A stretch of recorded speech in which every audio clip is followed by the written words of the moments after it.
กิจธนิสโลคนประจำการเทศประจำปีเมาปีเหาะปีกระต่ายปีนี้นะประจำปีนี้เราจะได้สดับรับฟังธรรมเป็นปีพระวนาปาเวทแล้วก็ต่อไปเรื่อยการชูชก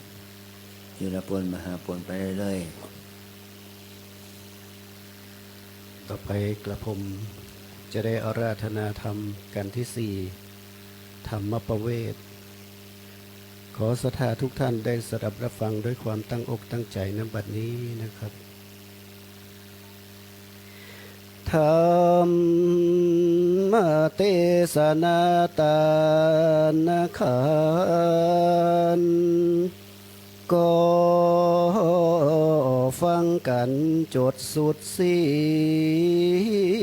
ยงขอดบัดนี้ก็รอถึงวันประเว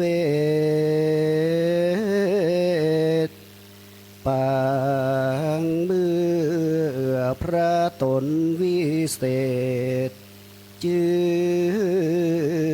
เวสันดรจากพระนครเปื้อจากไปบวชถือ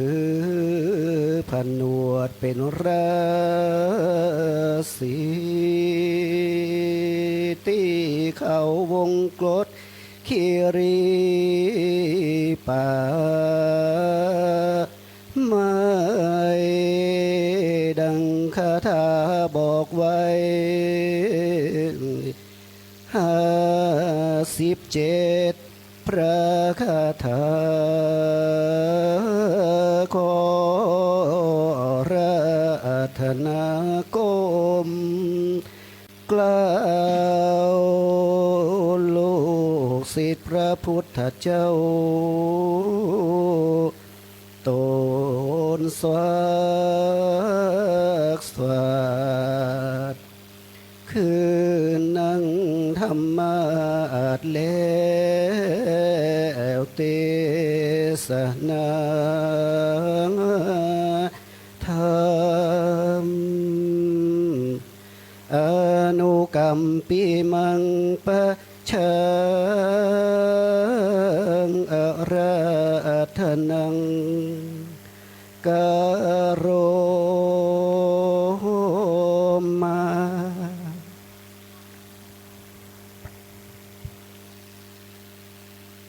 นะโมตัสสะภะคะวะโตอะระหะโตสัมมาสัมพุทธัสสะเตปฏิปฏิอาคาจันเตมนุสสิทิสวกาหิงวังกาตปะปะโตปุชันติติ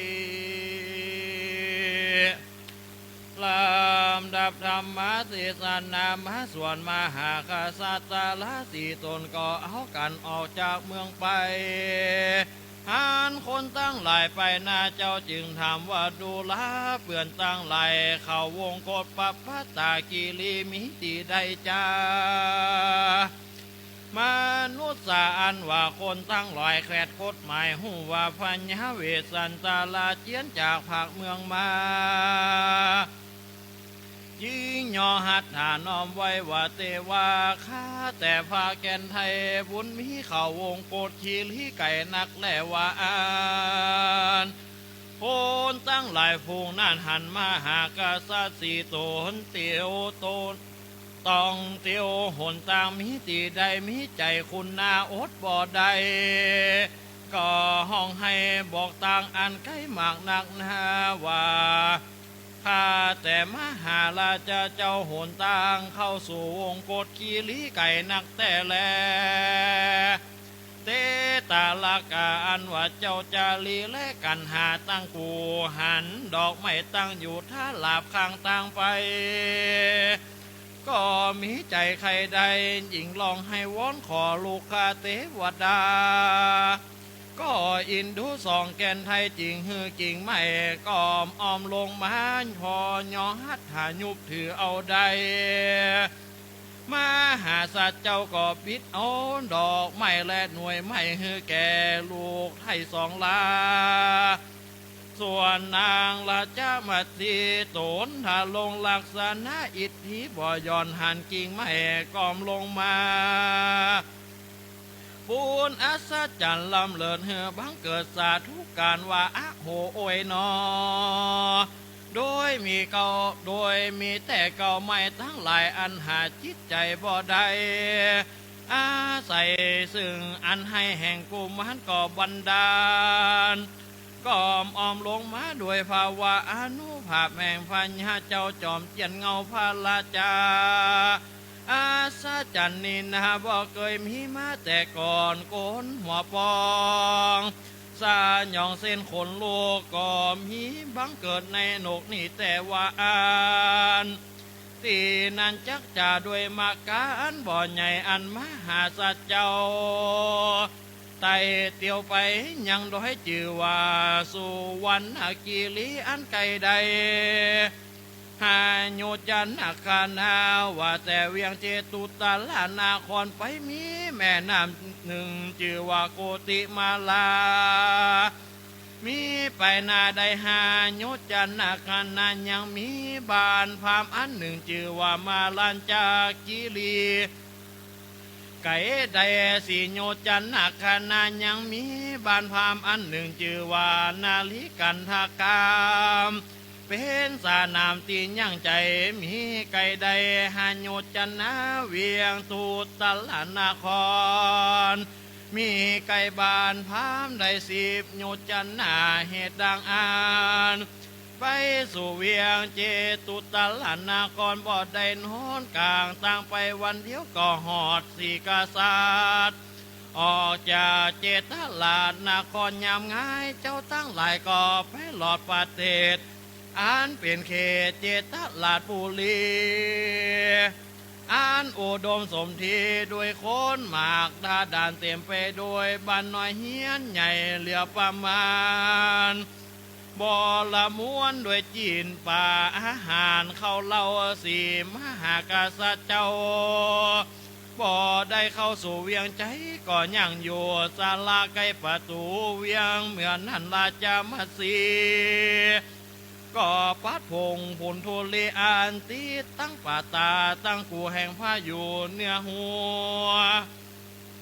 จริงขานิ่งใจว่ากูจักเหือโคนตั้งหลายหูเหตุอันพัญญาเวสันตาลามาเตวาอา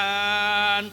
นางก็ไปยืนไกลประตูศาลาเพื่อให้สัญญาณจือเจ้าเจตลาดหูข่าวอันตนกากาจากเมืองมา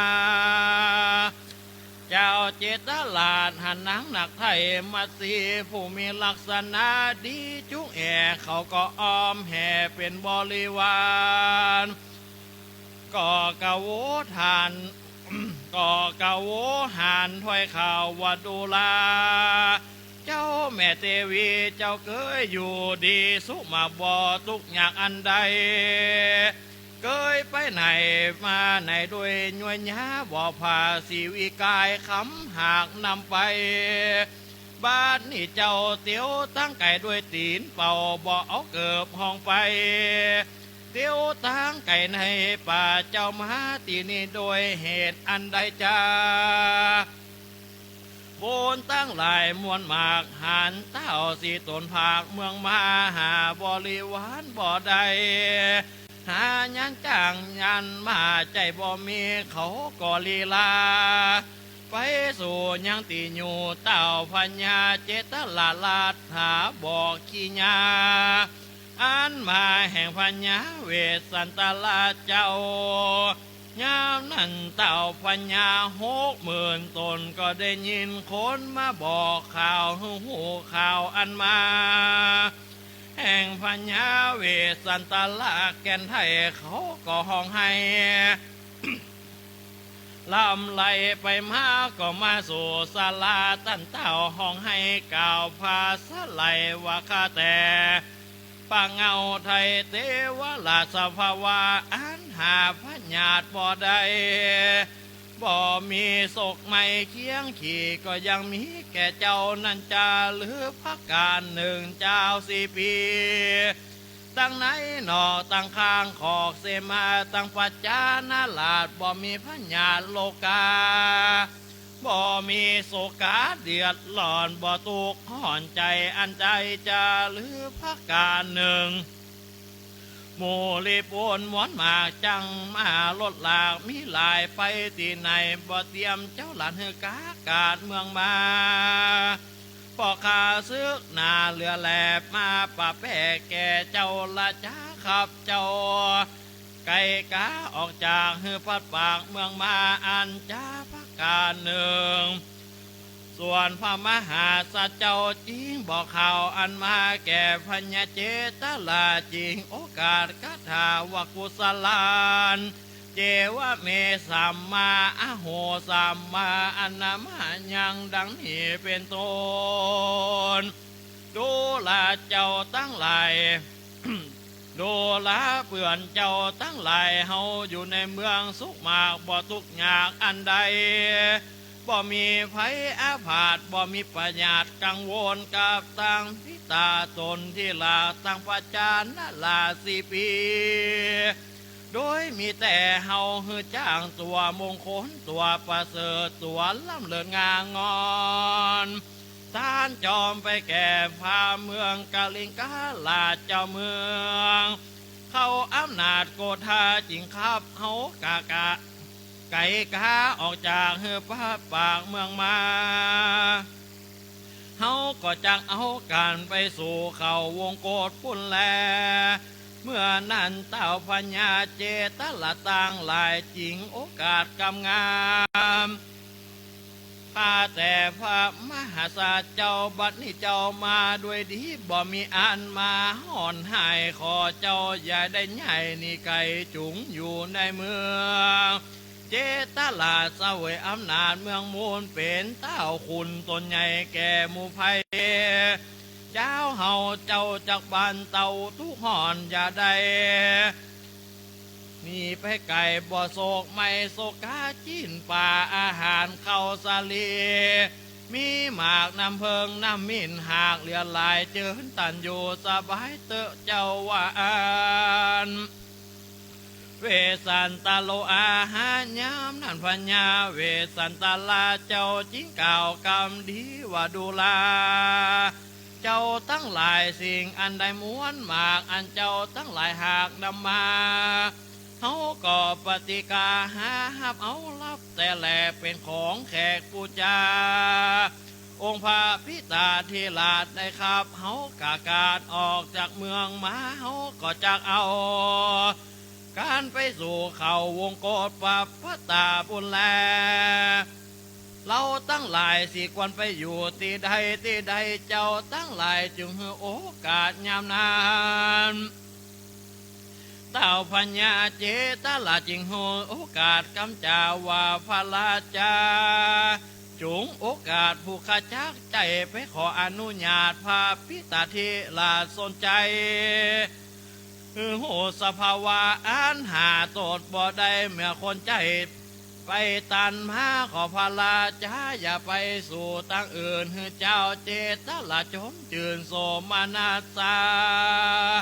เขาก็จักมาลิงล้อมอยู่แวดห้อมอยู่แวดล้อมห้อมเป็นบริวารแล้วก็เจ้าก็จะขึ้นไปสู่เมืองสิพีดังเก่าแต่ดิลีแลนามหาสะโตส่วนพระมหาศาลเจ้าได้ยินคำเต้าพญาเก่ากำงามเจ้าก็บ่อาจตามใจเขาได้จริงไข่เจ้าว่าดูลาเพื่อนเจ้าเฮาตั้งหลายมวลหมู่กินยาอันจักคืนสู่สำนักพระพิตาเพื่อจักบอก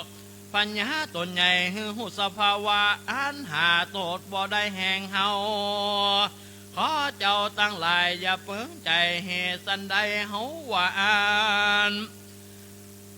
เต้า ตนนั้นบ่เป็นใหญ่ในห้องปาพจานิยกรรมกะตามฮือคาได้พัดผากที่แต่หากเปลี่ยนจะ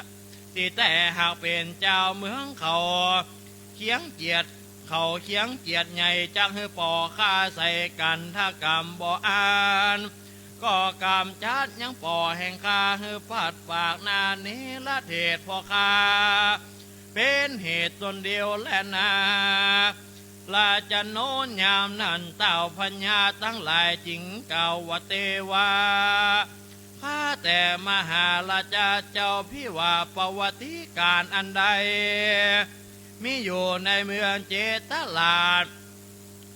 เป็นเจ้าอำนาจเหนือเมืองเจ้าบ่ซักเจ้าจากบ่เคียงสักสิ่งสมอิทธิจริงจูพระการมหาศาลเจ้าทิ้งกล่าวเป็นคาถาวันเมสันโนมติอาติราชาสัตถังนี่เป็นเก่าดูลาเจ้าเฮาตั้งหลายเฮาบอกคนควายเป็นใหญ่เป็นเจ้าแก่ไฟปัจจาเป็นเต่าพญาสอนเจ้าลาเจ้าสิปีครับเฮาผากจากเมืองมหาพิวาเฮาอยู่เสวยลาเจ้าสิปีตั้งในนอกตั้งเสนาอำมาตย์ปูโลหิตก็จักพิษเคียงกันกรรมเดียดนั้นจักมีมากกรรมอันนั้นหากบ่เปิงใจเฮาก็จักเอาการไปสู่ยังที่อยู่ดอยวงโกฏพุ่นแลที่นั่นพัญญาเจตลาจริงใดโอกาสกำจาแห่งพัญญาเวสสันตลาลาจ้าเขาก็กระทำการสักการะบูชาพดาที่สตั้ง8 วงแวดล้อมโดยพากังและผู้อาสนาแก่มหาสัจเจ้ากระโต๊ะแต่งเผาอยู่เป็นบริวารเสียงจีละการคืนหนึ่งแล้วตนแก้วก็ออกจากสลายามนั้นเต่าพญา60,000 ตนก็ไปส่งนอโทศพลแก่นไทยเสียงโหนต่างได้10 โยชน์จันทคารนาก็อยู่ในป่าหิมพานต์ที่นั่นยังเก่าว่าข้าแต่มหาราชาเจ้าคนตั้งหลายผูงสลานเฮือโอวาดไว้วาดด้วยพระการสันได้ผู้ข้าทั้งหลายก็จะบอกเต่าพญาต้นใด เต่าพญาต้นใดไปออกบวชเป็นละสีมิใจดีเตียงมันบอกขอนเงียงในกรรมฐานย่อมจำเริญญาณทุกคำเจ้าเต่าจงเอาลูกเต่าและเทวีไปอยู่วางวงโกฏกีรีมีด้อยหนึ่งชื่อว่ามาตันก็มีแลต่างเจตาอนุสารยิงสู้เต่าพญาเจตลาดได้โอกาสบอกเขตดงนาว่าข้าแต่พระราชานอนเอาเจ้าจุงสะพอนาคืนสู่หนเหนือแล้วโตนแก้วจุงย่างใหญ่ด้วยตีนดอยอันสื่ออันจักหันดอยอันจือว่าวิภูลาอันเต็มไปโดยไม่ตั้งหลาย อันเย็นกวนละเมาเอาใจก็จักหันแม่น้ำเกตูมาวดีอันไหลมาดีแต่ต้องดอยเลือกหมากดาดานเต็มไปด้วยปูป่าและเต่าน้ำตุกกำลาบยังงามมีน้ำอันเย็นใส่สลาพระราชาเจ้าอาจและดูดกินก็จักมีความยินดีจื่นจ่อยกับตั้งโลกน้อยและปิญญาใจญาเลี้ยงนานายิ่งโยดจักได้หันไม้นี่โคตรต้นใหญ่มีกิ่งการข่อยสาขามีลูกนาสะสวงมีลมกว้างเย็นดียังมีด้อยหนึ่งชื่อว่านาลิกามีสกุณาหลายหลากสีดำด่างขาวแดงเขียวขาวแซงหลายดอกบินไหลหลอกจริงการมีหลากหลายพันกินนาลีนาลอนหากวิ่งเต้นข้าวฟ้อนเล่นกวนละเมายังมีสาอันหนึ่งเราจิวามุจจาลินมีตีสะโหนเหนือจวยวันออกมีดอกบัวปานและจังก่อนมีสีเขียวขาวอ่อนแดงด่างสีต่างๆนานายามนั่นพระราชาเจ้าฝ่าจากได้หันยาแฝกเกี่ยวงาม ในวันนาลามป่าไม้ประกอบไปด้วยไม้สองจำพวกคือไม้ผงเป็นดอกและเป็นลูกกวนเป็นตีถูกเนื้อเปิ้นใจแห่งพระบัวไก่กับกับต่างเจ้าลูกลาและอากาละใจญากันว่าพระราชาข้ามพ้นดอยอันเป็นขุนแม่น้ำก็จาก ก็จากไต่ลำ ก็จากไหลก็จากไต่ลำคำอยากแต่ดิลีก็จากได้หันซะโบกคอละนีมีจัตุรัสแบ่งเสมอกันมีหลากหลายอันเต่าหน้าหมากและปลูกป่าไว้ไปมาตาผาบมีทลาบเพียงงามมีน้ำบริสุทธิ์เย็นสลับปูนดีไข่อาบและกินจะแลปันนาสลาแห่งมหาสัจเจ้าตั้งหมู่เฮตั้งอยู่โหนอีสานแห่งสะโบกคอละนีแล้วจงวิธีเลี้ยงชีวิตเจ้ากับตั้งลูกเต่าและอากาละใจญาอันตะแวงหายังหัวมันและลูกไม่เจ้าอย่าได้ประมาทใจไก่จูงปลาโลบเปลี่ยนไปใจเปลี่ยนให้เขาไก่เมืองฟ้าและนี้ละปานแดเตอเอวังวุตเตเต้าพัญญาเจตลาจริงโอกาสเก่าหนตางอ่านไก่มาทลาดว่าได้15โยนแก่พระมหาสัจเจ้าเขาก็ลำเปิงในใจว่าข้าเสือกอย่าได้โอกาสมากระทำไล่แก่เจ้าลาสีตนเพื่อเป็นโอนตาลายเขาก็ตั้งพานป่าจิวาเจตบุตรอันสั่งสอนดีตั้งไว้เฮือหักษาประตูป่าหิมมาปาน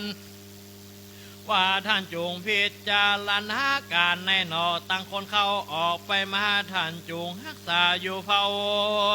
จะเฮือเป็นทุกแก่เจ้าเวสสันดรเตวาอันก็คืนสู่เฮียนตนก็มีวันนั่นแหละส่วนพญาเวสสันตลากับตั้งปิญญาจะญากันไปหลอดเขากันตามาตนาแล้วตนแก้วก็ยังอยู่ที่หันคืนหนึ่งวันผูเจ้าก็สปอนาคืนสู่โหนเหนือก็ไปด้วยเขาวิปุลาติหานไปถึงแม่น้ำเกตุมาวดีญาแม่สุริญาหลังสีหอนเก่าเจ้ากับพากันนางไก่หิมตาฟังนาทีมิใจยินดียิ่งล่ำก็เสวยเข้าน้ำอาหารอันมีรสหวานอันผานป่าหักเหือ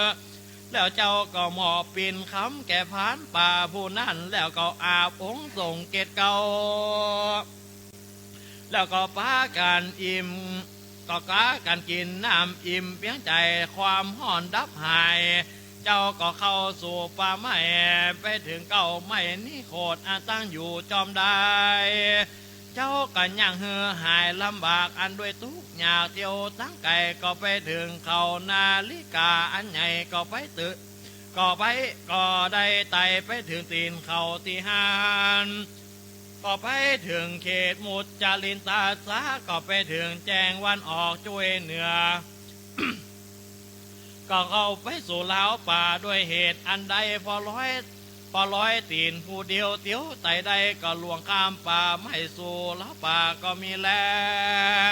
ตาสมิงคาเนในขณะน้ำนั่นพญาอินตาตนวิเศษหูแจงเหตุว่าพญาเวสสันดร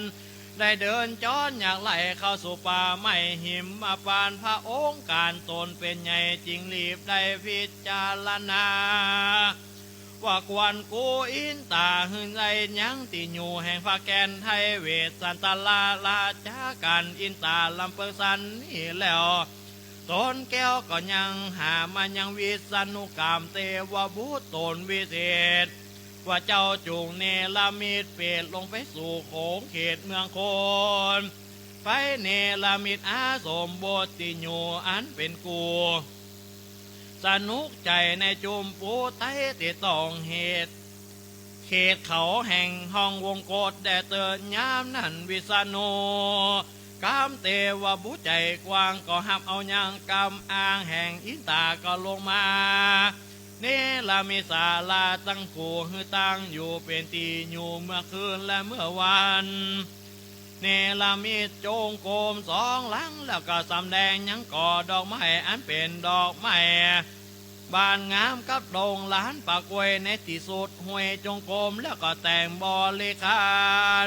ซาลมนาบวชลวนหือครบแล้วจูประการเขียนหนังสือไล่สารไว้ว่าผู้ใด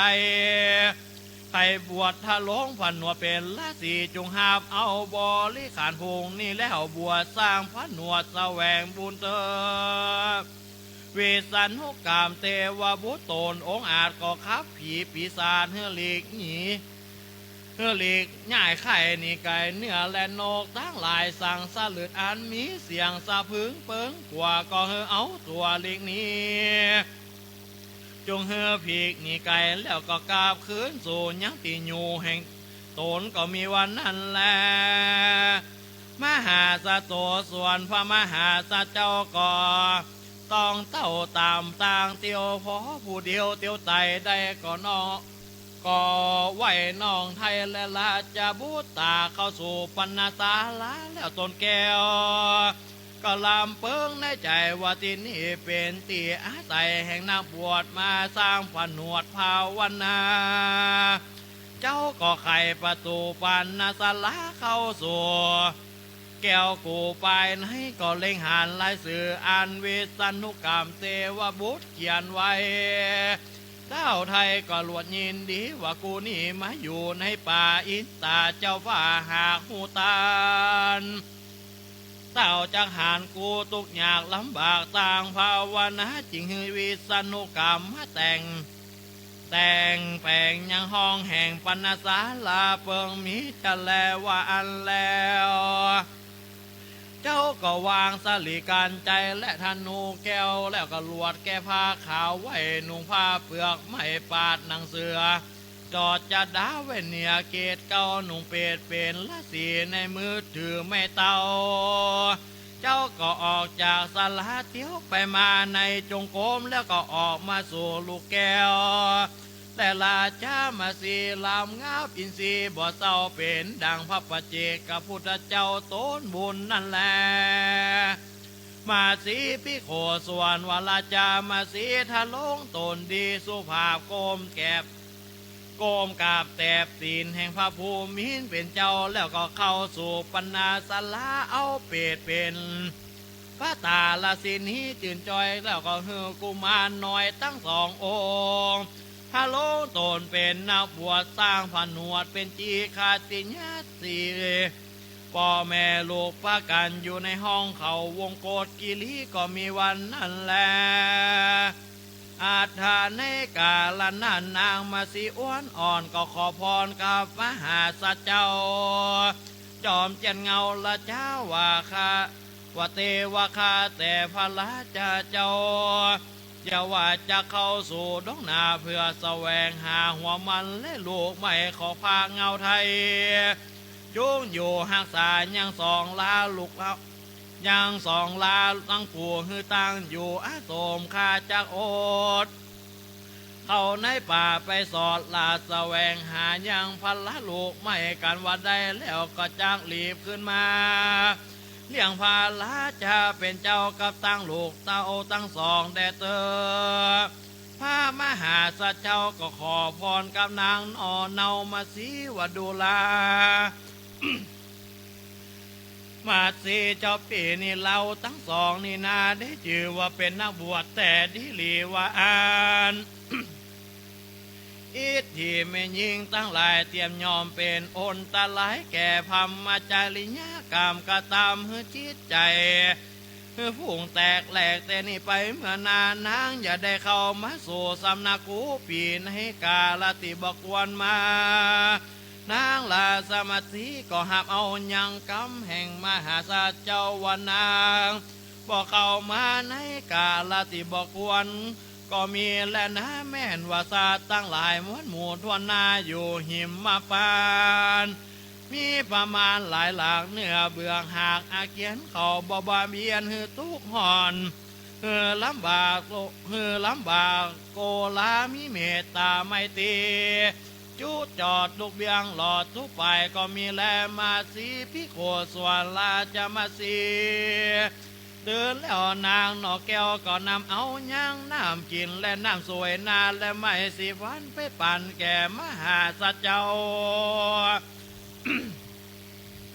แล้วก็ลวดกวดเพียวอาสมศาลาแล้วเฮือผู้ตาตั้งสองอยู่ไกลกับเท่าไทยบุญหรือนางก็เถือ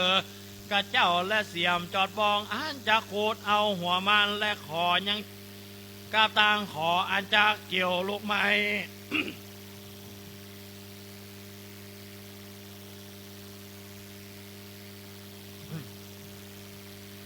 กับตังขออันจะเกี่ยวลูกไม้รีบไปซ่อใส่แสวงหายังพันละลูกไม้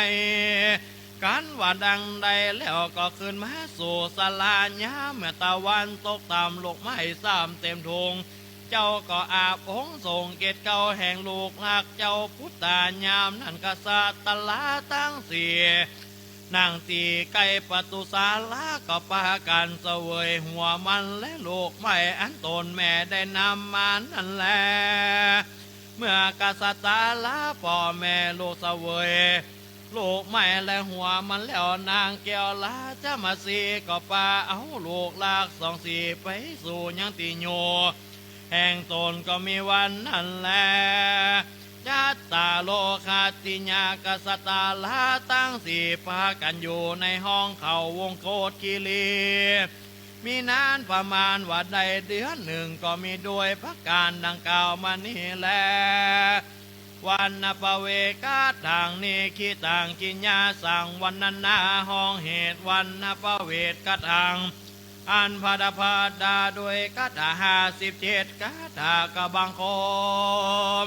สมเด็จเสด็จแล้วตอนนี้ก่อนแล้ว หันธรรมยังสาธุกรังกโรมาเซสาธุสาธุสาธุ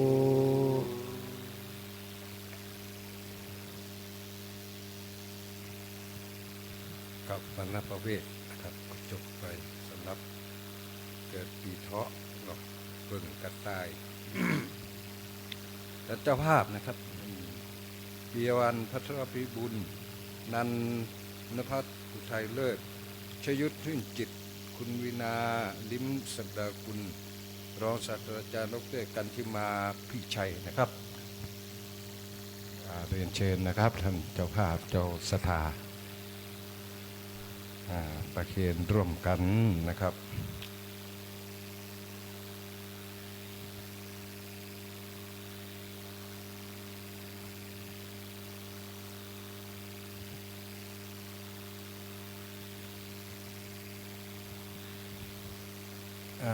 มีไหมเอ่ยเจ้าภาพตัวแทนคุณปิยวันพัทรพิบูลนะนันภัสอุทัยเลิศคุณชยุทธชื่นจิตคุณวีนาลิมศักดากุลรองศาสตราจารย์ดรกันลิมาพิชัยนะครับ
กราบอาราธนาให้พรครับผม ใจฮับบอนเนอร์สักคา ยะถาวาลิวหาปุราปาลิปุเรนติสาคารังเอวะเมวะอิโชตินังเปตานังอุปกาปติอิชิตังปฏิตังตุมหังกิปะเมวะสมิสันตุสัพเพปุเรนตุสังคปาจันโทปนะอาโทยะถามณิโสติระโสยะถาสัพพิติโยวิวัสสันตุสัพพะโลกวินาศสันตุมาเตภววันตรายโยสุขีติคายโกภวะอภิวาหนาสีริสานิจังพุทธวจายโนจัตตโลธรรมวัฏันติอายุวันโนสุขังพลังพิสามกบรตินังนิปานังปรมังสุขัง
ครับการต่อไปนี้ก็เป็น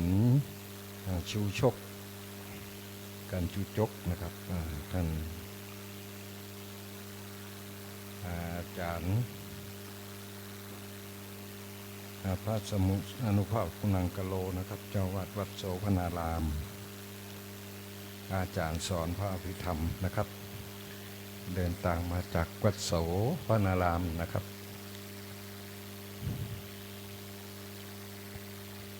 ท่านเจ้าภาพนะครับคุณปิยวัลย์พัทรพิบูลคุณมนรดาศิลปะบรรเลงคุณสภัสกรประสรทวัฒน์พงศ์พลตำรวจโทเจือสันแก้วแสงเอกคุณมนชัยบุตรมรักทยาคุณเยาวภาอารุณรัตนานะครับในเจ้าภาพหกเจ้าภาพด้วยกันนะครับ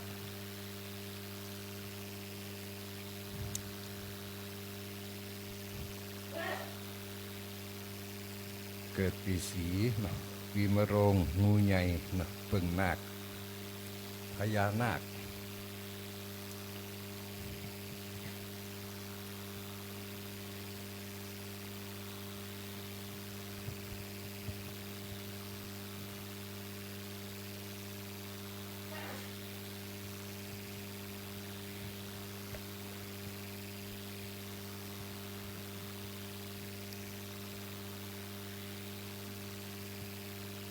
วานาปเวทกันตังปริปุณนังก็สุดเสียงบัดนี้ก็มาถึงจูจกกันทวนหาป่าผู้พามผีบ้า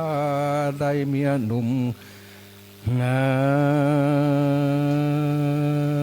มดี เป็นสาวจีบ่ใจไม่ห้างคนตัวหน้าปากันอิจฉาว่ามึงนะมีตาหนุ่มเนา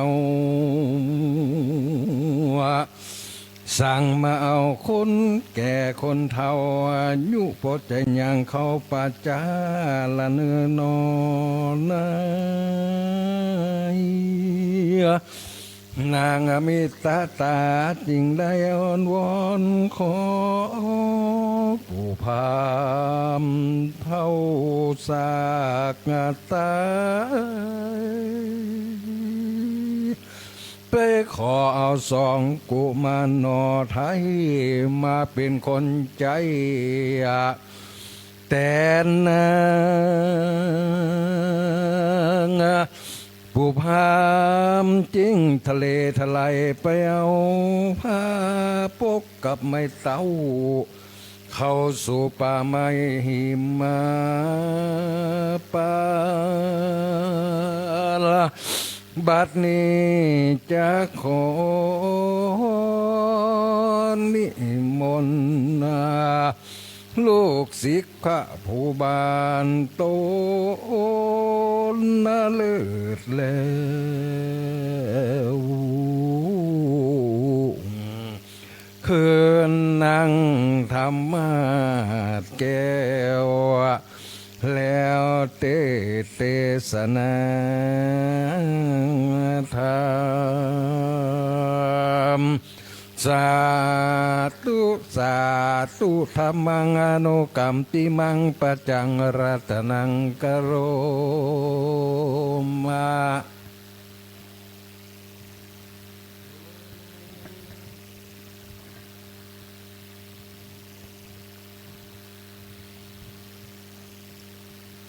ไม่ได้เปิด ชุดลบมาก็มีแค่หัวแล้วสุนันตุพลตุ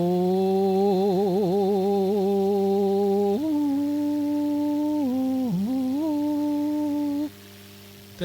ปะสังขาโยฟังลาเทวดามวลหมู่จุตนตูนขอเชิญมาฟังข่าวกุศลสารอันศรัทธานักบุญนักทานยินใจใหญ่น้อยมานั่งสงบเรียบร้อยมีใจใฝ่ห้อยจักได้ฟังธรรมมหาจารย์ผูกทวนชื่อว่าจุจกอันโบราณครูบาอาจารย์สอนสั่งมาดังอัน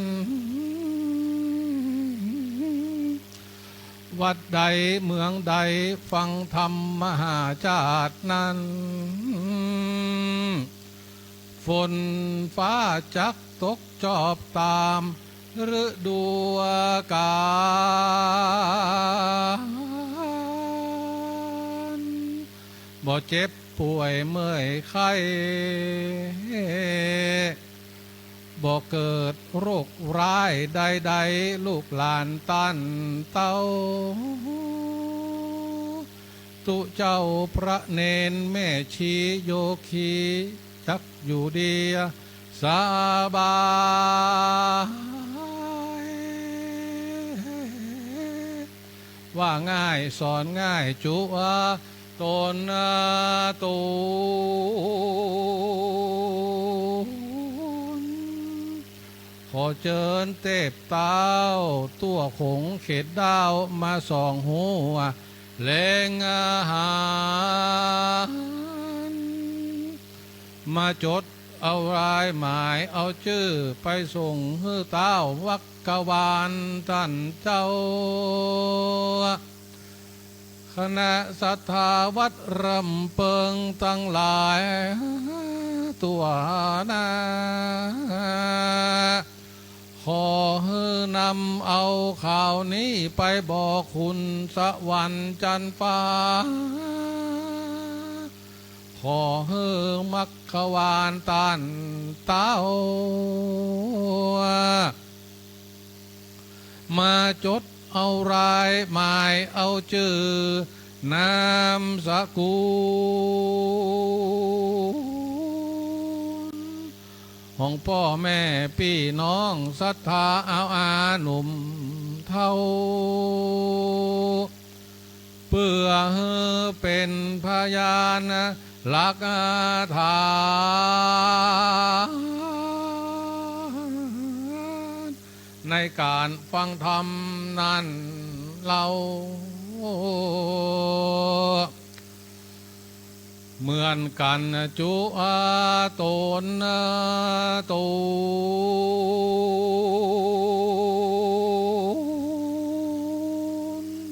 แดเต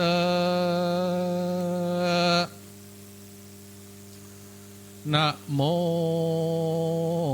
ตัสสะภะคะวะโตอะระหะโต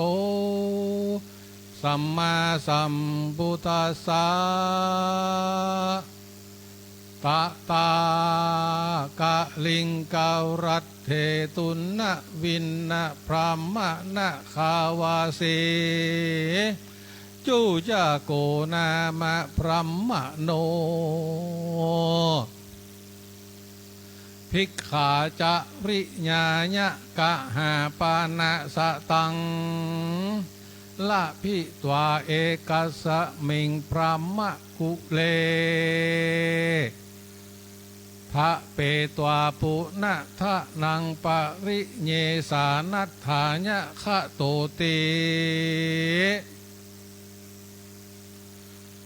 ขอถวายความนอบน้อมอภิบันทนาการแด่พระพุทธองค์ผู้ตรัสรู้เยยธรรมทั้งหลายเองพร้อมทั้งพระสัทธรรมและคณะพระอริยสงฆ์เจ้าทั้งหลายซึ่งเป็นผู้อุดมแล้วข้าพเจ้าขอโอกาสท่านเจ้าคุณอาจารย์พระเดชพระคุณท่านพระภาวนาธรรมาภิรัตน์ซึ่งเป็นประธานสงฆ์อยู่ในวัดรำเพิงของเฮานี้และในปีพุทธศักราช 2537 อาตมาภาพก็ได้มาจำวัดอยู่วัดรำเพิงมามอบกายถวายตัวเป็นลูกศิษย์ลูกหาเรียนอภิธรรมมัตตสังฆะจากท่านเจ้าคุณอาจารย์จำพรรษาอยู่ที่นี่ได้3 พรรษาจากนั้นก็ได้ปิกไปอยู่วัดเก่าวัดเดิมซึ่งพระครูโสพลบุญญาภรณ์ตุลุงทองตุจกวัดโสพนารามอำเภอแม่ริมเป็นพระอุปชาเพื่ออาตมาได้บวชได้เป็กท่านอาจารย์เจ้าคุณเป็นครูบาอาจารย์ที่อบรมสั่งสอนมาหลวงพ่อพระครูโสพลบุญญาภรณ์ตุลุงทองตู้จกอาพาธเป็นโรคไตก็เลยปิกไปสนองงานให้ท่านและตลอดการที่อยู่วัดระเพิงมานี้ ทางวัดระเพิงก็มีการตั้งธรรมหลวงมหาจาตุ13 กันซึ่งอาตมาก็มาจากวัดโสพนารามเป็นสิ่งที่ทำให้สังคมทั่วไปรู้ว่าถ้ามาจากวัดโสพนารามแล้วก็จะต้องเทศตุจกได้แต่ความเป็นจริงนั้นอาตมาบ่ได้เรียนบ่ได้เทศบ่ได้ฝึกไว้แต่ในเมื่อถึงเวลามาที่นี่แล้วถูกยูหลังขึ้นเวทีมันก็จำเป็นต้องเอา จ้างก็จ้างบ่จ้างก็จ้างจำเป็นต้องเอาเพราะฉะนั้นก็ก้อยฝึกมาตั้งน้อย ตั้งแต่นั้นมาจนถึงประเดี๋ยวนี้ก็ยังบ่จ้างอย่างเก่า เพราะฉะนั้นเวลาเป็นเครื่องพิสูจน์เต้าที่ผ่านมา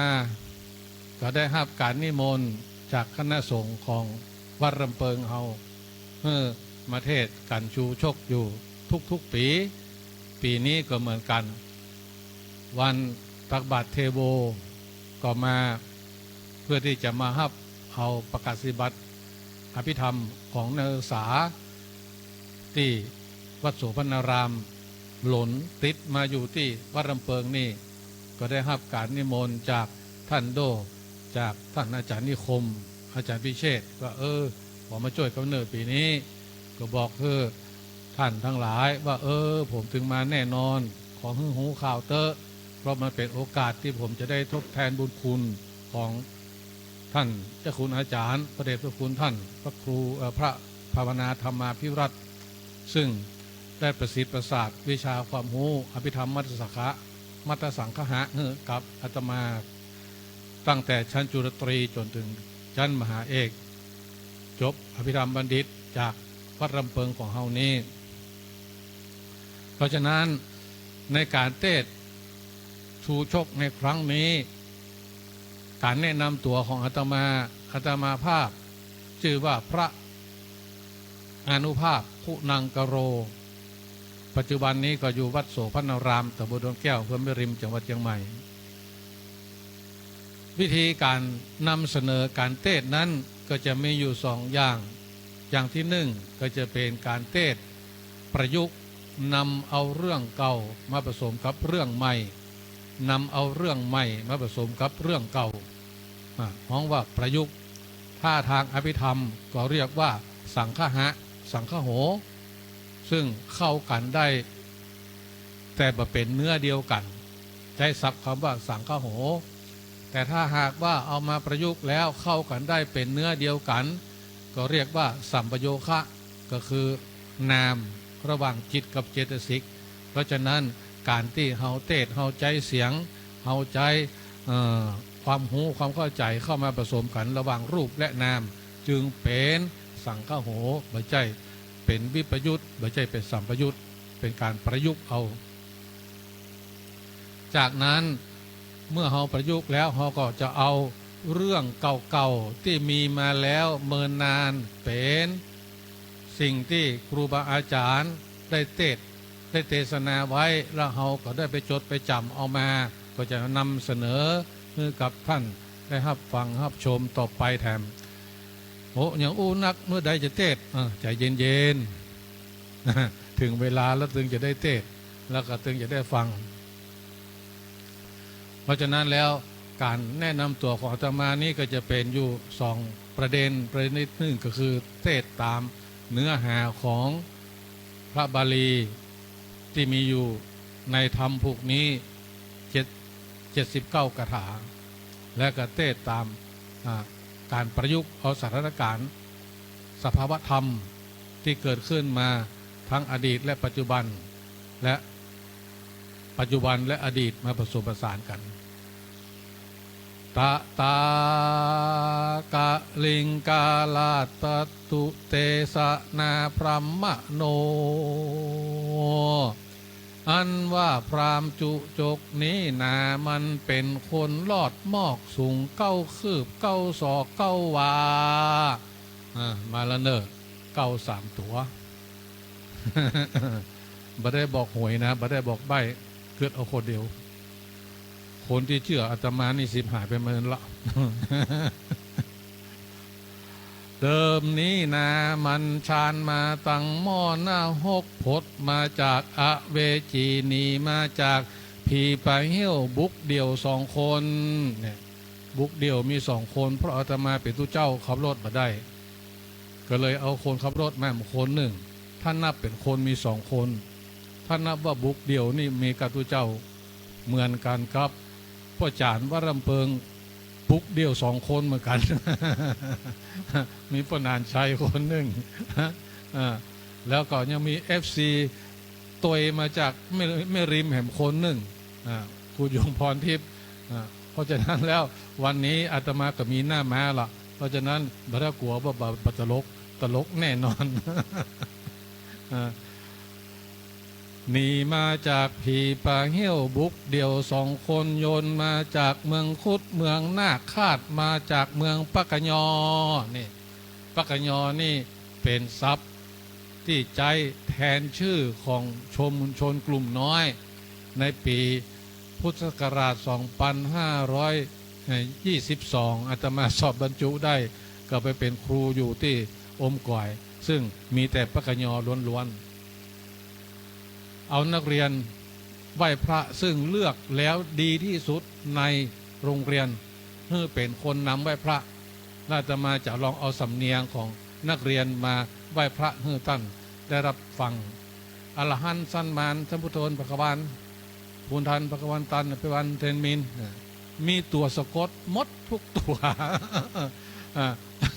เพราะฉะนั้นแล้วอาตมาก็ยากใจอยู่นะจะไปสอนภาษาไทยเป็นกำเมืองและจากกำเมืองเป็นภาษาปักกะยอซึ่งมารุ่นหลังเนี่ยเปิ้นเว้นภาษากำเมืองไปเหียสอนจากไทยกลางเป็นปักกะยอเลยและไอ้เฮาก็เป็นคนเมืองบ่ได้ภาษาปักกะยอจึงเป็นอุปสรรคปัญหาในการเรียนการสอนของชนเผ่าเป็นอย่างยิ่งมีอยู่วันหนึ่งยามฝนตกสิวันค่ำคืนหุ่งวันค่ำคืนหุ่งอยู่บนดอยกลุ่มยอดดอยเฮาก็ไม่ได้สนใจแจ้งเหมือนนักเรียนมาโรงเรียนพากันโลดมาเป็นหมู่ 4-5 คนเฮาก็กำลังนึ่งเข้าอยู่พื้นกระล่างบ้านพักครูนักเรียนโลดมาครูครับประเทศไทยเต่าประเทศไทยเต่ามันก็อันอย่างประเทศไทยเต่าเขาคิดว่าเพื่อนจะปฏิบัติกับแถบละกะปรุงแต่งไปเขาก็บอกเข้าใจยืนงงอยู่นักเรียนจุงแขนล่นไปพอเป็นว่าเสาธงก้นอันน่ะประเทศไทยเขาแจ้งมากับประเทศไทยรวมเลือดเนื้อชาติเชื้อไทยเพื่อก็เลยเข้าใจว่าธงชาติเสาธงชาติเป็นประเทศไทยแล้วก็ล้มลงนี่เปิดห้องว่าเต้ากำเมืองนะครับ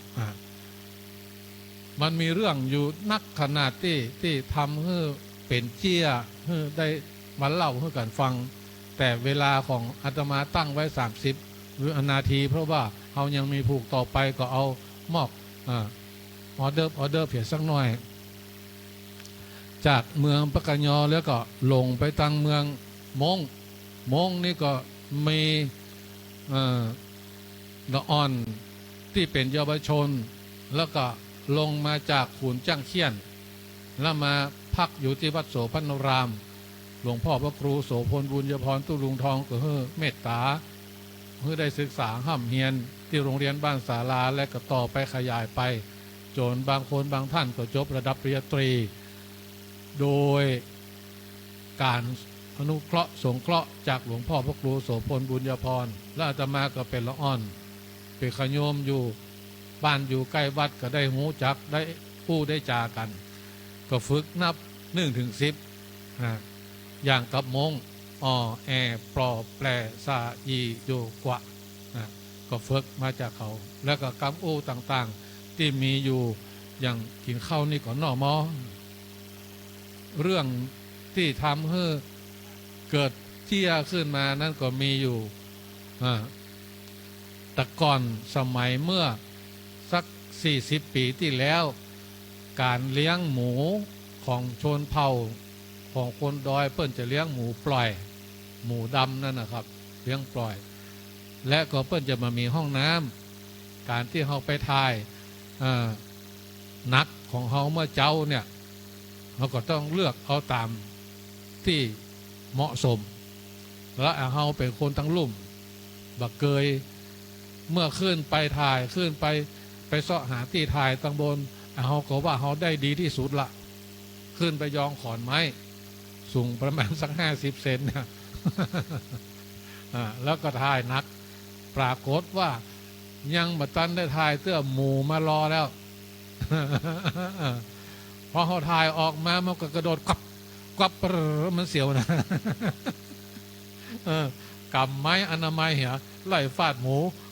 เฮ้ยเฮ้ยไปไป เลยพูดเกิงพูดกลางไปอย่างบ่ได้ถ่ายสักกำถ่ายได้เกิงเดียวอันเนี้ยมันเป็นประสบการณ์ตรงที่อู้ไว้ว่าจะประยุกต์คือฟังเพราะฉะนั้นพราหมณ์ชูชกก็ได้มาตามหลักฐานที่มีไว้ในมหาชาติ13กันนี้ก็เป็นคนที่มีความทุกข์ยากอยู่พ่อแม่ก็มีอาชีพการเกษตรแล้วก็เมื่อเกิดมาตัวพราหมณ์ชูชกนี่ก็เป็นละอ่อนที่บ่ได้รับโอกาสในการศึกษาเล่าเรียนก็เลยได้เข้าไปศึกษาเล่าเรียนในวัดซึ่งในอดีตนั้นวัดในศาสนาพุทธเฮาก็เป็นสถานที่ให้การศึกษาให้ความรู้แก่พุทธศาสนิกชนทั้งอุบาสกอุบาสิกาภิกษุภิกษุณีสามเณรสามเณรีและก็สามเณรทุกท่านเพราะโรงเรียนนั้นยังไม่ได้มีกฎหมายรับรองชัดเจนดังนั้นศาสนาพุทธก็เป็นสถานที่ให้การศึกษาพ่อแม่ของพราหมณ์ชูชกก็เอาพราหมณ์ชูชกนี้ไปฝากเรียนกับหลวงพ่อที่วัดหลวงพ่อก็สอนสมัยนั้นเพื่อก็ยังใจภาษาล้านนาอยู่กะคะงะสอนให้อ่านหนังสือพราหมณ์ชูชกมันก็อ่านตามกะคะกับกะงะอยู่กับตุอยู่กับพระบ่ได้กินอิ่มบ่ได้กินเต็ม เพราะอะไรอย่างเพราะว่าสมัยนั้นยุคนั้นเขายังเป็นอาชีพเกษตรกรเป็นเกษตรกรรมอยู่การงานของเขาเป็นเกษตรหมดและแต่ละคนแต่ละท่านแต่ละครอบครัวก็บ่ได้มีโอกาสที่จะได้มาทำบุญตักบาตรสะดวกอย่างกับปัจจุบันนี้จึงทำให้เวลาไปบิณฑบาตส่วนมากเขาก็ได้ครับสืบต่อกันมาจากบรรพบุรุษก็คือนึ่งเข้าแล้วก็เตรียมเข้าที่อยู่ตั้งหน้าไหเพื่อที่จะเอาไปใส่ทำบุญตักบาตรและเมื่อพระภิกษุสามเณรมาตักบาตรมาบิณฑบาตก็ได้ทำบุญแต่ข้าวเหนียวข้าวนึ่งนะครับส่วนกับข้าวนั้นบางบ้านที่ตื่นเช้าทำกับข้าวแล้วก็ได้แบ่งไปให้ซึ่งเป็นส่วนน้อยดังนั้นอยู่วัดในยุคก่อนสมัยก่อนจึงมีก็เข้าพราหมณ์ชูชกจึงบอกว่ากะคะกับกะงะอยู่กับตุอยู่กับพระบ่ได้กินอิ่มบ่ได้กินเต็มนะครับอันนี้ก็เป็นการเล่าประสบการณ์และความเป็นอยู่วิถีชีวิตของคนล้านนาเฮาให้ฟังต่อจากนั้นพราหมณ์ชูชกก็ได้ใหญ่ขึ้นมาแล้วก็อยู่วัดอยู่วาบ่ได้เพราะว่าการศึกษาห้ำเฮียนของชูชกนั้นบ่มีความสามารถบ่ได้สั่งสมมาตั้งนี้หลวงพ่อตุลุงเปิ้นสอนอย่างหนึ่งเมื่อก็ไปทำอย่างหนึ่งเมื่อก็เลย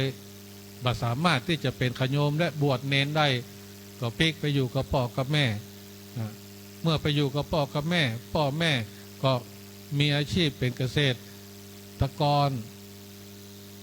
ก็เลยบ่มีอาชีพให้ลูกก็บ่จ้างเนี่ยการเนี่ยงานขี้ค้านเนี่ยบ่เอาการเอางานก็เลยไปยึดอาชีพเป็นคนขอทานการยึดอาชีพเป็นคนขอทานนั้นเป็นอาชีพที่บ่มีเกียรติในยุคก่อนสมัยก่อนและเป็นอาชีพที่สร้างประโยชน์สร้างหลักการให้ตัวเก่าอย่างบ่ต้องลงทุนโดยบ่ต้องไปอาศัยความรู้ความสามารถใดๆทั้งสิ้นอาศัยความเมตตาอาศัยความศรัทธาของพุทธศาสนาแล้วก็เลี้ยงตัวเก่ามาซึ่งเป็นอาชีพที่บ่ค่อยมีภัยยกย่องและบ่ค่อยมีการสืบต่อกันแต่มาระยะหลังๆมานี้อาชีพขอทานนั้นที่มีอยู่ในประเทศไทยส่วนมากก็ไม่ใช่คนไทยซึ่งเป็นคนต่างประเทศไปเป็นส่วนมากเพราะอันอย่างเพราะว่าประเทศไทยของเฮานั้นก็ได้มีการ พัฒนาฝีมือพัฒนาอาชีพและมีการดูแลพอกอย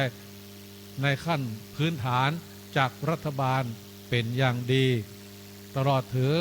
ประเทศไทยของเราก็เป็นเมืองพุทธซึ่งก็มีการดูแลรักษาการเลี้ยงดูผู้ปกครองบุพการีพ่อแม่ญาติพี่น้องเป็นอย่างดีสืบต่อมา เพราะฉะนั้นอาชีพขอทานจึงเป็นอาชีพที่เกิดจากคนต่างชาติเป็นส่วนมากณเวลานี้แต่ในยุคก่อนสมัยก่อนนั้นคนที่ยึดอาชีพเป็นขอทานนั้นเพิ่นก็จะมีสิ่งตอบแทนให้ก็บ่ใช่ว่าจะกล้าขอทานของเพิ่นอย่างเดียวจึงเรียกว่าวันิพกนะครับวันิพกคือมีการขอทานและก็ฮ้องเพลงตอบแทนต่อไปนี้ก็จะมีการฮ้องเพลงแล้วเนอะ ก่อนที่จะฮ้องเพลงก็จะบรรยายต่อไปแถมว่าพราหมณ์ชูชกยึดอาชีพขอทานแล้วเมื่อถึงเวลามามีเงินมีทองก็บ่จ้างเอาไปเก็บไว้ที่ไหนเพราะว่าตัวเก่าก็บ่มีหลักฐานที่อยู่อาศัยก็เอาไปฝากไว้กับพ่อแม่ของนางอมิตตาเพราะว่าตัวของพราหมณ์ชูชกนี้มีความเห็นผิดคิดว่าเอาสตางค์ไปฝากไว้เพื่อที่จะได้ผลตอบแทนคือนางอมิตตาซึ่งเป็นแม่หญิงเป็นสาวน้อยและก็กำลังจะเจริญเติบโตขึ้นมาเป็นสาวที่สมบูรณ์เต็มที่และตัวเก่านี่ก็มีความต้องการที่จะได้นางอมิตตานั้นมาเป็นภรรยาจึงทำการเอาทรัพย์สินสมบัติที่มีอยู่นั้นที่ขอทานได้100 กหาปณะไปฝากไว้กับพ่อแม่ของอมิตตาต่อจากนั้นใช้เวลาได้ประมาณสัก5 ปีออกบ้านออกจองไปคิดว่าเพิ่นจะเอาสตางค์เอาทรัพย์สมบัตินั้นไปใช้หมดแล้วพราหมณ์ชูชกก็จึงกลับเข้าบ้านมาเข้าบ้านของพ่อแม่อมิตตาเสร็จแล้วก็มาถามหาทรัพย์สินที่ฝากไว้ทางพ่อแม่ของอมิตตาก็ได้เอาทรัพย์สินเหล่านั้นไปใช้ไปจ่ายให้กับลูกให้กับครอบครัวหมดแล้วบ่มีอะไรอย่างที่จะมาชดใช้พราหมณ์ชูชกก็จึงยกลูกสาวนางอมิตตาให้กับพราหมณ์ชูชกเพื่อที่จะได้ไปเป็นครอบครัวต่อไปและเป็นสิ่งที่พราหมณ์ชูชกนั้นมีเจตนามีความปรารถนาที่จะให้เกิดขึ้นดังนั้นแล้วท่านผู้ฟังทั้งหลายเจตนาหังภิกขเวกัมมังพระพุทธองค์ตรัสไว้ว่าภิกษุทั้งหลายเจตนานั่นแหละเป็นตัวกรรมเมื่อชูชกมีเจตนาที่บดีเป็นโลภะมีความอยากได้มีความทะยานอยากมีการยึดติดอยู่ในกามคุณอารมณ์จึงทำให้เกิดปัญหาขึ้นมาภายหลังเกิดปัญหาขึ้นมาภายหลังเพราะฉะนั้น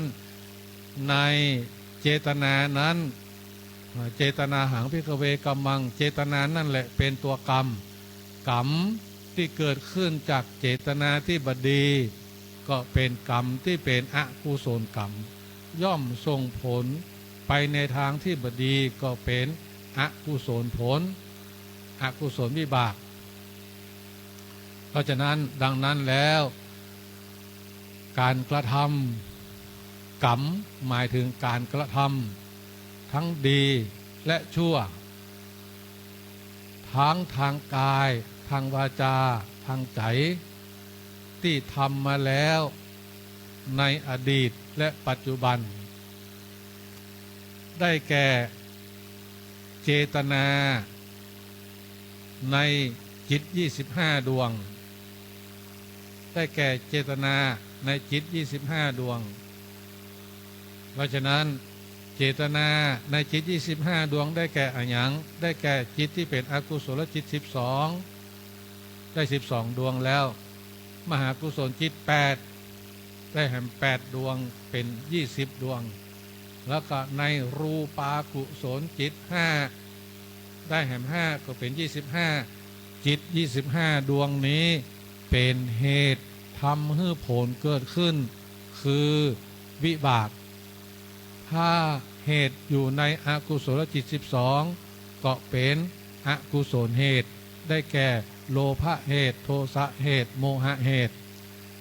ถ้าเจตนาอยู่ในมหากุศลจิต8รูปากุศลจิต5ก็เป็นกุศลเหตุได้แก่อโลภะเหตุอโทสะเหตุปัญญาเพราะฉะนั้นขณะนี้เฮาฟังธรรมเฮามีเจตนาดีเฮามีสติฟังอยู่ในกรรมเทศนาของพระพุทธองค์ซึ่งอาตมาเป็นคนนำมาเสนอเท่านั้นเพราะฉะนั้นก็เกิดมหากุศลจิตเกิดขึ้นในขณะที่ฟังธรรมเฮาจึงมีการเริ่มต้นอาบน้ำฟังธรรมกันมาตั้งแต่บรรพบุรุษเพราะฉะนั้นการอาบน้ำเป็นการทำความสะอาดรูปสะอาดทำความสะอาดร่างกายฟังธรรมเป็นการทำความสะอาดจิตใจเป็นการทำความสะอาดน้ำอาตมาก็พยายามที่จะทำให้เรื่องต่างๆเหล่านี้เดินไปตามคันลองคลองธรรมแต่ถึงเวลาที่จะต้องตลกก็จำเป็นขออนุญาตปงปันจากท่านผู้ฟังได้ฮ้องเพลงพ่องจ้อยพ่องซอพ่องซึ่งเป็นไปตามอรรถรสของธรรมซึ่งพระท่านเจ้าคุณอาจารย์พระเดชพระคุณท่านภาวนาธรรมาภิรัตน์ท่านก็จะสรุปเป็นทุกผูกว่าแต่ละผูกนั้นมีอรรถรสมีเนื้อหาอยู่ในเรื่องของความโศกเศร้าเสียใจความดีใจความตลกปกฮา13กันเนี่ยมีทุกรสนะครับแต่ในเฉพาะกันที่5นี้ก็จะเป็นกันที่มีความสนุกเป็นส่วนมากเพราะฉะนั้นจึงจะต้องมีการจ้อยการซอการฮ้องเพลงกันเกิดขึ้นก็อาตมาก็ขออนุญาตโปร่งปั่นจากท่านผู้ฟังจากครูบาอาจารย์เดี๋ยวปิกไปเราก็ไปโปร่งอาวัตอาบัตคนเดียวเนาะปิกไปบ้านตูกระเตอะก็ทำจากนั้นการที่ไม่ยิงป้อใจจะแต่งงานอยู่กินกับกันอยู่กินกับกันนั้นก็จำเป็นที่จะต้องมีพิธีกรรมต่างๆในการแต่งงาน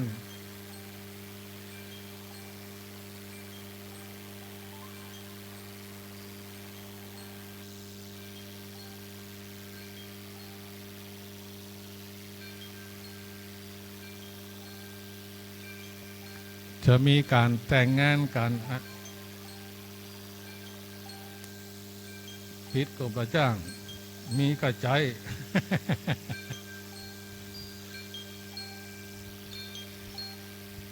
เดี๋ยวก่อนเนอะขอกำเดียวก็นานขอเอาไปพิษให้กันมา ตั้งเวลาไว้30 นาทีก็เพื่อที่ว่าผูกต่อไปเพื่อก็จะได้ขึ้นมาเตะต่อไปแถมยังมีเวลาหำนักอยู่ดังนั้นแล้วอาตมาก็จะสรุปแล้วก็ฮ้องเพลงสักน้อยการที่พ่อใจกับแม่หญิงจะแต่งงานอยู่กินด้วยกันนั้นก็จะมีอยู่พิธีกรรมทางศาสนา1 อย่างแล้วก็พิธีกรรมทางสังคมแถม1 อย่างในพิธีกรรมทางศาสนานั้นก็จะมีตู้เจ้าพระเนนเฮาไปฮับทำบุญตักบาตรแล้วก็เทศนาแนะนำอบรมสั่งสอนซึ่งส่วนมากก็จะเป็นภาคเจ้าแล้วก็มาภาคบ่ายหรือภาคค่ำก็จะเป็นพิธีทางสังคมอันนี้และที่อาตมาจำเป็นที่จะต้องเอามาใจเอามา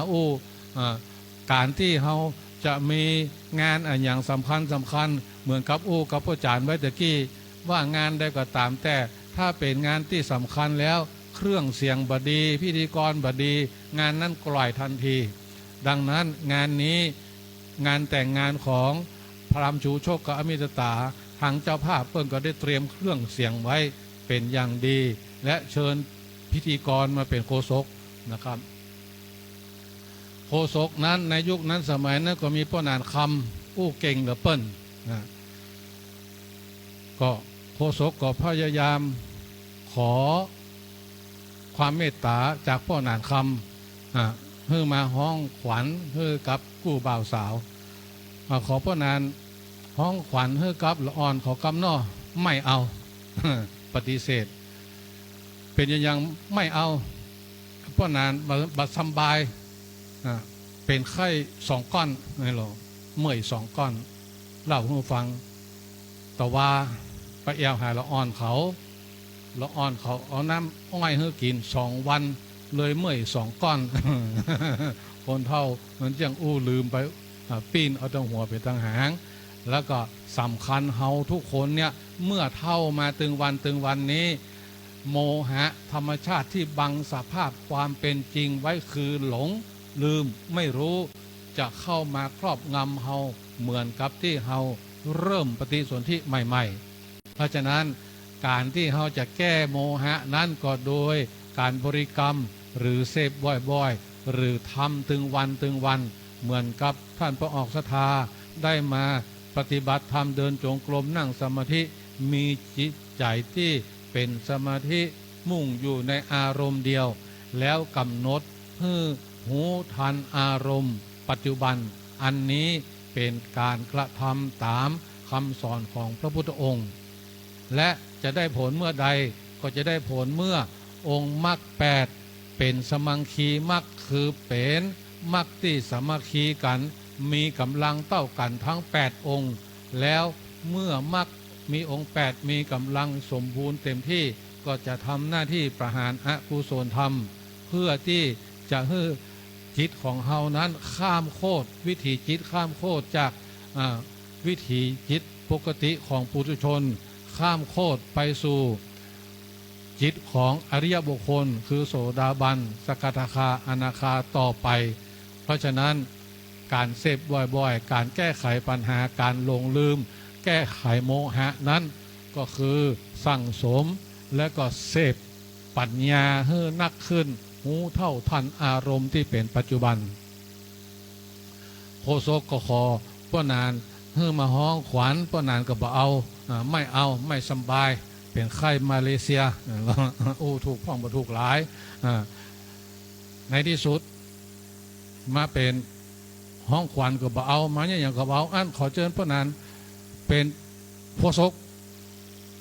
ป้อนานดีใจยงเพราะว่าเปิดคนขี้อู้อยู่โอ้ตกลงอย่างนี้ว่าก็เลยเป็นโคโซกแล้วป้อนานเปิ้นซ้ำไปเป็นคนติดอยู่นั่นน่ะพระพุทธพระธรรมพระสงฆ์วันนี้เป็นวันแต่งงานของพราหมณ์ชูโชคอามิตตาคนมาตัวกันมากหลายหน้าหลายตาก็ขอเชิญมานั่งอยู่ข้างหน้า มานั่งใกล้ๆมันแล้วก็บรรทุกจังหวะคนฟังกันเลย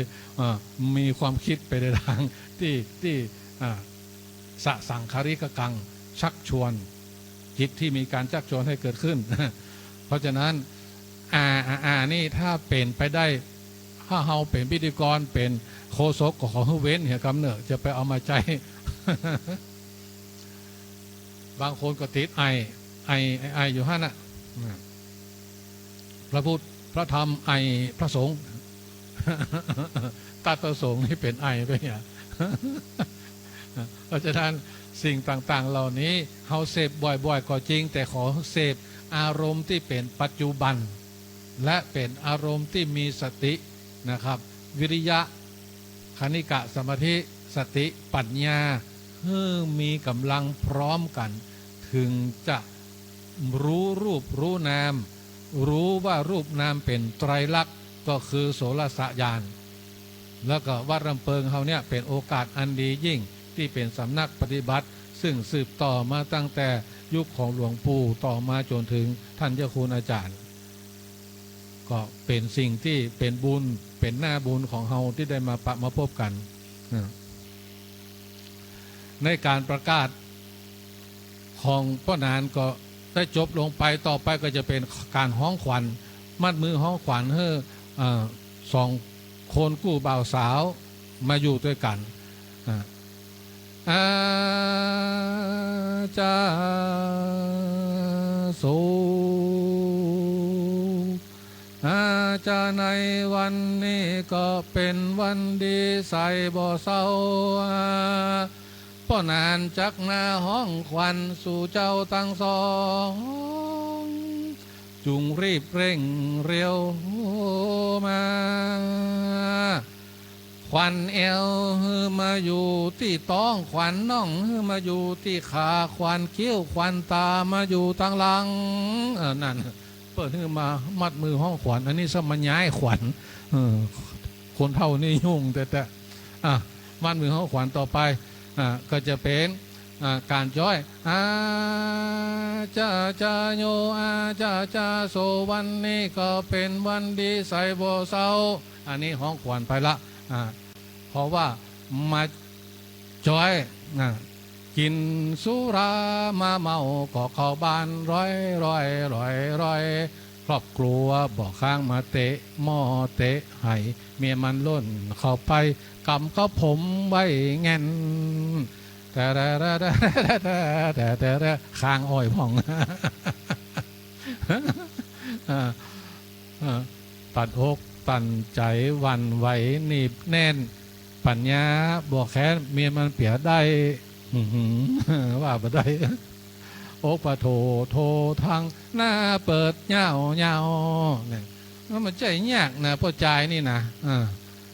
คู่เขาบ่ได้เป็นแม่ยิงจะไปกลัวเขาเนอะหลวงพ่อตู้ลุงทองเปิ้นเตะไว้เมินละขลักตักเต็กมาเปียกเก้าผมแง่นนี่นะพอตั้งลุ่มจะไปพอตั้งบนเขาเป็นแม่ยิงเปียมันนะตั้งลุ่มฮะนะเขากำเปียได้แล้วมาดึงแกนคือขมอมจัดกันหรอตีนพ่ายมือพ่ายหมดมือสู้เขาหมดได้สักอย่างอันที่ว่านี่ถงเสื้อเนอะจะไปเอาตำเหล่านั้นกำถงเสื้อ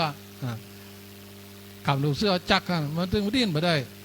เพราะฉะนั้นเราก็ก้อยๆหาวิธีการแก้ไขปัญหา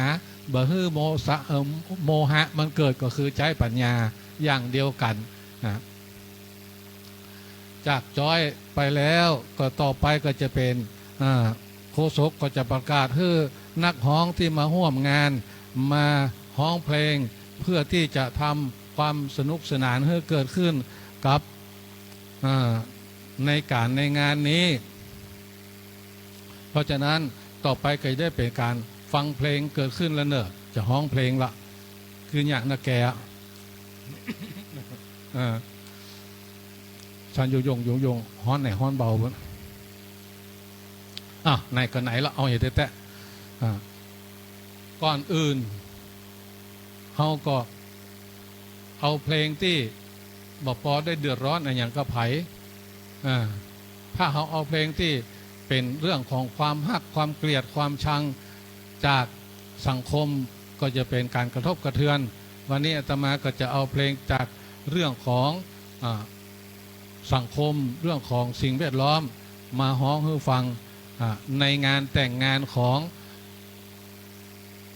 เจ้าบ่าว2 คนเจ้าบ่าวเจ้าสาว2 คนก็คือพามชูชกกับอมิตตาเพลงที่จะฮ้องนั้นเพลงอะไรอย่างเพลงชื่อว่ากลางดง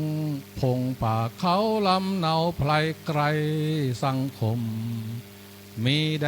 นรื่นรมแสนชื่นชมมีเสรีไรทุกสนุกสนานสำราญกันให้เต็มที่พวกเราชาวถิ่นนี้ล้วนมีไมตรีต่อกัน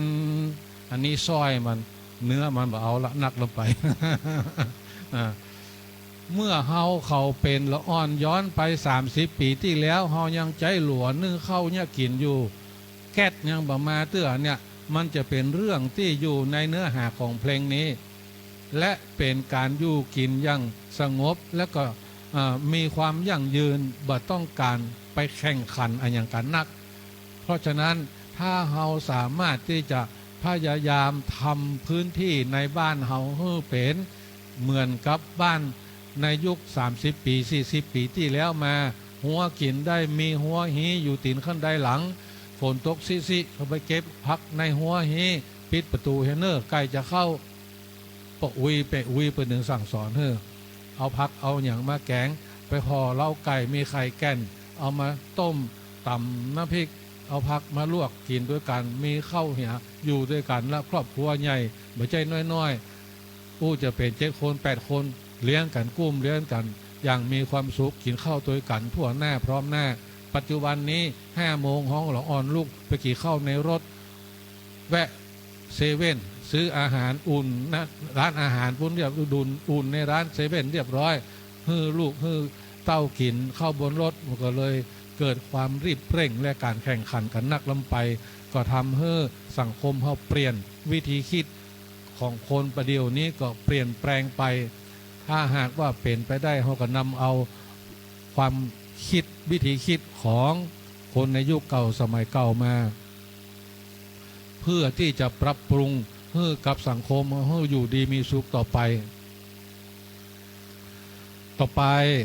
ก็จะเป็นนักร้องที่มาจากเพลงเพื่อชีวิตโฆษกประกาศการร้องเพลงในครั้งนี้เป็นเพลงเพื่อชีวิตชื่อว่าคนกับควายคนกับควายทำนาประสาคนกับควายทำนาประสาควายภาษาควายกับคนกับควายความมาให้มันลึกล้ำทำนามาเนิ่นนานแข่งขันการงานมาเนิ่นนานสำราญเรื่อยมาเพราะสุขใจสำราญเรื่อยมาเพราะสุขใจนี่ละถ้าเราอยู่ในสังคมชนบทเราก็จะยังมีความสุขอยู่กับวิถีชีวิตที่เป็นปัจจุบันในอดีตไม่ใช่ปัจจุบันในปัจจุบันนี้มันมีละนากลายเป็นต้งเหี่ยมด นากลายเป็นที่จัดสรรขอโทษ เป็นที่จัดสรรไปเหี่ยมดละไม่ใช่ต้งไปเหี่ยละมันมีที่ทำกินแล้วก็ไปปากันไปห้ามจ้างตามบริษัทต่างๆไปเอาสิ่งที่เป็นบัญญัติเป็นสมมุติขึ้นมาก็คือเอาแรงงานไปแลกกับสตังค์ซึ่งเป็นสิ่งสมมุติว่าเป็นของมีค่าใช้แทนสตังค์เพราะฉะนั้นเราก็ขอเมตตาถ้าเราสามารถจะช่วยกันพลิกแพลงหรือวิถีชีวิตเก่าๆของเราได้เป็นไปเหมือนกับในอดีตก็ขอเมตตาช่วยกันและฟื้นฟูน้ำธรรมคำสอนของพุทธศาสนาของเราทุกสิ่งทุกอย่างที่เป็นวิถีชีวิตของมนุษย์ที่ทันสมัยอยู่เสมอนั้นก็คือคำสอนของพระพุทธศาสนาซึ่งพระพุทธองค์เป็นผู้ตรัสรู้เยยธรรมคือธรรมที่ควรรู้ก็ได้แก่จิตเจตสิกรูปนิพพานธรรมที่ควรรู้คือจิตเจตสิกรูปนิพพานเพราะฉะนั้นถ้าเราเอาสิ่งเหล่านี้มาศึกษาเราเรียนและประพฤติปฏิบัติตามเราก็จะมีสังคมและวิถีชีวิตที่สงบสุขยั่งยืนเหมือนกับสมัยพุทธกาลการแต่งงานของ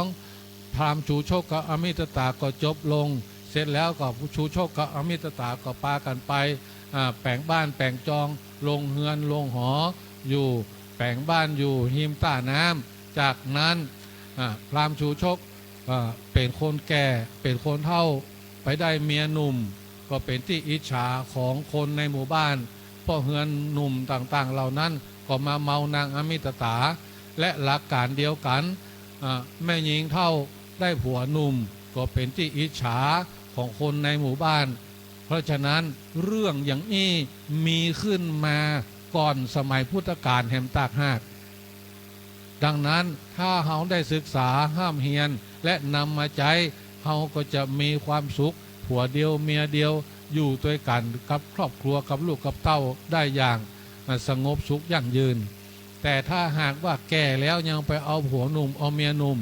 แก่แล้วยังบ่เจียมตัวเถอะปากันไปหาความสุข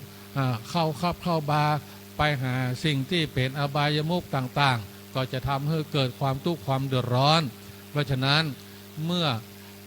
พราหมณ์ชูชกอมิตตาแปลงบ้านแปลงจองอยู่ในครอบครัวเดียวกันแล้วก็มีความสุขด้วยดีตลอดมาแต่ความอิจฉาของคนในหมู่บ้านก็เกิดขึ้นปากันไปด่าไปไล่เบอร์ฮือครอบครัวนี้อยู่ในหมู่บ้านเพราะอิจฉาเปิ้ล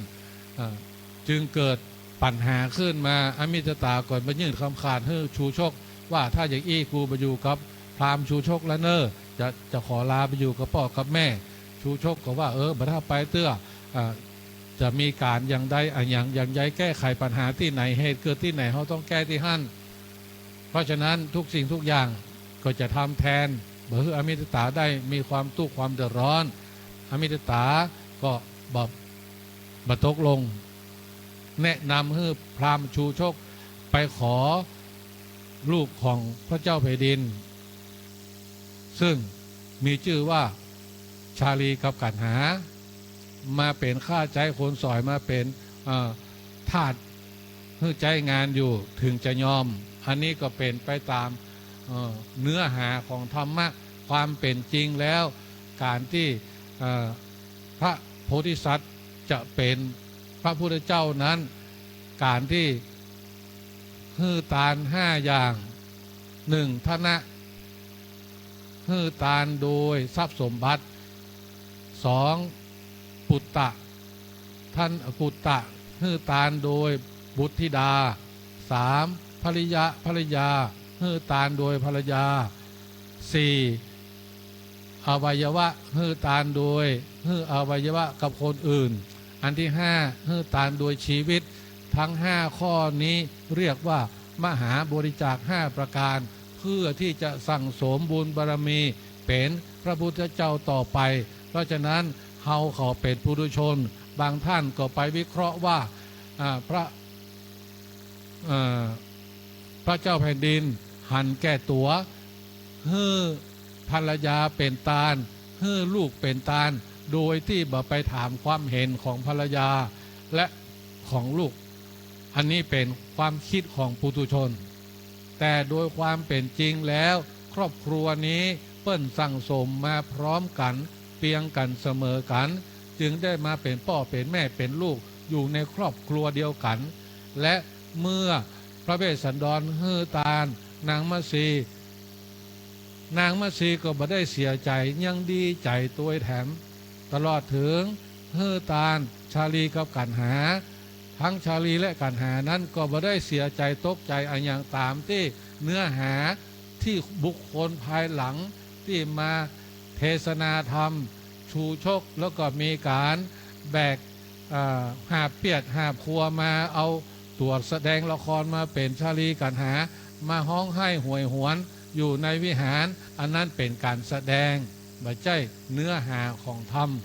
ถ้าธรรมเสมอกันศีลเสมอกันเปิ้นจะอนุโมทนาตัวกันและผลของการที่ได้ฮือตาลทั้ง5นี้ก็จะฮือผลรวดเร็วภายใน7 วันเพราะฉะนั้นจึงเป็นการวิเคราะห์อย่างปุถุชนกับวิเคราะห์อย่างอริยบุคคลจะส่วนทางกันจากนั้นพราหมณ์ชูชกก็ได้ออกจากบ้านจากจองไปเพื่อที่จะไปเสาะหาสถานที่อยู่ของชาลีและกันหาซึ่งก็จะเป็นป่าเป็นภูเขาเข้าไปซึ่งเป็นภูที่6ที่7ชื่อว่าป่าน้อยป่าใหญ่จุลปนมหาปนทำภูที่5ที่ว่าจุจกนี้ก็มีเนื้อหาเพียงเท่านี้นิทธิตังขีญาสังวันนาวิเศษทำผูกทวนหาชื่อว่าจุจกประดับประดาด้วยคาถา79คาถาก็บังคมสมเร็จเสด็จอันธรรมยังสาธุกรังกโรมาเซสาธุสาธุ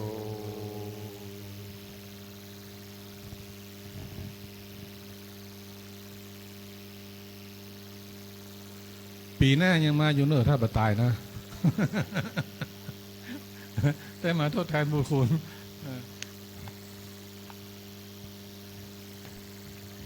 คุณโยมประทิพย์อยู่เมืองก่อน ครับก็จบไปนะครับโดยท่านพระสมุอนุภาพกุณังกโรเจ้าวาดวัดโสพนารามเรียนเชิญท่านเจ้าภาพนะครับร่วมกัน6ท่านด้วยกันนะครับคุณปิยะวันพัฒพิบูลดร.มนรดาศิลปะบรรเลงนะครับคุณสภัสกรประกรณ์ทวัฒน์พงศ์พลตำรวจโทจิรสันต์แก้วแสงเอกคุณมนชัยบุตรมรัตยาคุณเยาวภาอรุณรัตนานะครับ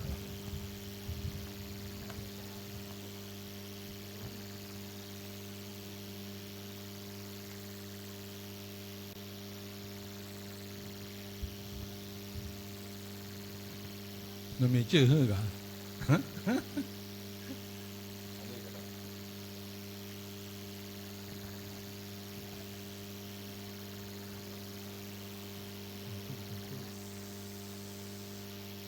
ผูกทนห้า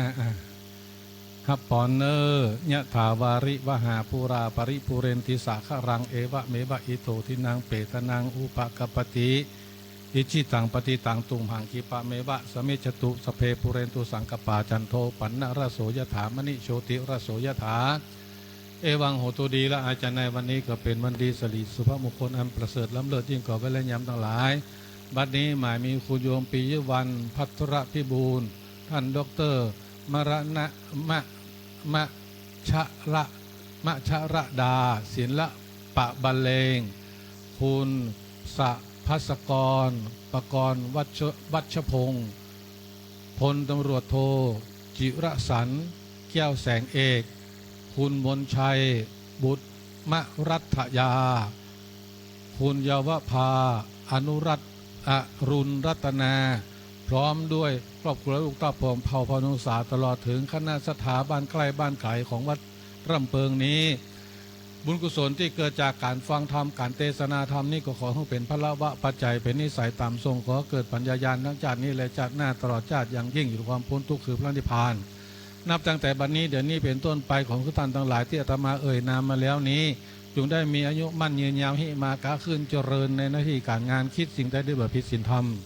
ก็ขอสมมุมาตรปรารถนาสิ่งนั้นขอให้ปราศจากทุกโศกโรคภัยไข้เจ็บอันตรายเคราะห์ต่างๆนานาเป็นต้นว่าเคราะห์ทางเหนืออย่าได้มาใกล้เคราะห์ทางใต้อย่าได้มาพกเคราะห์ตะวันตกอย่าได้มาปอกเคราะห์ตะวันออกอย่าได้มาเพาะฝูงปะเคราะห์ที่ส่งผลแล้วก็ดีที่ยังประส่งผลเจ้าก็ดีก็ขอให้เป็นโอสิกรรมนำมาโจกปีโจกเดือนโจกวันโจกยามอายุปีอายุเดือนอายุวันอายุยามมาส่วนท่านทั้งหลายที่อาตมาเอ่ยนามไปแล้วนี่อยู่ใจอยู่ก็ขอให้มีใจไปขอให้มีโจกมีลาภพาแปะข้าศึกศัตรูจุยังจุประการนั้นจงจักมีเที่ยงแต่ดีหลีอายุวัตโกธนะวัตโกสิริวัตโกยะสะวัตโกพละวัตโกวนะวัตโกสุขวัตโกโหตุสัพพทาทุกขาโรคะพยาเวราโสกาสตุจุปัตถวาอเนกาอันตรายปิวินัสสันตุจเตชะสาชยสิทธิธนางลาพังโสติภคยังสุขังพลังสิริอายุจะวันโนจะโพคังวุติจะยะสวาสตาวสาจะอายุจะชีวสิทธิพระวันตุเต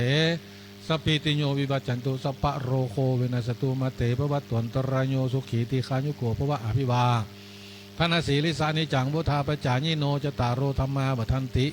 อายุวันโนสุขังพระลาอันธรรมยังสาธุกรังกโรมาเซสาธุสาธุสาธุอยู่ดีมีสุขรักษาทุกท่านเนอ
ปิดก่อนเลย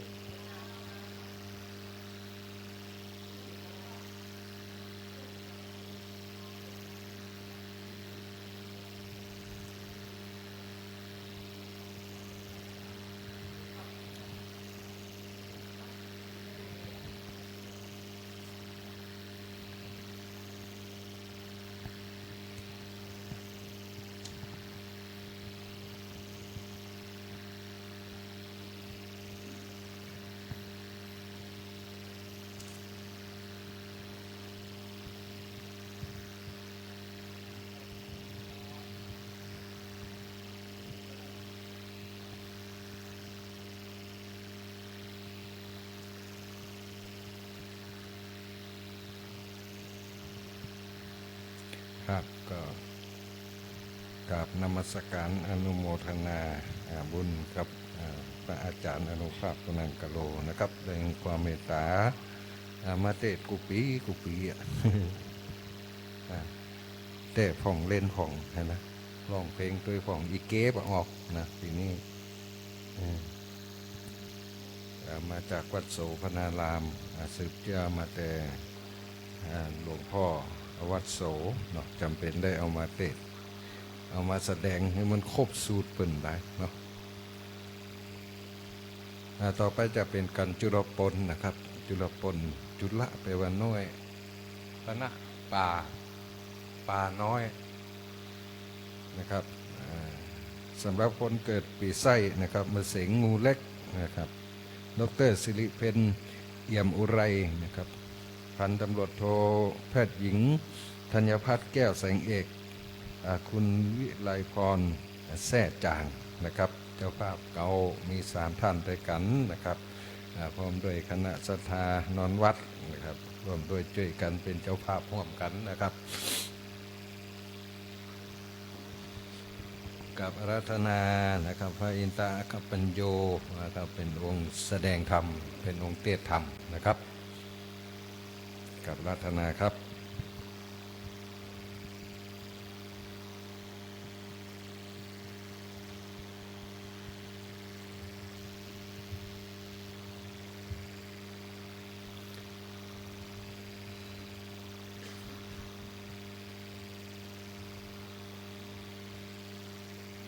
ต่อไปทุกท่านก็จะได้สดับรับฟังพระธรรมเทศนาทำกันจุลพลขอตั้งอกตั้งใจได้สดับรับฟังณบัดนี้นะครับ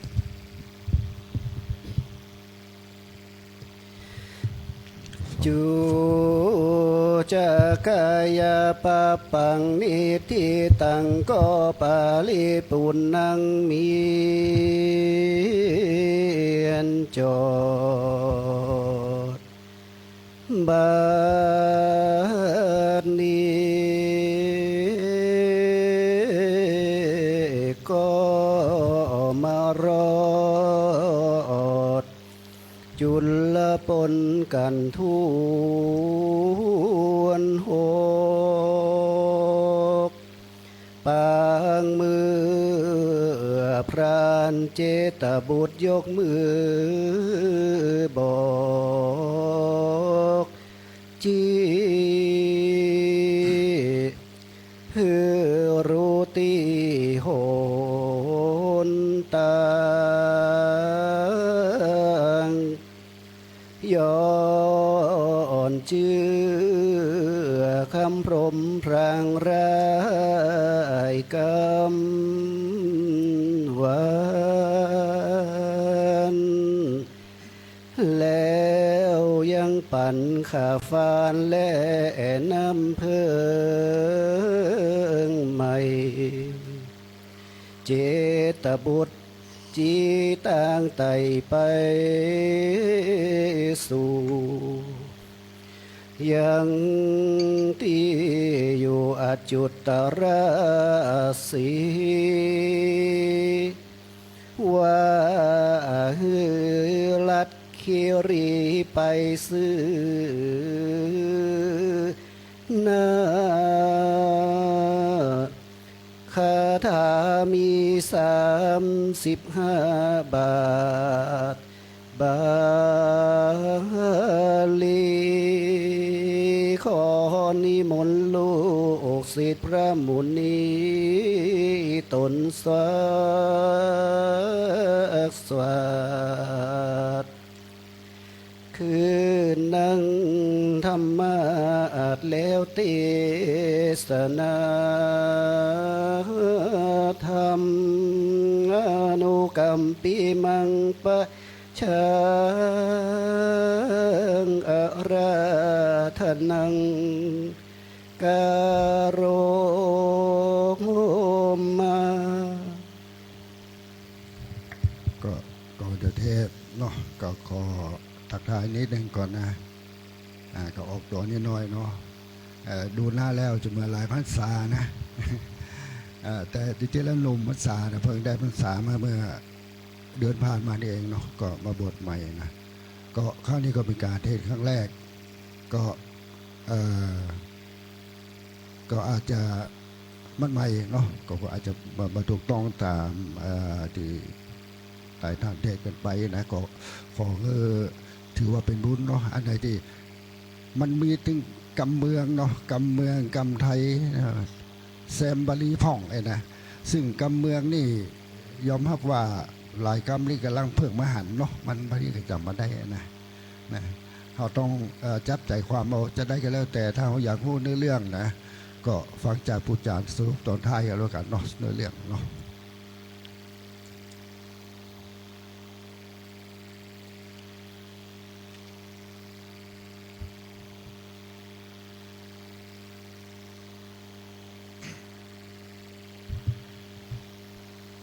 นะโมตัสสะภะคะวะโต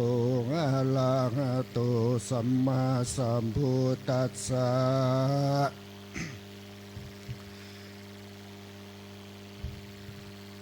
เอวังเจตะพุทโธพระมะนังโพเจตวาปาทายะสัทธายะตัสสะมะทุโนตุมปันเจวะปะกะมิกะสัตถิจะตัตตัวมักเกตเปตวาตักขินะหัตถังอุคิตปิตวามหาสัตตัสสะวัสโนกาสังอจิขันโตก็เอามือลงได้นะทำสบายนะ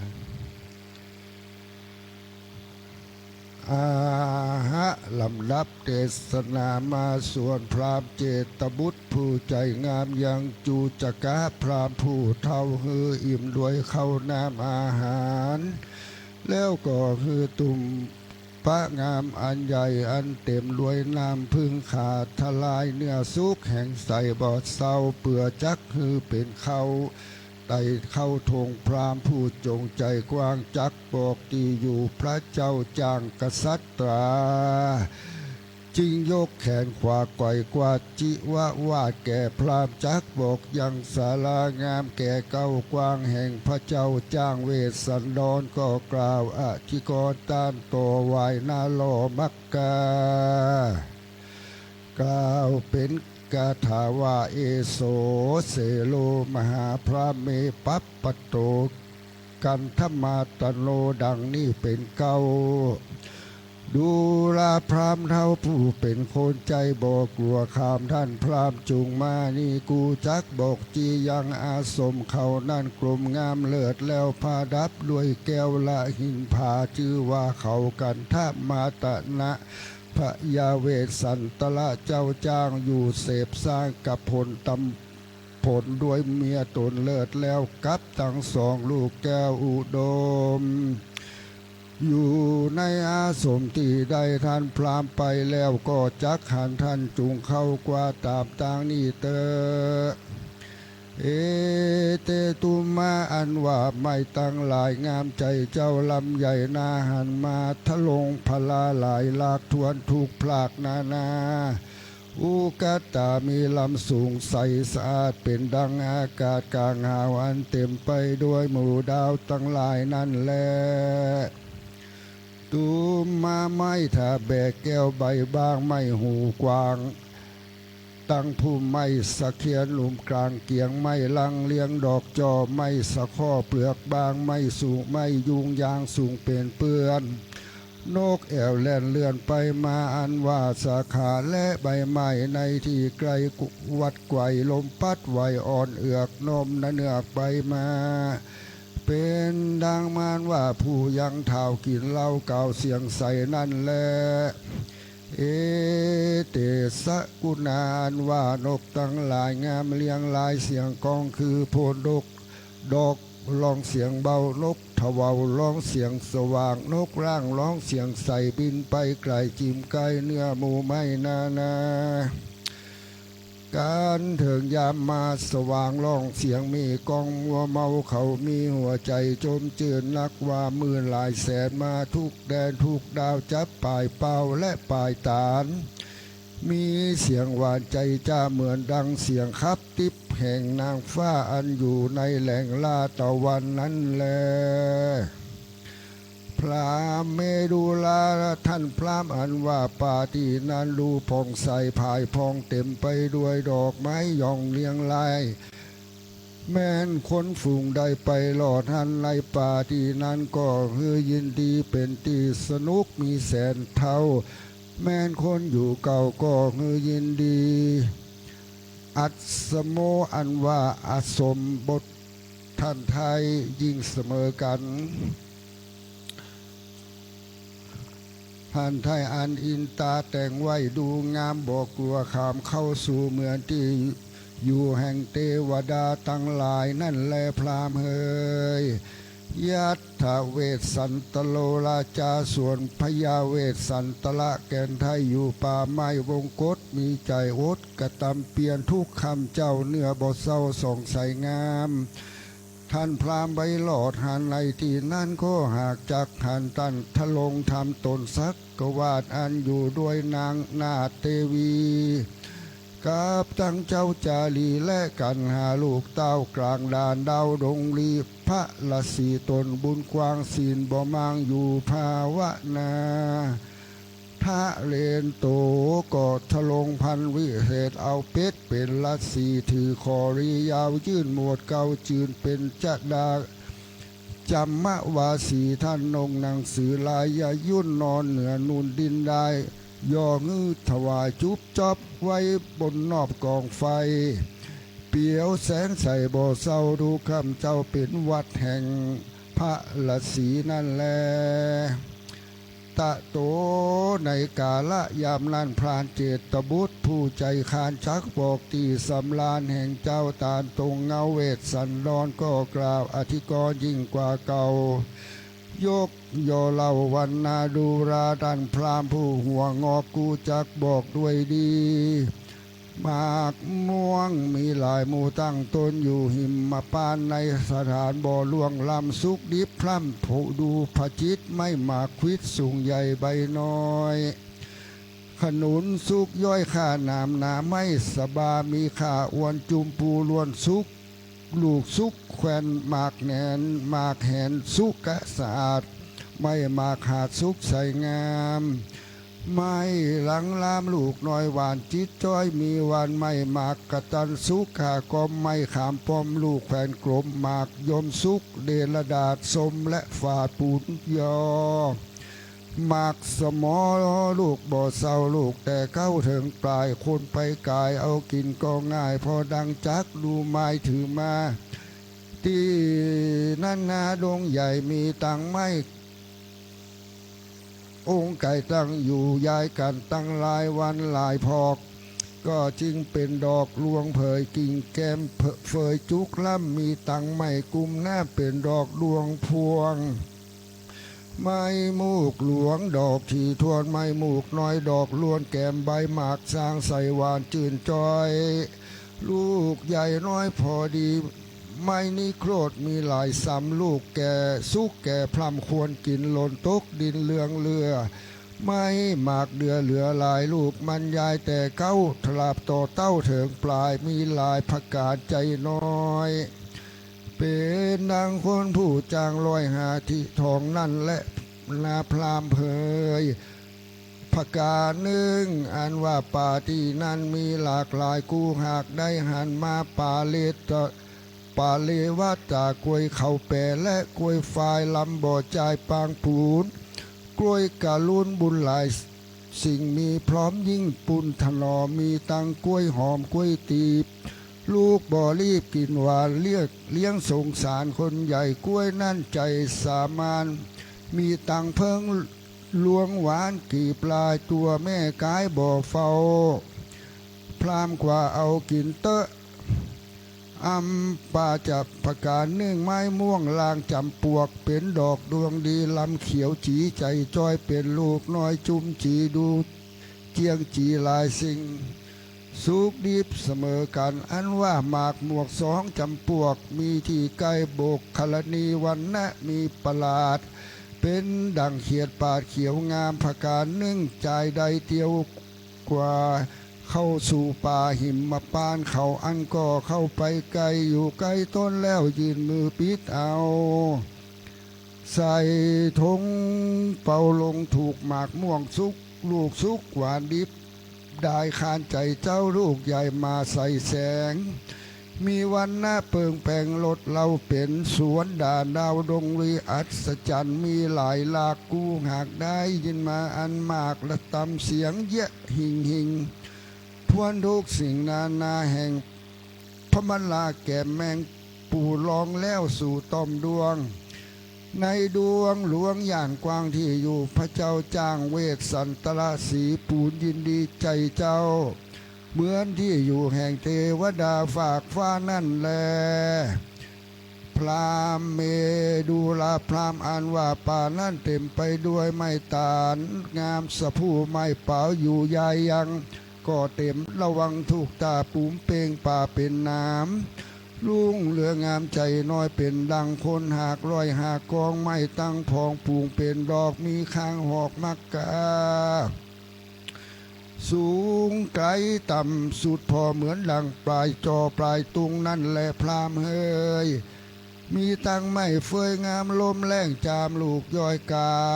ยยาน้อยหอมเพชรเกศนาหอมอ่อนหอมจัดจ้อนเปิงใจไม่ตั้งหลายฟูงนั่นลำเลิศเป็นต้นเกิดแก้มดวง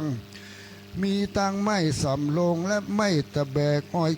แจ้งอ้อยจ้างแจกใบบางมีจิมข้างหนตางที่หัน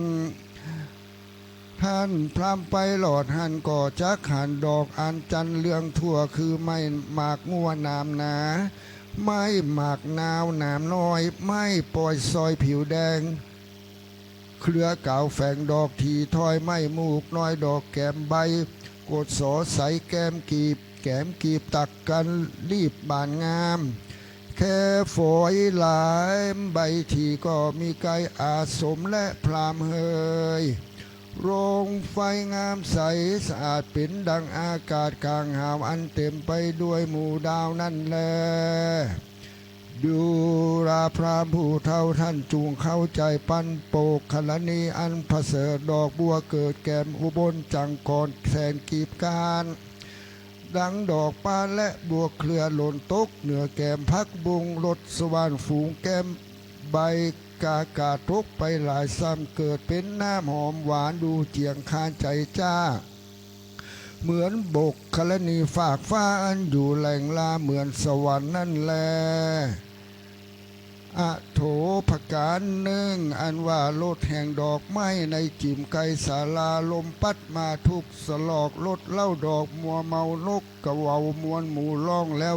สู่บินไปคือในที่ไกลก็หากดูไกล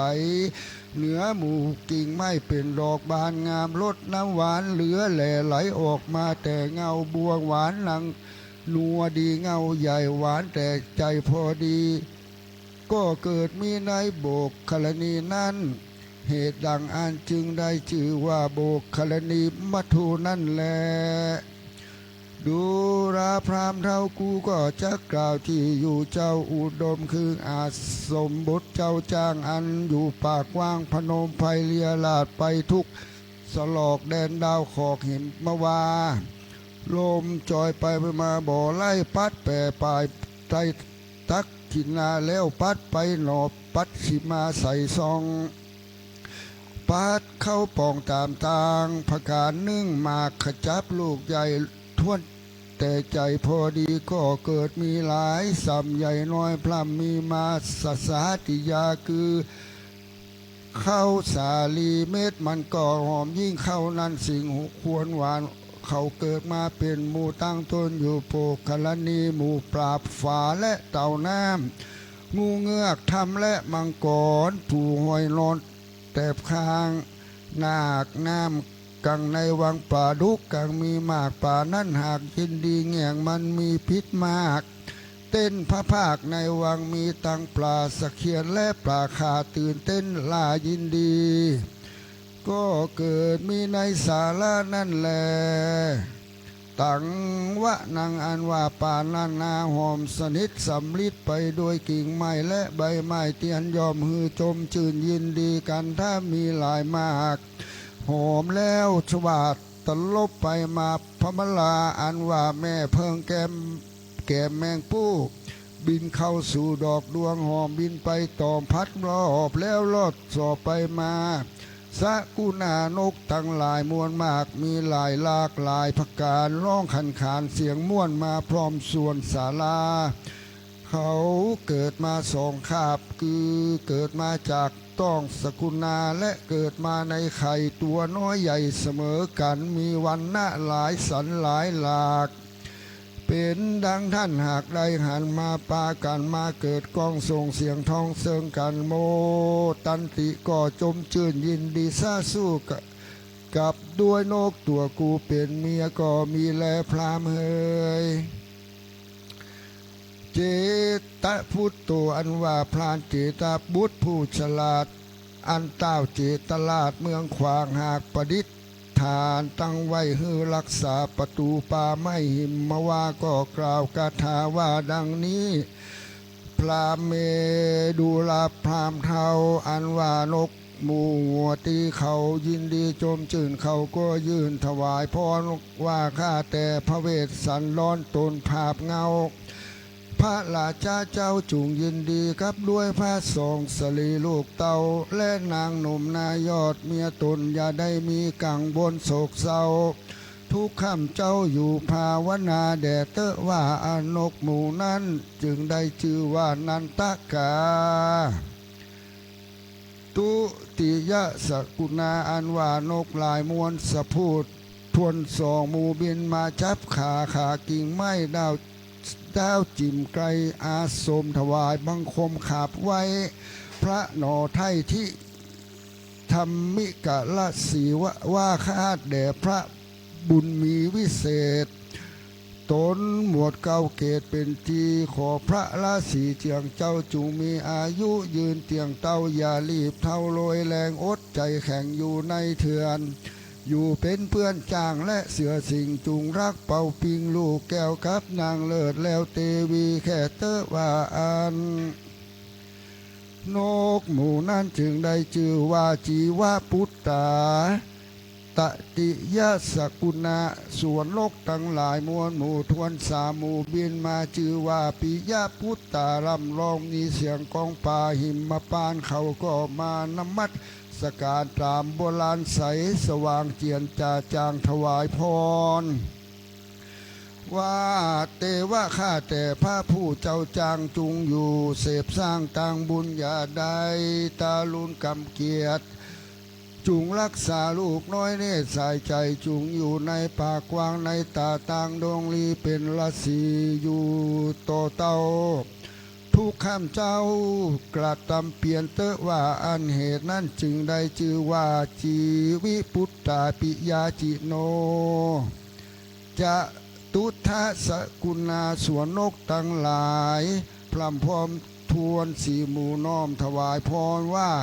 เตวะข้าแต่พระเวสสันดรหนอไทยอันอยู่ในป่าไม้หิมวันครับด้วยเจ้าจารีและกันหาลูกเต่าตั้งนางหนุ่มเน่าใจบานอดอยู่ในดงดานป่าจ้างกลางปากกวางดงรีจุงเป็นราศีตนสักกวาดกินลูกไม้หาดหัวมันเป็นของสันต่างเข้าแก่พระราชาเจ้าตั้งสองพระองค์ใส่ใจส่งเสพสร้างอย่าละมางกะตำผลอย่าได้มีกังวลเดือดร้อนลำบากคนข่มใจ จุงเฮอมีไม่ถีจมจืนไว้ลบยื่นเปี่ยวไฟ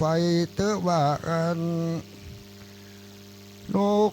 หมู่นั่นจึงได้ชื่อว่าปิยพุตตาปิยวันตาสะกุณาอันว่านกทั้งหลายสี่หมู่บินเข้ามาสู่ศาลาบินไปแล้วบินมาส่งทลาบคางร่องทองจางปูนฟังเขามาแปลงล้างดีตีนั่งแตบข้างฟังโบกคลนีก็มีแลว่านางอันว่าป่านั่นดูงามสะอาดอันดาดาเต็มไปด้วยไม้ตั้งหลายเป็นต้นยังยาอยู่ทองแถวหมู่บุพผาเป็นดังฝูงคนมาแสงร้อยเหมือนดังจอร้อยอยู่แก้มตุงนั่นและพรามเฮยพรามเมดูลาพรามเทาอันว่าพญาเจ้าเวสสันตละแก่นไทยอยู่ป่าไม้แดนใดท่านพรามไปก็หากจักหันมาโบยาท่านจงเข้าป่าดงดานท่านก็จักทะลงพันละวิเศษผูกแกล้วเกตเป็นละสีถือคอกันรีเกี่ยวได้ยังลูกไม่เครือปู่จาจำมะวาสีท่านลงหนังเสือลายสนทีนอนเหนือที่ธรณีท่านย่ออัญจุลีนมัสการตามโบราณบ่อเศร้าทุกข้ามเจ้าหากเป็นวัดพระละสีนั่นแล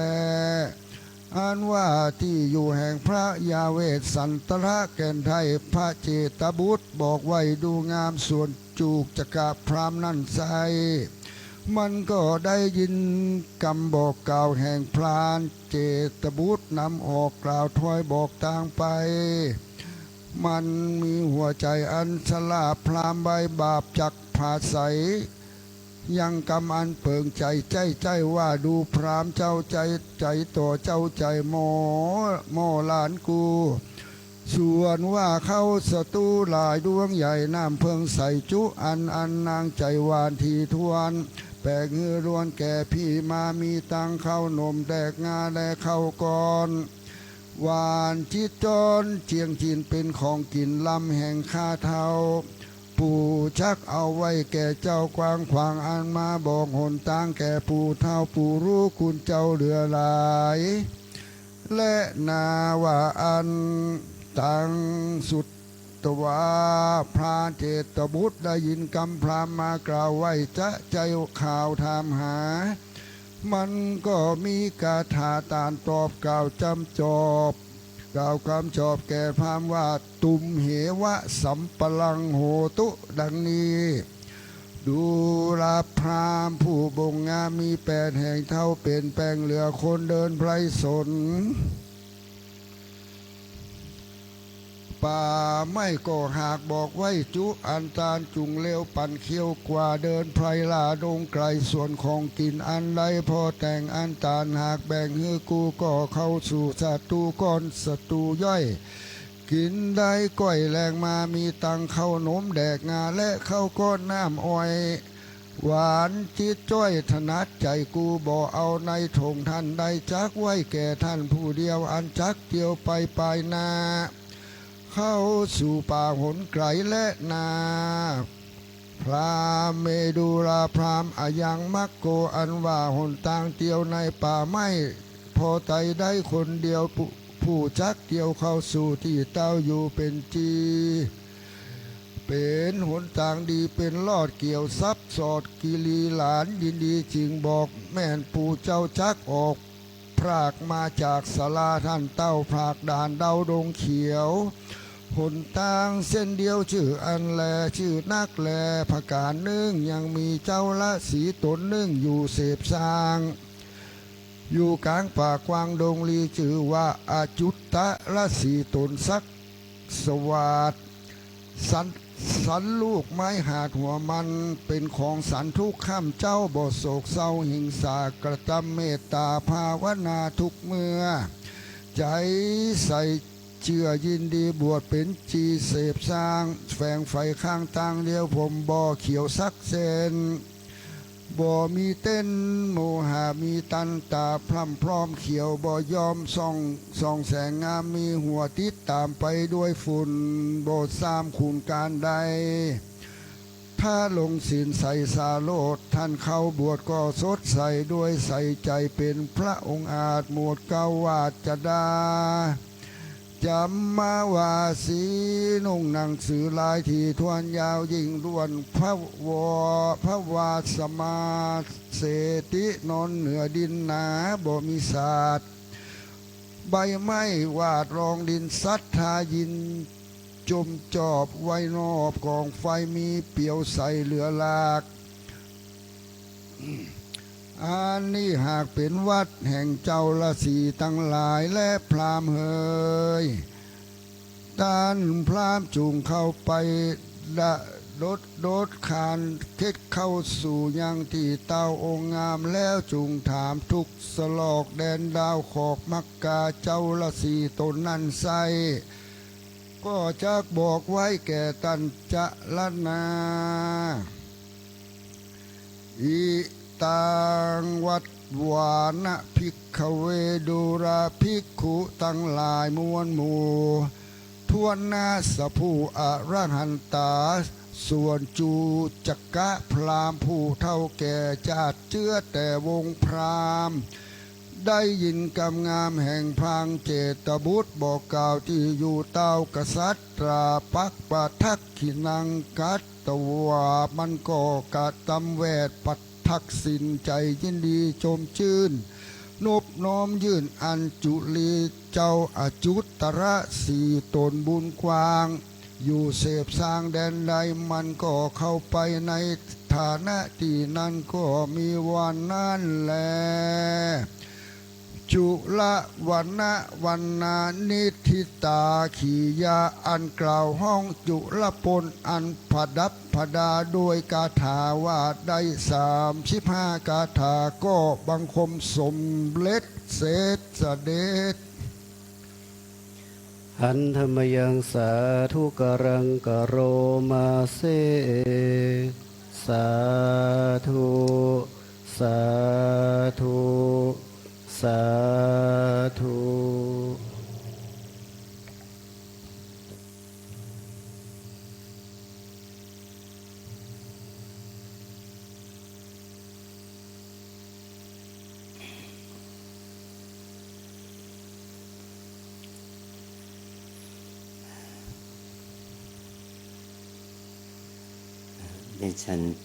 เวสันตรชาดก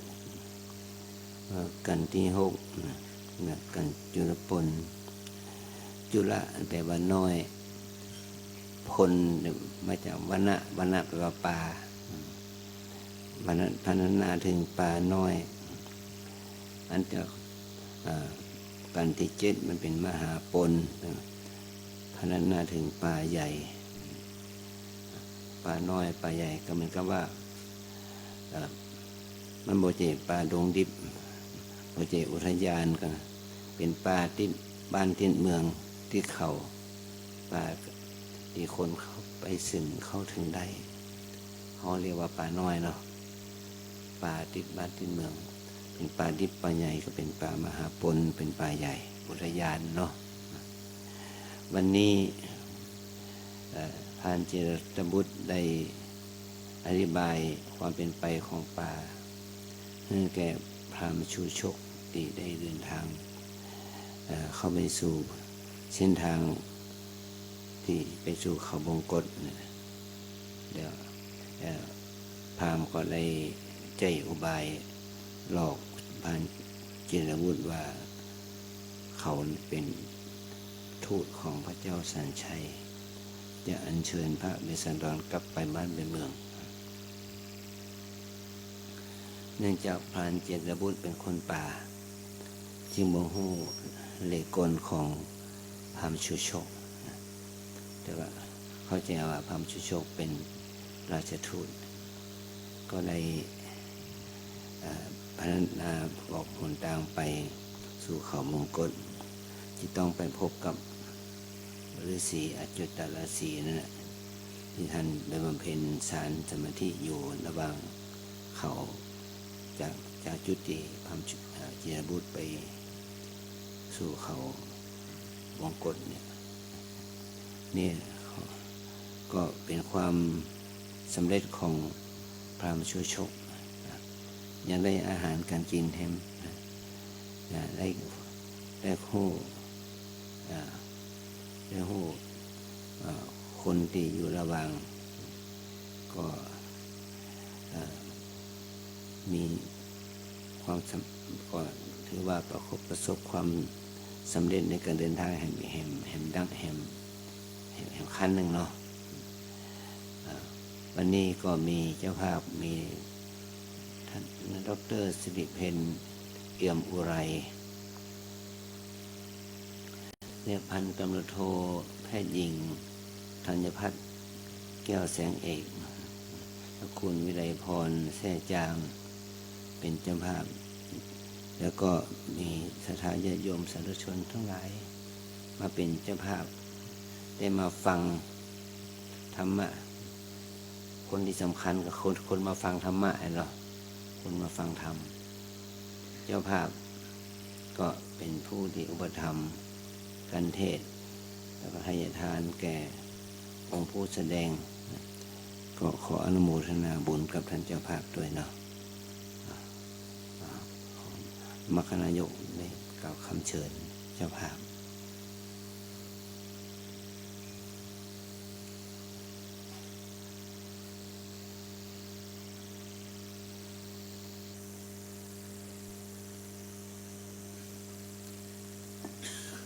ครับก็ขอเรียนเชิญนะครับดร.สิริเพนเอี่ยมอุไรพันตำรวจโทแพทย์หญิงธัญพัฒน์แก้วแสงเอกคุณวิไลพรแท่จางนะครับแท่จาง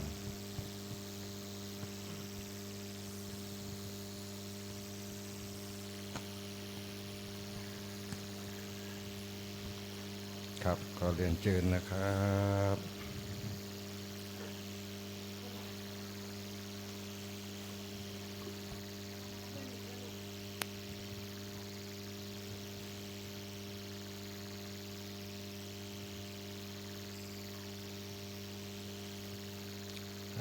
สาธุ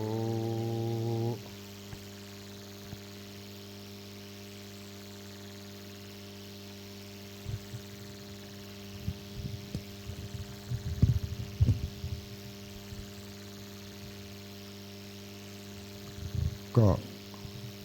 เตรียมตัวรับพรเนาะถ้ามีน้ำที่จะกรวดก็เตรียมน้ำกรวดถ้าไม่มีก็ตั้งจิตตั้งใจนะสนใจอุทิศบุญไปให้ที่ท่านที่เราจะอุทิศไปให้นะ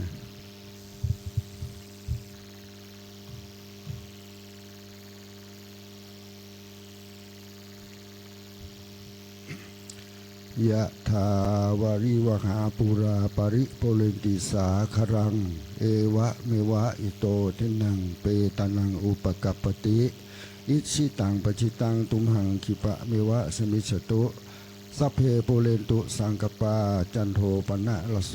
ยถามณิโชติละโสยถาสัพพิติโยวิวัชชันตุสัพพะโลโควินัสสตุมะเตภวัตวันตรายโยสุขีทีคายุโกภวะอภิวาทนสีลิสะนิจังวุธาปจายโนจัตตโลธรรมาวัฏันติอายุวโนสุขังพลังก็ขออนุโมทนาบุญกับผู้มาฟังธรรมทุกท่านนะโดยเฉพาะเจ้าภาพนะที่ได้เป็นเจ้าภาพกันนี้นะก็ขอให้ทุกท่านนะจงเจริญด้วยอายุวันนะสุขะพละปฏิภาณธนศาสตร์สมบัตินะขอให้มีโชคมีลาภมีสุขภาพสมบูรณ์แข็งแรงทุกโศกโรคภัยทั้งหลายอย่าได้มากล้ำกลายเบียดเบียนหากคิดหวังสิ่งใดที่ถูกต้องตามคันลองของธรรมแล้วไซก็ขอให้สมดังหวังทุกประการทุกผู้ทุกคนด้วยเถิดอันธรรมยังสาธุกรังกโรมาเซสาธุสาธุสาธุ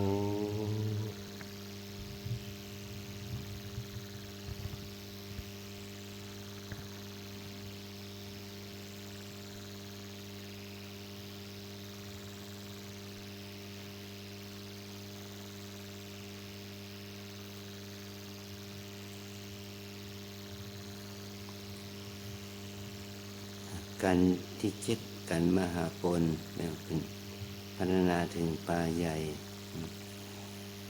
องค์ผู้แสดงธรรมพระคีรพัฒน์ประสาทโทประจำปีเกิดปีสง่าปีมะเมียปีม้าขออนุโมทนาบุญกับท่านเจ้าภาพวันนี้หมายถึงคุณรพัสนันที่สิริฮีรานันท์สิริฮีรานันท์ขอบคุณธัญลักษณ์วราดีสุขสันต์คุณนวิวัฒน์วิยธนสิริกุลคุณวิรินทร์วิมลธรรมสิริเป็นเจ้าภาพรักขอ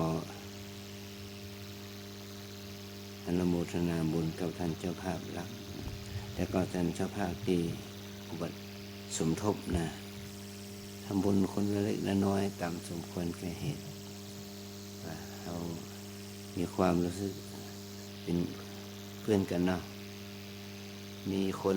มาฟังธรรมนะเขาก็สบายใจที่ใจสบายด้วยบางทีเป็นพระเจ้าเตะในเสาฟังมีแต่ไอ้เสาฟังแบบเตะให้เสาฟังเสียมากกว่าแต่เราเลยบ่ได้เขาได้ทำกิจกรรมมีศรัทธาญาติโยมมาฟังธรรม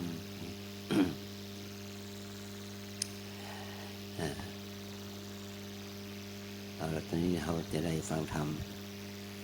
มหาปนจากท่านคีรพัฒน์จะได้ฟังธรรมกันต่อไปกันที่7นะอนุโมทนาต่อไปกระผมจะได้อาราธนาธรรม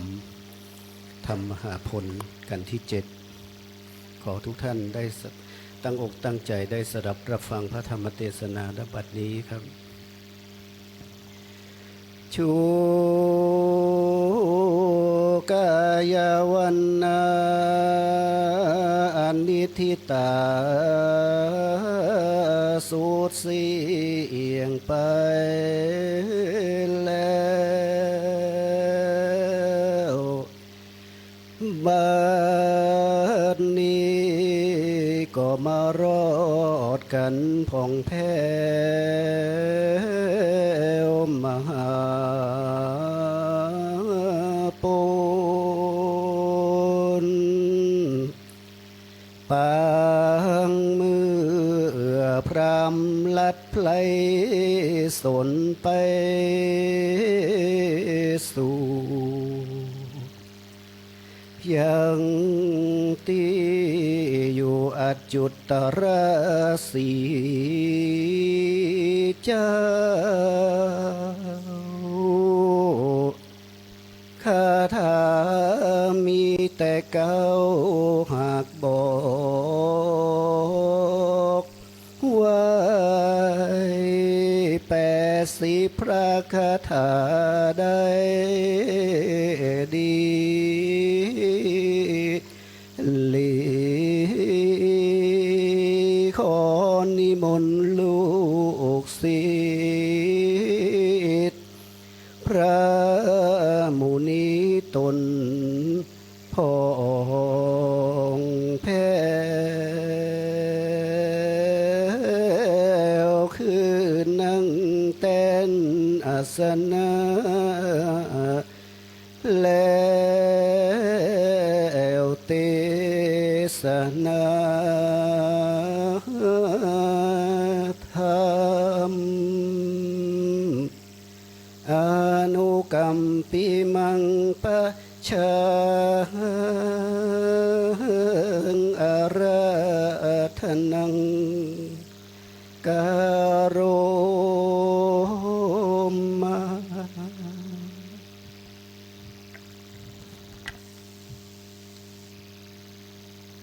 นะโมตัสสะภะคะวะโตอะระหะโตสัมมาสัมพุทธัสสะนะโมตัสสะภะคะวะโตอะระหะโตสัมมาสัมพุทธัสสะนะโมตัสสะภะคะวะโต อะระหะโตสัมมาสัมพุทธัสสะขอนอบน้อมแด่พระผู้มีพระภาคเจ้าพระองค์นั้นผู้ตรัสรู้ชอบได้โดยพระองค์เองขอนอบน้อมพระธรรมและพระอริยสงฆ์เจ้าทั้งหลายขอถวายความเคารพพระเดชพระคุณพระภาวนาธรรมาภิรัตน์วิเจ้าคณะอำเภอเมืองเชียงใหม่เจ้าอาวาสวัดรำเปิงตะโปธารามถวายความเคารพพระมหาเถระพระเถระ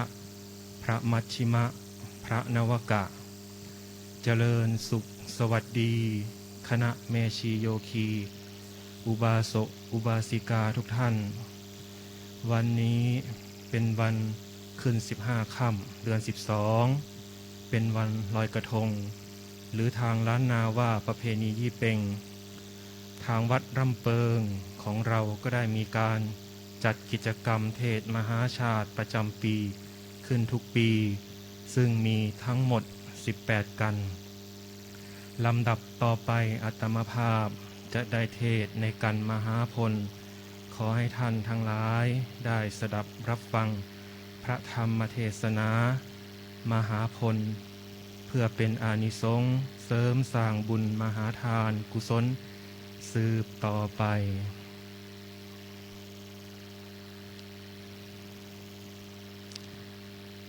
เจริญพรก่อนสิพาที่ตั้ง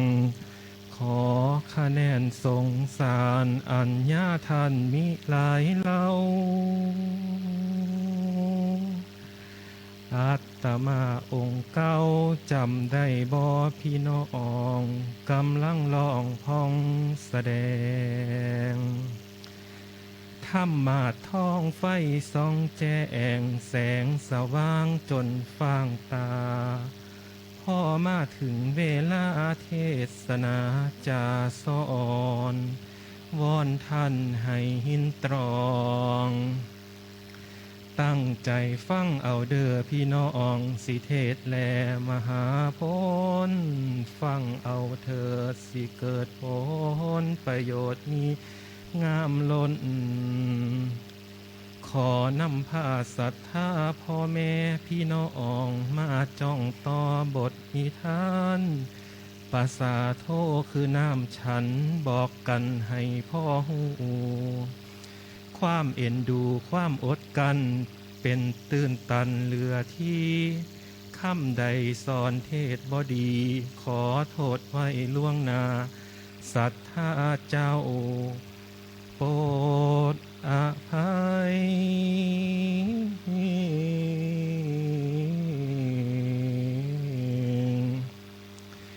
ฉันขออ้อนน้อมพร้อมจิตคิดมิตรไมตรีฟังเสียงของดีตีบรรเลงเปล่งเสียงสำเนียงกอองเริ่มแต่ตอนตี5 พุ่น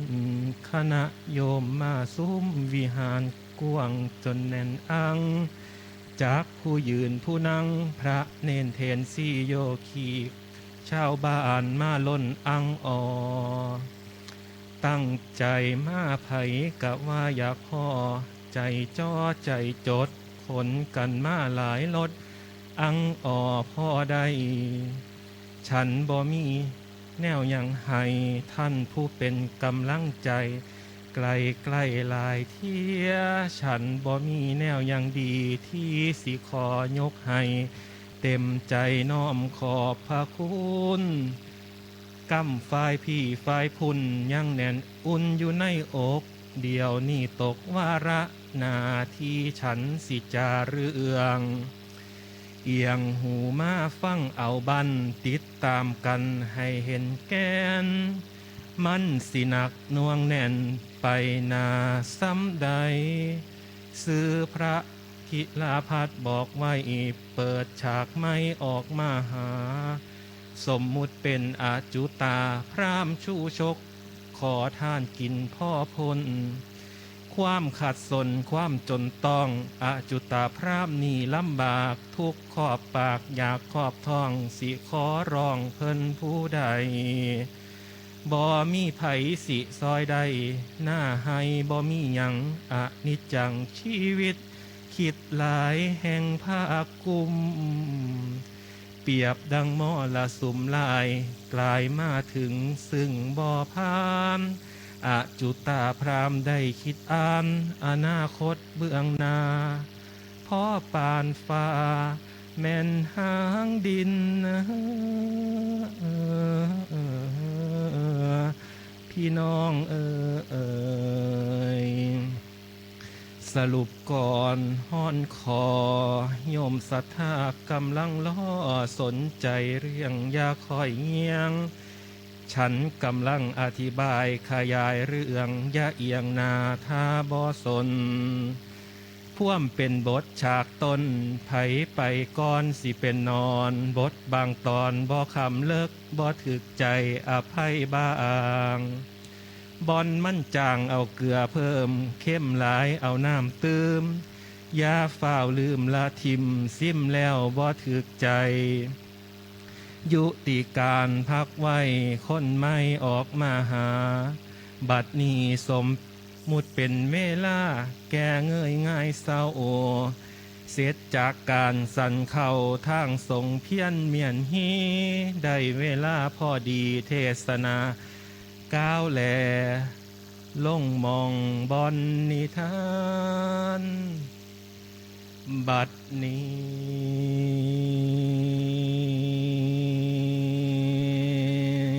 เสิญฟังเรื่องมหาเวสสันดรสาดกสันสิบันละยายกเทศนาจาสอนเป็นคำก่อนอีสานและกระแสเสียงสันเสกฝากเป็นเอกลักษณ์ไว้ผู้ฟังได้ยินต้องขอเชิญพวกพี่น้องพ่อแม่สาธุชนเมื่อสู่คนที่มาฟังให้จื้อจำเอาไว้ตอนพระโพธิญาณไทยของเฮาเสมยศาสตร์เป็นพระเวสสันดรเจ้าท่านต่างแต่กุศลบารมีลื่นล้นเต็มเปี่ยมได้บำเพ็ญนับว่าเป็นแนวทางได้ย่างตามงามโลนจังว่าคนใดหูกะทำตามของเหตุหวนลำลึกนึกไว้คนนั้นประเสริฐหลายเวสสันดรนับว่าเป็นศาสตร์อันยิ่งใหญ่ของพระโพธิสัตว์เจ้าก่อนสิทัดมาเป็นองค์พระพุทธโคดมเจ้าฉันจากนำมาเว้าจากสำเนาเห็นก่อนเป็นคติธรรมแทรกซ้อนสิพ่อได้หินตองขอเชิญส่วนพวกพี่น้องถ้าเมสาธุชนมาสู่คนฟังเอาเถิดสิเกิดประโยชน์พูนเพิ่มทศพรกันเลิมหิมพานต์กสิตอหอดนครพุนละพอ13กันทวนจังจบมวนภาคเสียงพันคาถาตลอดเรื่อง สมบูรณ์แบบเทศนา อาตมาสิไขจากก่อนและสอนเทศสาธุสนที่มาล้อมสดับเสียงคู่สุธานสดับฟังท่องเรื่องเล่าแม่นนิทา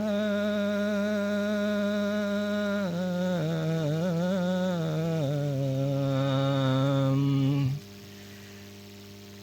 บัดนี้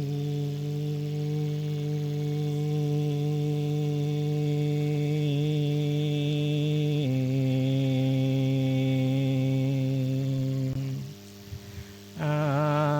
นุสนสืบเรื่องสาดกเทศนิทานไข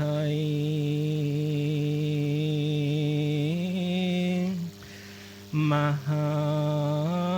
โพ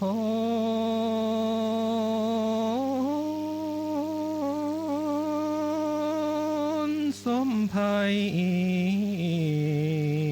ละดาดงกวงหลังจากหลวงพันใดเท่าภาพไปตามสองมองเบิ่งเขาเล่าเยินเดินดันดวงเดียวลาดเล่งเลี้ยวถึงเขตพระฤาษีพระมุนีทรงสินเสืออาจุตาทานลาติการสิมาเยี่ยมสุริโยคอยตำทำพอดีมืดมัวสีเศร้าหอนเจ้าพ้นกายลวงเข้าไปเขตข่ายไหวท่านพระฤาษีอันสุริยยกอภิวันธนานอมจอมมุนีก็เลยเว้าจับสำนักสีดาเจ้าสิมาบวบพี่ถึงพี่เรื่องอีหยังพระเวทเนาอยู่ยังกลางป่าไพนานี่เมืองมาเพราะทำทานโสปการเมื่อสิ้นมาถือศีลอยู่ในดาวดอมมาสีและลูกอ่อนยังผ่าพรนุ่งขาวคิงเท่านั้นแนวสิให้กับพ่อมียังนำมาหอดพี่สิปีปนบ่มีขอสร้างบ่มีเมืองพอบ่อยากอายดินฟ้า หรือสิมาขอลาสองกุมารลูกทางเจ้ากะสร้างหนาดานสิกวนทานอยู่บ่ไหวพามได้ยินเพิ่นหายตกประมาเสียสีซ้ำถึกตีปลายข้างกะเอาอัศจรรย์ห้อปาฏิโทฤาษีนี้สร้างหูดีสอดส่องจากแม่นถ้วยถึกต้องถึงมองมนประสงค์สร้างหูจักเสาะส่งหาติ่งมันแก้วบ่แม่นแนวละนอกกูสิคู่ขึ้นได้ยืนเสอเอาละเด้อข่าวนี้ปัญญามีใส่อีกทีหนีจากเสียมาพ่อแค่สิดีแย่กะสร้างมาจนตอกว่านั้นบ่ได้วันสิเอาจริงคิดแล้วลิงเห็นท่าหวังสิหาก่อนแก่แล้วจังแลแนมนาอาจุตาจ้องต่อยืดโตโตห้องตะวัดเว้าพระคุณเจ้าอย่าก้าวจาฟังความคอยสาก่อนนะอย่าเฝ้าว่าจากให้เป็นพระทรงสีไพ่ให้ก้าวจาระวังไว้คอยเดินทางข้าวนี้บรรสามีให้เข้าป่าสีเสินพระเวทเจ้าให้ขึ้นเข้าสู่นครบ่แม่นคอยนี้อ้างผู้หานป่าก็คนเดียวนี่แหล้วอาสาเที่ยวทั้งหอกจังผ่านดงมาถึงพี่เศร้าสีพี่ทั้งขายมีหลายแต่หากหลาย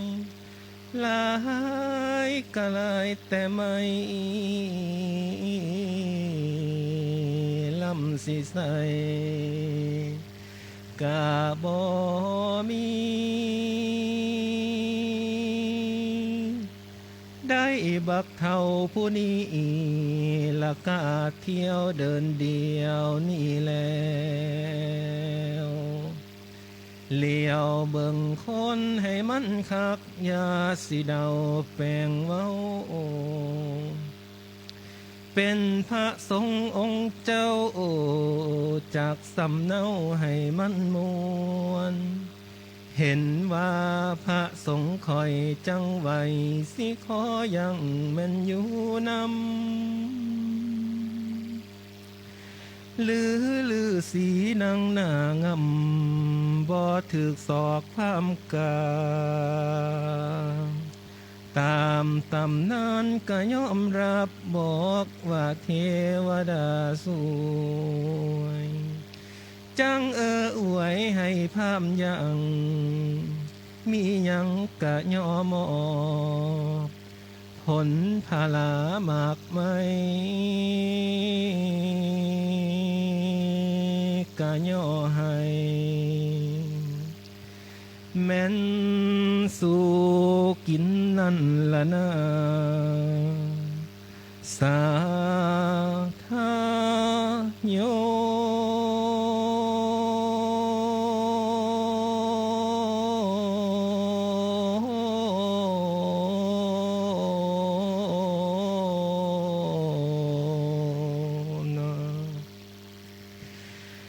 ลาตีการผ่านสิ้นฟ้าสว่างเวหาพามสิไก่จังขอลาหางผาลือสีเทาองค์มุนีพันจาเว้าพันละนาบ่งบอกตะเว้นออกเด้อสีทางนี้ให้ท่านไป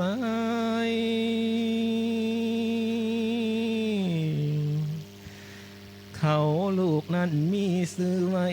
คันธบาทดอยหอ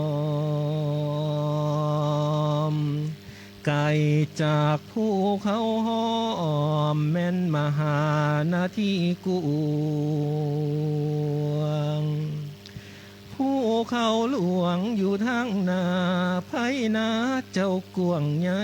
เดียระดาษหมูไม่ไปนาสิหงเฮ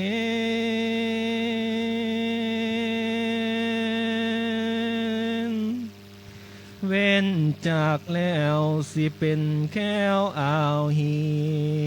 นคือดังอินปูนแป้งละดาแนวไม่สัตว์ในพายมีลายหล่นสารวนมากมู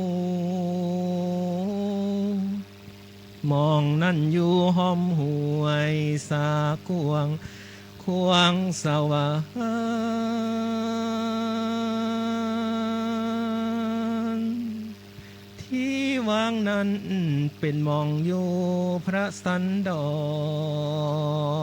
รนาสะอ่อนที่อุทัศทุกสถานแถวที่พามยินดีได้ฟังแล้วก็เลยลาตั้งท่าก้มกราบลาเพ่นพายแล้วเสสายย่างเดินลงจากเนินถึงห้วยอันขาวสวยขลาดเหมือนบืนสลนเสลือกลมส้มสู้ได้กงกอยจนว่าได้ห้องโอยโอดโอยนอเจ็บแอวเป็นมาลมส้มแซวกะสะสายต้องเป็นเก็บเอาเองยาวานอันผู้พันบังป่าแดกแอบเบิ่งอาทิตย์กาตะเว้นขึ้นละวังสวยเกือบสิมุดหมอดมวยโอสวยใหญ่จริงจีอิงขอบผู้หญิงละนอกกูละหาเอ้ยมันแสนกูมจังแม่นตันหาโหมคุ้มใจให้มัวมืดเปรียบเหมือนหมอกมัวมุ่งบ่หงเห็นเท่าสิตายกะบ่เว้นบ่หูเด่นเห็นปัจจักสร้างทอนอแม่นของมักแม่นสิตายกะยอมแล้วมาสู่แนกะเก็บเมียนแล้วหมุนเวียนเคลื่อนที่จอละลีย่างเอินเดินเข้าแม่นฟ้าพงถึงเขตส่องดงป่าไพนามีนานกกก็กันเป็นสันเท่าวันเกี่ยวย้อยกะย้อยย้อนเป็นมาลิงติงตอนย่วมยัวเจ้าทั่วแดนดอกดูดีระดาษดูสวยแซมนมสาวพองจวนจันคู่เข่งคอมไข่ขิงไข่ต้นมะขาคุบขับขาคมไม่มูคะแน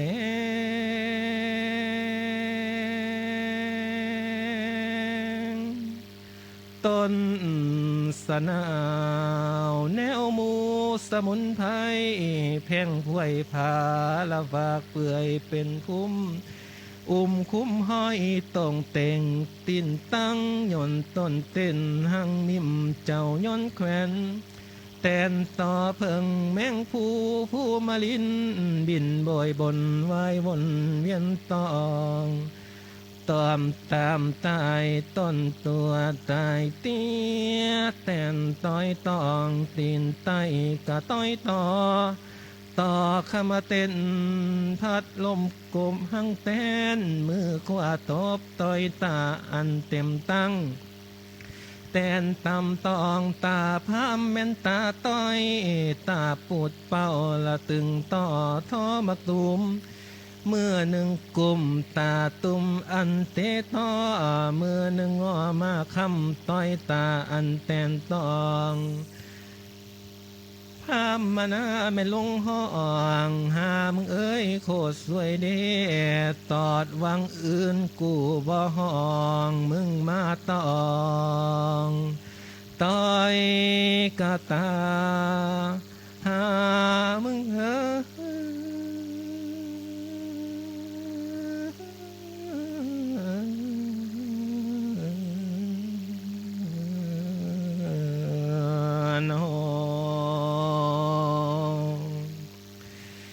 ต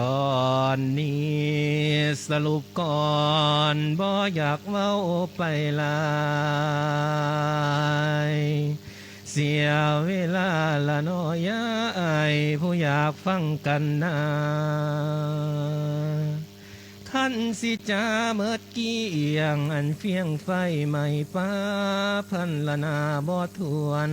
กะลายล้วนจะมากมีเพิ่นจังเอิ้นกาวสีเอิ้นว่ามหาพรแปลว่าแนวไพศาลใหญ่มหันละพันโสงสัตว์ในดงแดนนี้ทั้งหมูมีสนีป่าทั้งหัวควายสร้างมาเม่นละมั่งเมยมากหมูเก่งกวางป้าเสือสีเองหัสดีลิงนกกะไงปันพญาสางบ่จักนำมาอ้างอยู่ตามทางพ่อพานมีตาการมากล้นจนเอิ้นอ่านบ่ไหว้สู้ซกเข้าป่าไม้ละมุ่งใส่พาสันดอนเถิงยามนอนปีนแขวนอูเถิงอยู่ปลายไม้จักมาหลายวันใดแต่เดินไพ่ทวนที่หลายลาตีผ่านพ้นก็ถึงมองเจ้าป้องไม้มือนั้นพามลวงยายหอดเดินเนินสวรรค์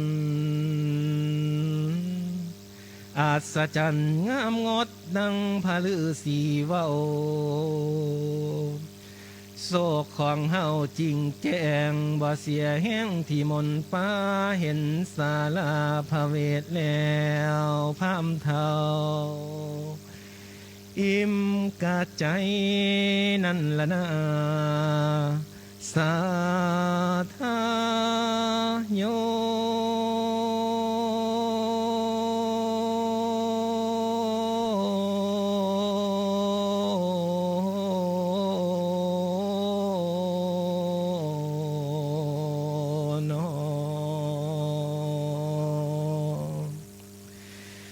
มือนี้เขาบ่ได้ตะเว้นบายผิดยามเลิกมองงามรอวันหลังจังสิไปตอนเศร้าตอนนี้นางมัดสีเจ้าโอสิกลับมาจากป่าบ่เป็นท่าแท้พระนางเจ้าสิบ่ยอมลูกกับแม่อยู่พร้อมเพียรหักเสมอตาไผสิมาพ่อยพัดส่วนสิขัดขวางไว้ล่อนั่งไปในดาวให้ถึงข่าวมาหาเลิกให้ถึงเมื่ออื่นเศร้าจังควรเข้าดุงคอคงสิได้อ่อนน้อยกะสมดังกะใจหมาย นอนพักกายอยู่บนดอยเพื่อสิคอยให้มันแจ้งจึงจัดแจงนอนเล่นใจเย็นเย็นถ้ามือไม่100%จะต้องได้ก็โดยแท้ว่าแน่นอนจบบทบาทสิพักหอนก่อนอวยโยติการมี80พระคาถาสิอวยลงแล้วมหาโพธิ์แม่นสุดเสียงจบสำเนียงเจ้าหอดดานอวสานพักไว้สิลงแลก่อนละโย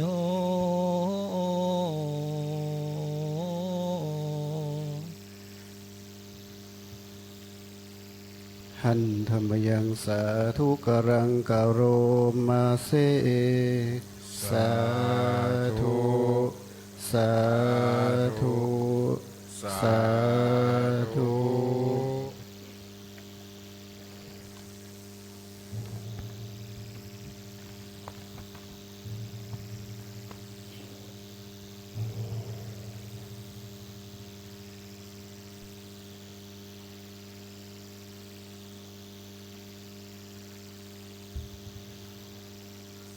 เราได้ฟังสำเนียงอีกสำเนียงนึงนะแล้วโดยท่านคิณพัฒน์ผู้แสดงธรรมมหาปนป่าใหญ่นี้เราทั้งหลายได้เรียนรู้กับเกี่ยวกับธรรมชาติของสมัยนั้นที่คนครูบาอาจารย์เปิ่นแต่งทางมหาอาจารย์นะเปิ่นก็ดูต้นไม้ต้นพืชในยุคนั้นเอามาประดับเอามาพูดถึงแต่ถ้าเราพูดถึงสมัยในเนื้อหาในพระไตรปิฎกมันก็มีพืชอีกชนิดหนึ่งมันต่างกันนิดน้อยๆก็เป็นการพูดถึงป่าเขาธรรมชาติแต่ละสมัยมันก็แตกต่างกันไปนะขออนุโมทนาบุญกับคุณท่านเจ้าภาพคุณโยมรพัสนันสิริธีลานันท์คุณธัญลักษณ์วรรณีสุขสันต์แล้วก็คุณนวีวัฒน์ปิยะธนสิริกุลและคุณวิรินทร์วิมลพิมลธรรมสิริขอมาดุมอานุก็เป็นเจ้าภาพหรือว่าตัวแทนเจ้าภาพมาประเคนกันเทศนะ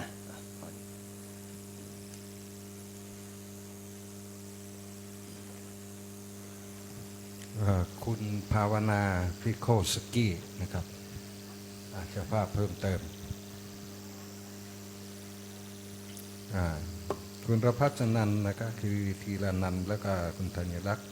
วนาลีสุขสันต์นะครับเราวิวัฒน์ปิยธนสิริกุลวิรินทร์พิมลธรรมสิริภาวนาพิโคสกี้นะครับ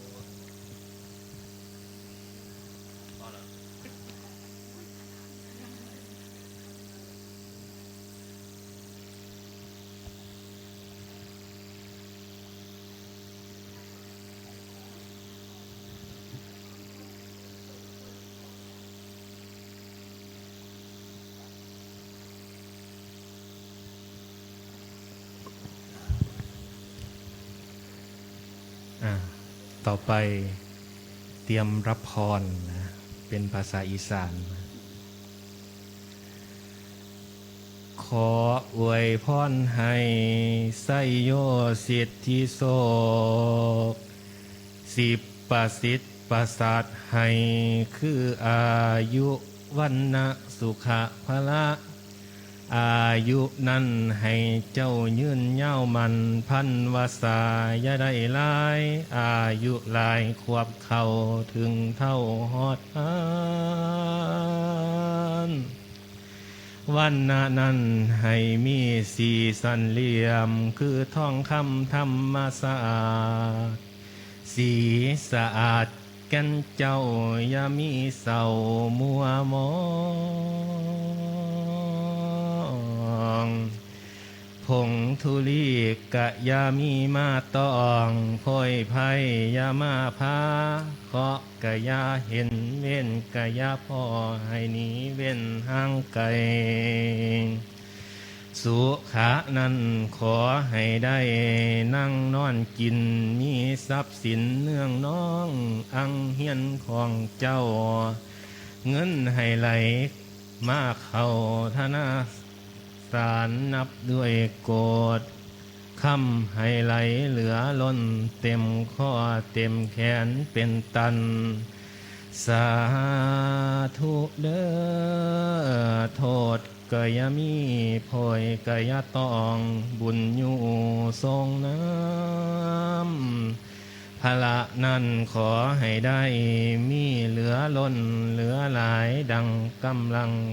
พ่ายสารสร้างทางกายพร้อมทางใจเจ้าทุกท่าทางสติปัญญาตลอดทรัพย์สินพร้อมของคำให้มั่งมูลให้เจ้าภาพเจ้าศรัทธาให้มีอายุวันนั่งให้สุขะพละมันพันวาสาถึงที่ความสุขในโลกนี้ให้ห่มเจ้า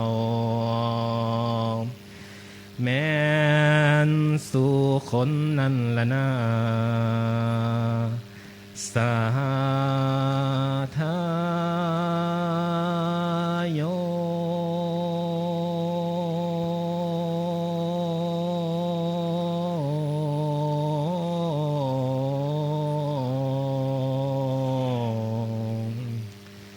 รับพรเป็นภาษาบาลีนะยะถาวาริวหาปุราปาริปุเรนติสาครังเอวะเมวะอิโตทินังเปตานังอุปกัปปติอิชิตังปฏิตังตุมหังคิปะเมวัสมิจฉตุสัพเพปุเรนตุสังกปาจันโทปนะระโสยะถามณิโชติระโสยะถาสัพพิติโยวิวัชชันตุสัพพะโรโควินาศตุมาเตภวัตวันตรายโยสุขีทีขาโยโกภวะอภิวาทนาสิริสนิจังบุตธาปัจจายโนจัตตารโอธรรมาวัฏันติอายุวันโนสุขังภาลัง อันธรรมยังสาธุกรังกโรมาเซสาธุสาธุสาธุ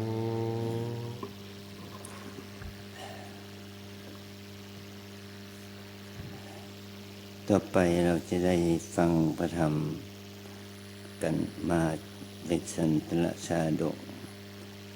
กันที่8กันที่8กุมารบันโดยฮัมวีโรธทิตะทินโนเป็นผู้แสดงประจำปีเกิดปีปีเม็ดปีมะแม่ปีแพะนะจะเป็นผู้แสดงธรรมกันที่8ก็ไอ้สงฆ์ปฏิทินมันต้องจะหลังปฏิโมกข์นะเพราะว่าเด็กตอนหัวค่ำมันเข้ากับบรรยากาศน้อยแล้วเขาจะเด็ดกันอันนี้สงฆ์ปฏิจุดปฏิบูชาเนี่ยเป็นการที่ทัดต่อไปวันนี้เราจะแสดงกันที่8กันกุมารบันกัน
มาลาบันกา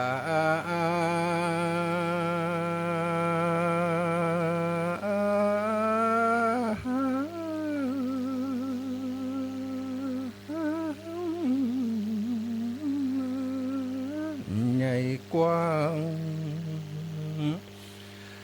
ปางเมื่อพระเจ้าจะออกไปบวชเป็นจีไปกะตามผมมาจารีศีลเสพสร้างที่ในป่ากว้างลานกี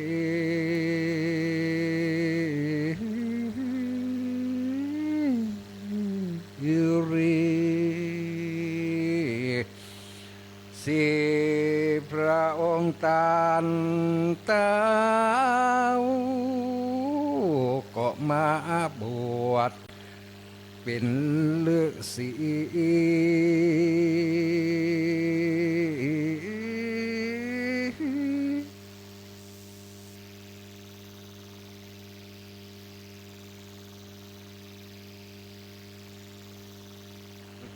ทำก็มีพรามเท่าคนหนึ่งนั้นมาขอเอาสองหนุ่มเนาเพื่อเป็นตานเวสันตลาเต้าก็มาตอดพระเนตรเล็งหา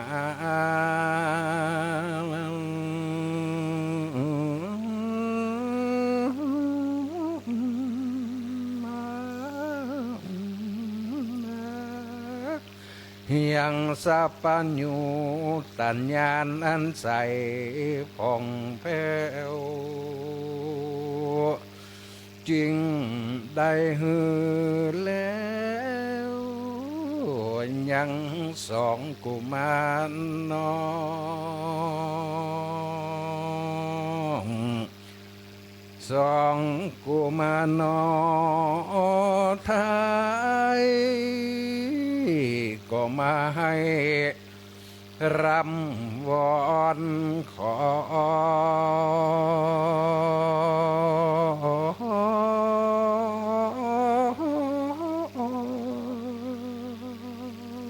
ผู้พามเท่านี่นาโนก็มาเขียนตีไปดังอันน่าเอ็นดูและสังเวชสองกุมารน้อยนั้นยิ่งถูกกรามเท่าลากบุบตี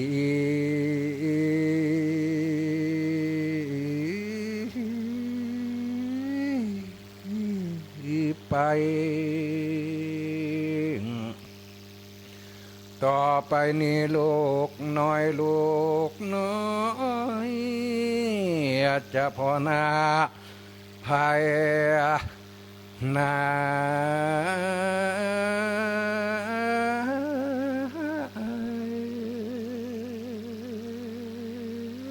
มีแต่กลางดงไพรเถื่อนทองตีนสองเฮาปีน้องก็มาเจ็บบานอบวม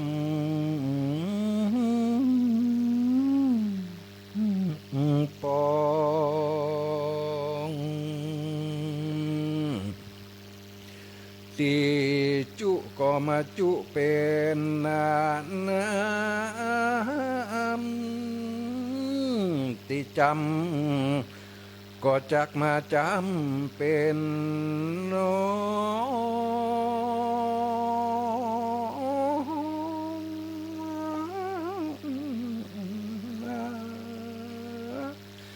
ที่ปอง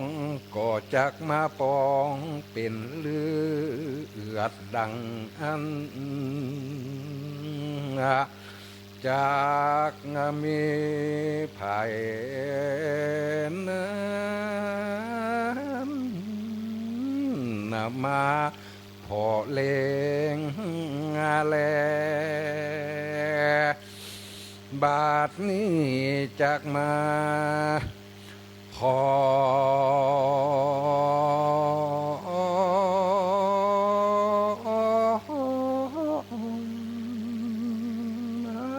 ลาสนาองค์ตัน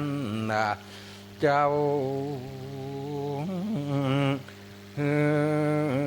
ใส่กับมาเก้าแล้วเตสนา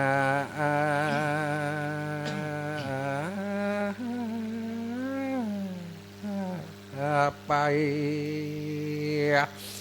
สาธุธรรมังอนุกัมปิมังปัจจังรัตนังกโรมา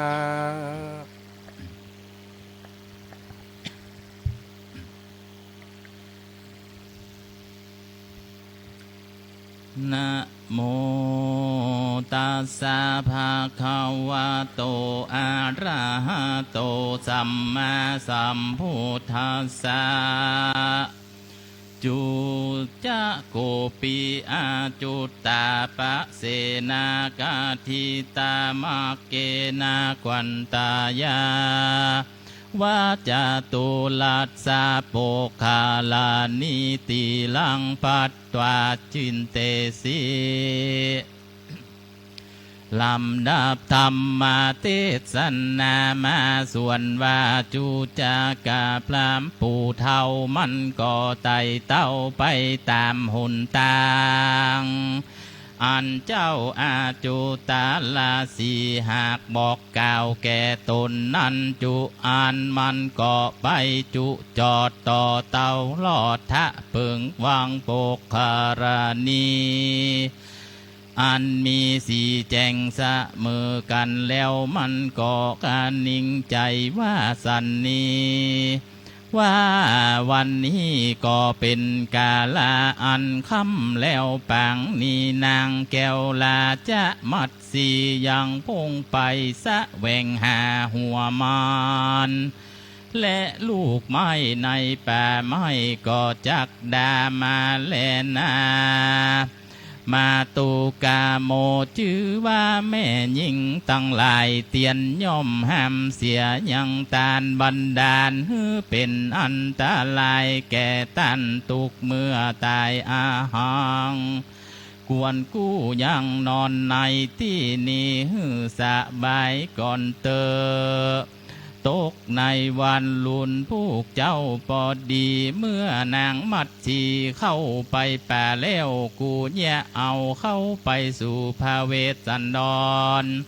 จากวอนขอเอาลูกแก้วได้แล้วก้อยหนีไปเตอะว่าอ่าน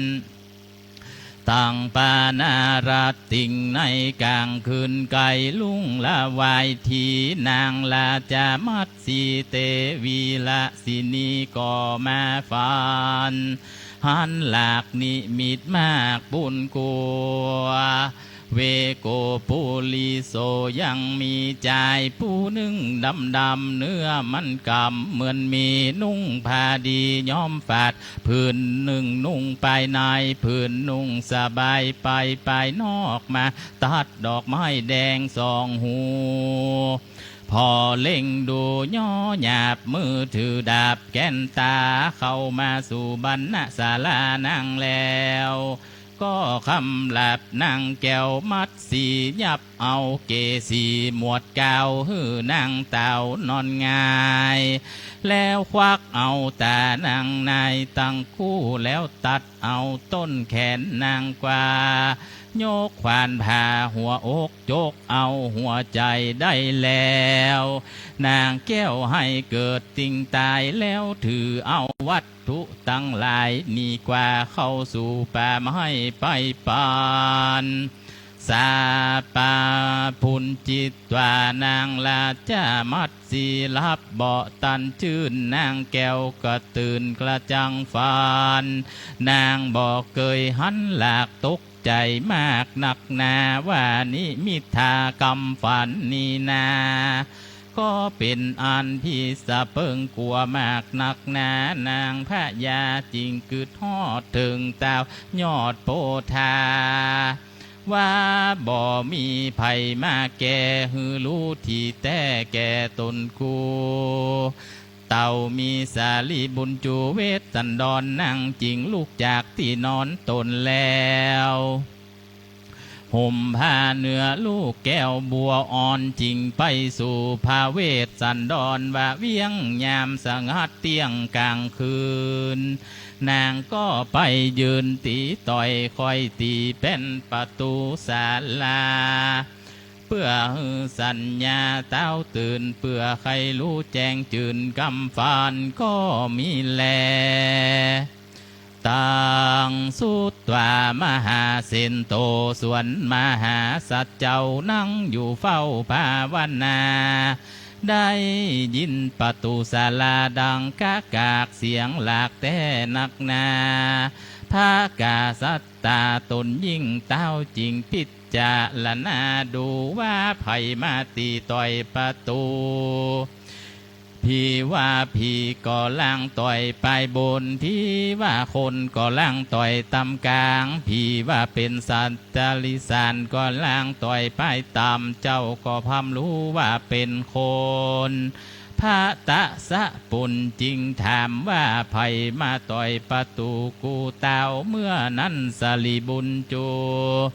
จะหน้าจริงจะวาดกำไขว่าสีบัวใหญ่มัดสีและพระเหนือหัวเฮยพระมหาสัตว์เจ้าจริงกล่าวว่านางดูรานางในกาลบัดนี้ดังลือนางพ้อยมามั่งเสียยังกรรมกติกาอันเฮาได้ฮือแก่กันแล้วนางจริงจักมาแหลกกานางมัดสีจริงไว้ผ้าบาทไทยหัวตนว่าข้าแต่ผ้าสะพลเป็นเจ้าข้าน้องเนาฟันหลากนิมิตมากปุ่นกลัวแล้วก็เล่ากำฟันจุภาการหันแลส่วนมหาสัตว์เจ้าพิจารณาดูเล่ายังกำฟันเจ้าก็ตันหูหอดโดยพญายอดเมธีอ่านว่าตานาปาลมีจักบ่มวนแก่กูเต้าในตันดาวหิมปานนี่จะแล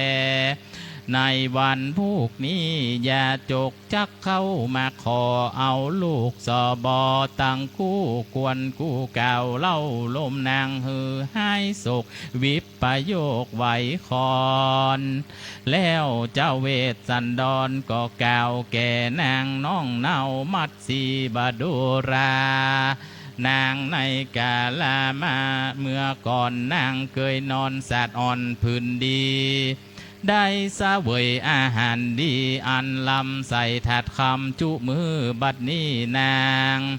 มาถ้าลงเครื่องละสีอยู่ที่กินที่นอนบัดดีลำบากกินหมูละหมากไม้ต่างข้าวลอยว่านางทาดนงเนาคำเขือกเยือกฟันหันยางนิมิตอันบอดีนางจุงแปลงใจดีสุภาพอย่ากาหยาบกลัวสางมาหาเส้นเจ้าอุบายเล่าลมนางลาจะมัดสีด้วยกำดีดังนี้แล้วก็สั่งฮือนางแก้วคืนเมื่อก็มีวันนั้นแลสาวิภาตาในกลางคืนนานรุ่งแล้วส่วนนางแก้วยอดธิดาก็มากระทำปฏิบัติผัวตนโดยไม้สีฟานและน้ำช่วยนากวาดเพียวจำละพระบรรณศาลาแห่งมหาสัตว์เจ้าแล้วก็อุ้มเอาลูกแก้วตั้งสองจูบดอมขมอมสะใสนั่งนอไทยสั่งจา ว่าดูราเจ้าจาลีและนางกันหาเฮยคืนนี้ยามจักไกลุงกูแม่มุงลับผ่านนิมิทะฝันอันหลากตุกใจมากแก่แม่ดีลีเขือเจ้าตั้งสองยาพระมัดหล่นจิ้มไก่พระบาทแห่งเขือเตอเนอว่าอันก่อนสั่งลูกแห่งตนแล้วนางแก้วก็เอาลูกหักตั้งสองไปฝากไว้ในสำนักแห่งมหาสัตว์เจ้าแล้วนางแก้วซ้ำสั่งไว้ว่ากาแด่พระมหาราชเจ้าอย่าได้พมาทลงลืมในกุมารตั้งสองพี่น้องเจ้าจุงพอเล็งดูยังลูกหากลาตั้งสองเตอกันนางสั่งแล้วก็ถือเอาเสียมและข้าเจ้าอันจักใส่ลูกไม้และเสียมจอบบองอันจักแต่งตองหัวมานนางก็เจ็ดน้ำตาแห่งตนเสียแล้วนางแก้วก็เข้าไปสู่ป่าไม้เองเดียวเพื่อเตียวหาหัวมันและลูกไม้เนียลองให้หนีไปในวันนั้นแลตาในกาลนั้นจูโจกกะพามผู้เฒ่ามันก็ลงจากดอยตีนั่นแลด้วยอันคนิ่งใจว่ากาลปางนี้นางมัดสีนีเข้าป่าไปแล้วมันก็อาไว้นะสะเพาะเสิงอาสมด้วยหุ่นต่างอันเตียวไตไปได้ผู้เดียวนั่นแลเมื่อนั้นมหาสัตว์เจ้าก็ออกมาจากละบรรณศาลาแห่งตนก็มานั่งอยู่เหนือแห่งหินอันมีที่ใกล้ประตูศาลาเจ้าก็คนิ่งใจว่าอย่าโจกจักเข้ามาแลก็พอลงเล็งดูหนต่างอันจักมาแห่งยาโจกผดุดดังใจผู้มักเล่ามานั่งเล็งดูแม่เล่าตั้งหลายนั่นแลเมื่อนั้นสองกุมารก็เอากันเล่นตีไก่มาหาสัตว์เจ้าส่วนว่าพรามเทาก็ไปพากฏที่ไกลประตูป่าไม้อารามโอโลเกนโตมหาสัตว์เจ้าอันนั่งอยู่เฝ้าศาลาหันพรามมาเข้าสู่ในแก้วกูอารามก็มีใจบานงามจมจืนหวังจักได้ยกยืนยังตาลจริงปาติสันทานกับพามผู้เตียวป่าจริงกล่าวว่าโพโดราพรามตั้นจักมาช่วยเฮาไปสู่เมืองแก้วกูนิพพานด้วยบุญตาลอันเลิศแล้วจักลูกแก้วจาลีฮือไปดีรับพามเทาจริงกล่าวเป็นกาถาว่าอุเทหิจาลีปฏิทัปโปรานังวิยาติสติดังนี้เป็นเก่าดูราเจ้าจาลีลูกหักพ่อเจ้าจุงลูกหม้อไปปานพ่อก็หันยาจกคนขอมาพากฏสองนาเหมือนดังเฮาอยู่ในเมืองก่อนเก่ายาจกย่อมเข้ามาก่อนง่ายจิ้มเนียนแต่อันว่าพอได้หันยาจกเข้ามาก็มีใจศรัทธาจื่นสูเหมือนใจผู้ฮ้อนกระหายได้กินน้ำเย็นได้แสนอักกระออมนั่นแลเมื่อนั้นเจ้าจาลีอะข่าวได้ยินคำเต้าป่อตนเรียกหาจักขันจากับพระบาทจริงโอกาสกาธาว่าหัมปีตาตาปิจามิโยโสพรามโนทิสติอาวาโสดังนี้ข้าแต่พ่อปัญญาเป็นเจ้าอันว่ายาจกไต่เต้าเตียวมาอันตนปีตาหักบอกข้าหันแต่ปลายนอกอารามเหมือนดังพามผู้วิเศษเดินดันเขตเถิงราอันเตียวมาบ่มีกู้เข้ามาสู่อารามกันพรามมาถึงแล้วจักเป็นแค่แก้วแห่งเฮากันเจ้าจาลีกล่าวแล้วตนแก้ว จักคบยำป่อจริงลูกหม้อไปตามกำเปิงนำเอาพามมาจุเยื่องแล้วขอเอาเครื่องถุงพามก็มีแลพรามโนส่วนจูจกกะพามก็เล็งดูเจ้าจาลีกุมารแล้วพรามก็ขะนิ่งใจว่าเป็นสันใดก็แล้วชื่อว่าลูกแก้วหนอพญาจะต่อเจ้าเมืองก็ว่าจักคาจะต่อไผ่ฟ้าก็ว่าจักบุปตีมีมานะใสใหญ่สาหาวกาแข่งแต่ตาวแม่นกูขอได้แล้วก็จักใจมันบ่หอนได้เหตุนั่นกูจากคำลาบขนาบแต่หัวตีเจ้าจาลีกว่าก่อนแล้วเท่าปู่มอนจีพรามก็ปัดลัดมือเจ้าจาลีกูมานโดยกรรมว่ามึงจุงหลีกพี่กูไปเมื่อนั้นเจ้าจาลีหันเหตุบอดีก็หลีกฟีกจากคนต่างเจ้าก็พอเล็งดูหน้าพามเท้าตั้งแต่ตินขึ้นถึงหัวก็หันปุริสะโตอันบอดีในตัวพามได้18 แห่งเมื่อนานจูโจกก็พามก็เข้าไปสู่สำนักแห่งมหาสัจเจ้าอันจักปฏิสันธานปากตาวจิงกล่าวกาถาว่ากิจจินูพลโตคาอนามยังกัจจิอุนเชยะยะเปทะกัจจิมูละภาลาภาหูข้าแต่พระลาสีเป็นเจ้าอันว่าเปียที่อุบัติกังวลยังมีแก่เจ้ากูอันจาลืออ่านว่าความหาทุกขาเวตนาบ่ใดยังมีอันจาลือท่านยังก้อยเลี้ยงชีวิตตนอย่างลูกไม้หัวมันยังมีมากพอฉันอันจะลือเหลือกและยุงบินยะใยงูน้อยใหญ่ตั้งหลายจะเข็บแมงป่องบามากายเบียดเจ้าอันจะลือในป่าใหญ่เอาเกียนเต็มไปด้วยหมูเนื้อกาข้านองของป่าเป็นโตนว่าเสือคงเสือเหลืองมานอนเนืองไขว่ควางฝูงแลดจ้างบ่อ้างมาลาวีกะตั้มบ่ดีแก่เจ้าอันจาเมื่อนั้นมหาสัจเจ้าจักจาเท่าปฏิสันธานจิงกล่าวกาถาว่ากุศสาโลเจวะโนพรามเมอาโทพรามเมอานายังดูลาตั้นพรามสาภาวะอันหาเปียที่บ่อใดก็ยังมีแก่เฮาความลำบากยากใจก็บ่มีแก่เฮานี่แสวงหาหัวมันและลูกไม้บ่ลำบากสักอันอย่างพร้อมกันฉันทุกวันยามค่ำเจ้าแลหน้าพรามเฮยเลือกแลยุงงูน้อยใหญ่จักเก็บแลแมงป่องก็บ่มีในเขตพระเตศป่าไม้หิมพานต์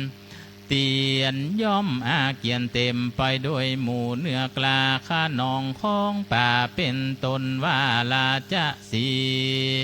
เสือคงเสือเหลืองเขาบ่มาหิงสากะตำโตดแก่เฮาอันหูอยู่สร้างโพที่สมปานและตันเฮยพระมหาสัจเจ้าสำแดงกายิกาตุกบ่มีแล้วตนแก้วจักสำแดงเจตาสิกตุกอันมีในใจแต่น้อยพระยาซอยจิงกล่าวกาถาว่าสัตตะโนมาเสวาสะตังอาลันเยจีวิโสกินางอิตังปิปัทมังปัสสามิดูราท่านพรามนับแต่เฮาได้ปัดภาคเมืองมาอยู่ศาลาป่าไม้นับว่าได้7 เดือนชีวิตเฮาแก้มโศกเหตุใดเสวยวิปโยคบ่ได้หันหน้าพ่อแม่ปัญญา เฮาหันตั้นปามาสู่บ่มีกู้ป่อสองท่านทรงของนักผาดมีเจือจาดเหมือนละสีท่านมีมือถือไม่เต้าสาแวงไต่เต้าสู่ศาลาเล็กไฟนาปอกมือนามต้นจือการดีเครื่องละสีมีจูสิงหันพามยิ่งสันดาท่านพามมาเป็นแขกตั้งตนแลกหัวตีเจิญท่านจีเข้าสู่ลงน้ำจะลาล้างป่าตาแล้วจุงมาสู่นี่นั่งที่นี่สบายแรงก่อนตราตีนทุกานีปิยาภาลานีลูกไม้มีหลายหลากอันนางมัดสีหักนำมาคือหมากกับตองและหมากหอดหาดสุกใหม่หมากเต้าใหญ่สุกลำหมากม่วงคำสุกแฮมดูดดังแก้มสาวลามเยินตั้นตามกินเตอเจ้าคนเท่ากินอิ่มได้แรงมาและอิตำปิปานิยังสีตังอันว่าน้ำอันนี้ใส่ก็ใส่เย็นก็เย็นจะจิ้วอันนางมัดสีหากติ้วเอามาสู่ศาลาเมื่อยำเจ้าเจิญพามเท่าดูดกินปันว่าอันแล้วตนแก้วจริงถามเหตุอันแห่งอันมาว่าโดราพามตั้นอาศัยปัจจัยอันใดเป็นเหตุจริงแสวงเตียวเตดเดินมาเฮาถามหาท่านจุงกล่าวฮือลู่ข่าวกำเครื่องก่อนเตอจูจะโกปีเมื่อนั้นพามเท่าไว้พระบาทเจ้ากล่าวกาถาวายทาวาริบะโหปุราสัปปะการังนาขียติดังนี้เป็นเก่าข้าเจ้าจักกล่าวอุปมายังสายศรัทธาตั้นเต้าอันลือตัวดาวตรณียังมีแม่น้ำหลวง5 สิ่งตกวางวิ่งลงมาคือน้ำคงกางามสะอาดยามูฟาตีฟองอะจีตรองแถวเทือง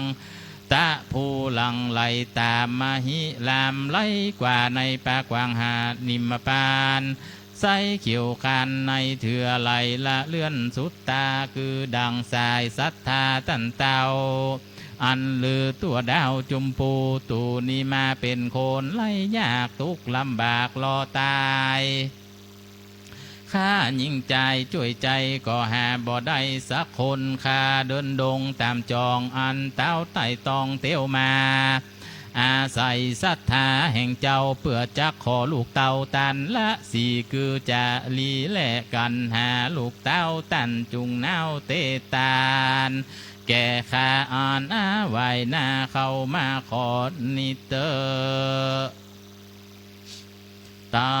งสุตว่าเมื่อนั้นป้ามหาสัจเจ้าได้ยินพำเท่ากล่าวขอตานมีใจบานจมชื่นใจต้องตื่นยินดีเหมือนดังเศรษฐีผู้มีศรัทธาใจประดิษฐานตั้งไว้ยังคำปันในมือคนอ่านทุกยากไล่กันมาได้ลวดยินดีพระละสีจริงกล่าวเป็นกาถาวาตะตานินาวิกัมปามิอิสโรพรหมดังนี้ดูราพามตั้นมาขอตานอันใดงามแง่จูกูจักคืออันนั้นแก่มึงพรามบัดนี้ตั้นมาขอลูกเต่ากูจือจักฮือสองเจืองเงาเป็นตาลแต่ว่านางมัดจียังอยู่ดงดานป่าไม้ขอฮือนางยอดได้กลับมาตั้นจุงยังอยู่ศาลานี้ก่อนพามเท้าวันผู้เจ้าตั้นย่อมตั้นเนี่ยนำเต่าลูกเต่าเราไปเตอจูโจกกะพามจริงไว้พระบาทเจ้าเจียนจาวานาวาสามาพิโรจามิกะมะนางไม่หังพิโรจติข้าแต่พระราศีตนองค์อาจเจ้าโอวาทกำงามว่าฮือข้าอยู่ในอารามงันลูกวันผูกเจ้าจริงจักไปข ข้าบ่เพิ่งใจจักอยู่ข้าเท่าปู่กลัวตายอันตรายล้อนเกิดกรรมเดือดร้อนล้อนมีในระวายทีบ่จื้นรับบ่ตื่นล้อนตายผ่านใจพาสมสายภาพปาจักทรงสะการจากข้าที่กลางภัยข้าจักไปบ่อยู่แห่งนี้กูตามกำตันแลชื่อว่ามาตุกามยิงทั้งหลายนี้บ่เป็นที่เข้าไปสู่หายังยาจกวันนี้พวกคนขอตั้งลายกะต่ำฮือเป็นอันตรายให้จากลาบใจหยาบจ้าเลียนมนกะตามพลตัวฮือตุ่มเตือมฮือเข้าสู่เงือมมือเข้าสองนงเหล่างามแง่ยาฮือตนหันนาแม่พญาตันมีศรัทธาชื่อแล้วจริงฮือสองแก้วลูกแก้วเป็นตาลเป็นพาลาสารอันประเสริฐจักมานำเจ้าเมื่อเกิดเมืองสวรรค์และพระมหาสัจเจ้าจริงจากกับพามเทาวาพี่ว่าท่านใครหันนางหนุ่มเนามัดสีงามแง่อันปฏิบัติแก่ผัวตนอ่านว่ากุมารตั้งสองคนพี่น้องการตานเอานี้จากเอาหิมมาปาน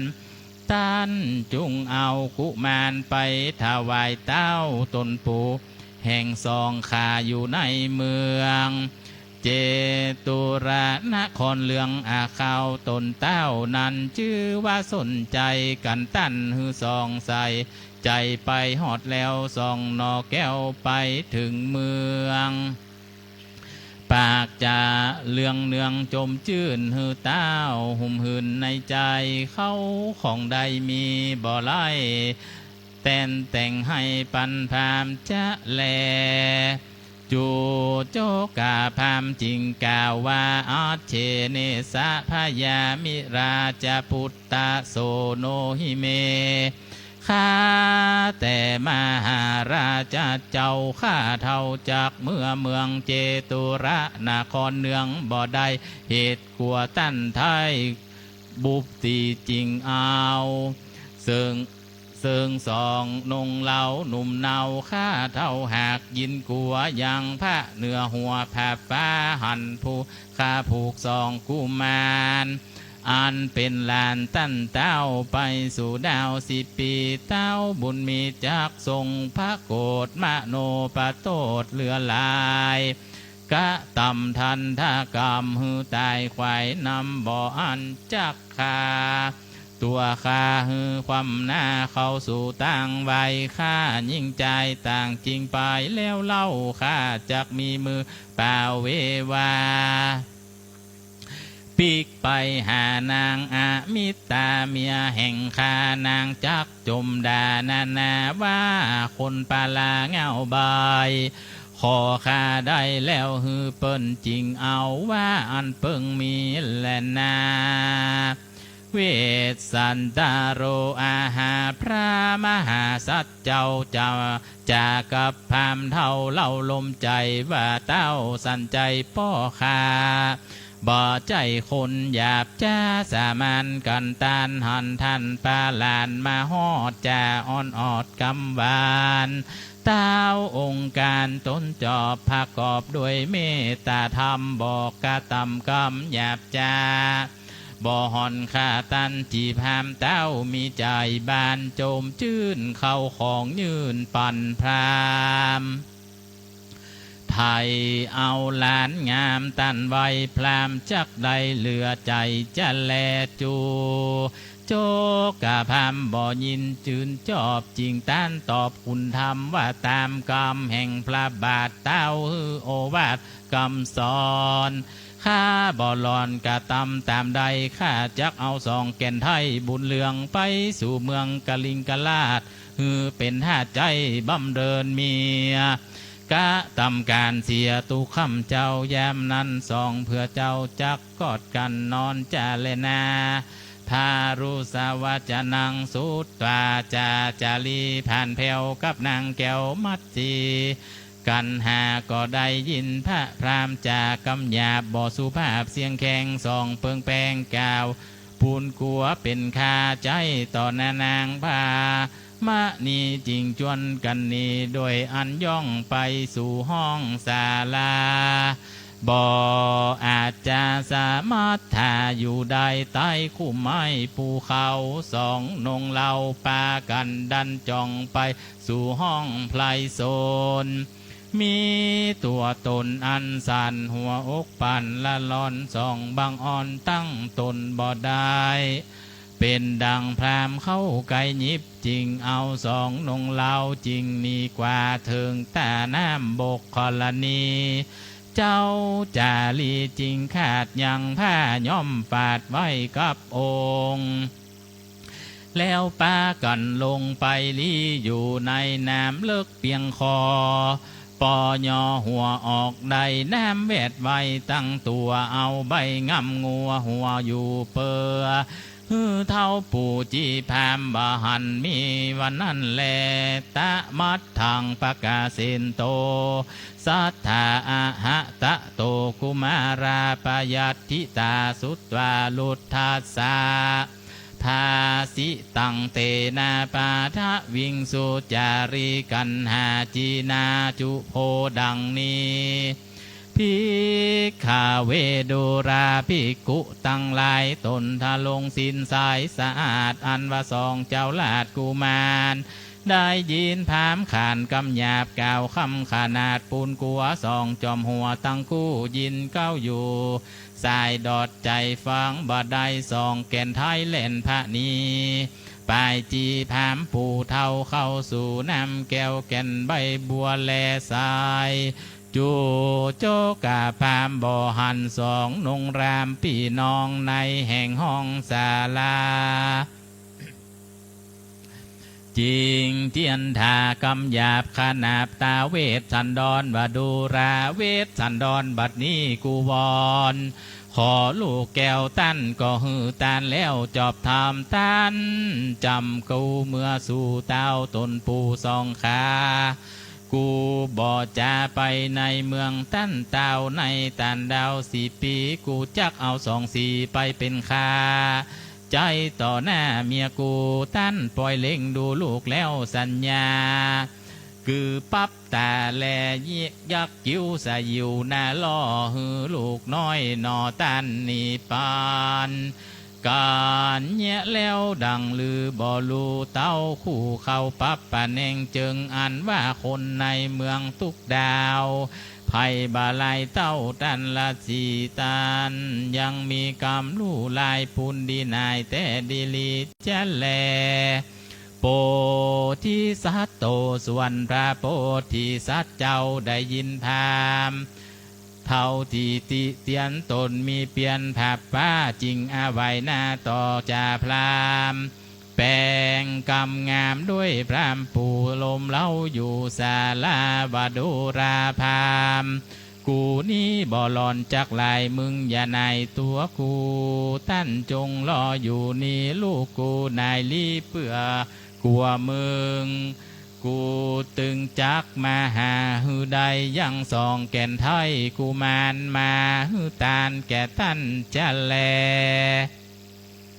ว่า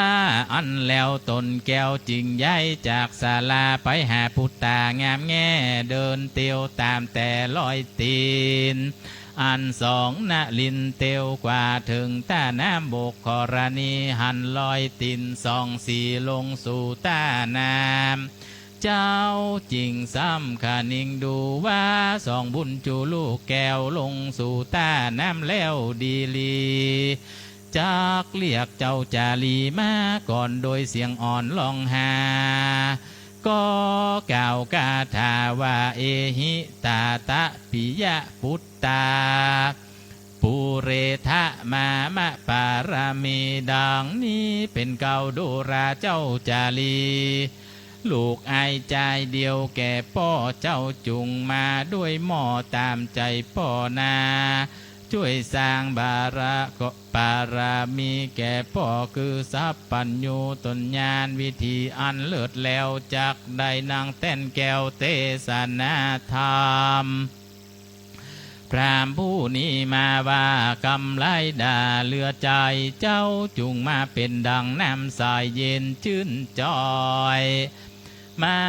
โหดหล่อย่อยใจป่อเตยานาวาเมโหถ้าเจ้าจุงมาเป็นสะเปาคำเล่มกวางในตาตั้งสากรหือป่อขี่จรไปสู่กำนาคือฝากว่าจากสงสารมีนิพพานเป็นที่สุขยิ่งแล้วล้ำทุกสิ่งโลกายังคนและเทวดาแสนหมู่จักคือเข้าสู่นิพพานเป็นจากกาวสงสารตีลายด้วยอันหือลูกเอ่ยไอพ่อเป็นตานนิเตอเจ้าจาลีกุมารได้ยินพระผู้บานตนพ่อตานถ้อยทอต่อลองหาด้วยเสียงสัญญาจะใจเจ้าอดบ่ได้แต่สะสีเจ้าจาลีข้านิ่งใจพระมันจักฆ่าและตีกูอย่าหือป้อเรียกสองตีแต่เตอเจ้าก็เบิกใบบัวอ่านกลางบางหัวเสียแล้วก็ไปสู่ต้นแก้วปิตาถือเอาป่าตาตั้งคู่ร้องให้อยู่ปูนผ่านเจนและนาเมื่อนานพระมหาสัตว์เจ้าบ่หันลูกเต้าจื่อกันหาจริงจะถามเจ้าจาลีลูกหักพ่ออันว่านางน้อยนอกันหาไปลี่อยู่ในจาลูกแก้วบ่หันแล้วแต่ตั้งใดนั้นจาเจ้าจาลีแก่นไทยเนี่ยร้องไห้ก็เนี่ยเจียนจาบ่เมื่อภัยมาถูกต้องแก่สัตว์ผู้ครองโลกีคือว่ากวตันตีและตันขาย่อมอาไว้หน้านี้ไปบ่มีภัยใดเป็นกู้ไปลี่อยู่ไกลตาเหตุนั่งกันหาน้องคาไปลี่อยู่ต่างใดก็บ่หูใดปอเฮยอาทะมหาสัตโตเมื่อนั้นพระมหาสัตเจ้าก็หูแล้วด้วยพญาเงาแห่งตนว่าลูกกูสองคนหือกรรมกติกาไว้ว่ากันได้ปีแล้วอย่าว่าหือน้องแก้วอยู่ที่นี่เนอว่าอันแล้วตนแก้วจักเรียกนางกันหาจิงกล่าวคาถาว่าเอหิอัมมะปิเยทิเตโดรานางกันหาลูกยิงเดียวเจ้าจุงมีใจหม้อฟังคำพ่อเรียกมาเจียนจาเจ้าจุงมาช่วยกูพ่อสืบสร้างก่อบารมีฮือเต็มดีแก่หัวใจพ่ออันลูกฮือด้วยอันฮือลูกน้อยนอเป็นตาลพรามสามานก็มาว่ากูพ่อ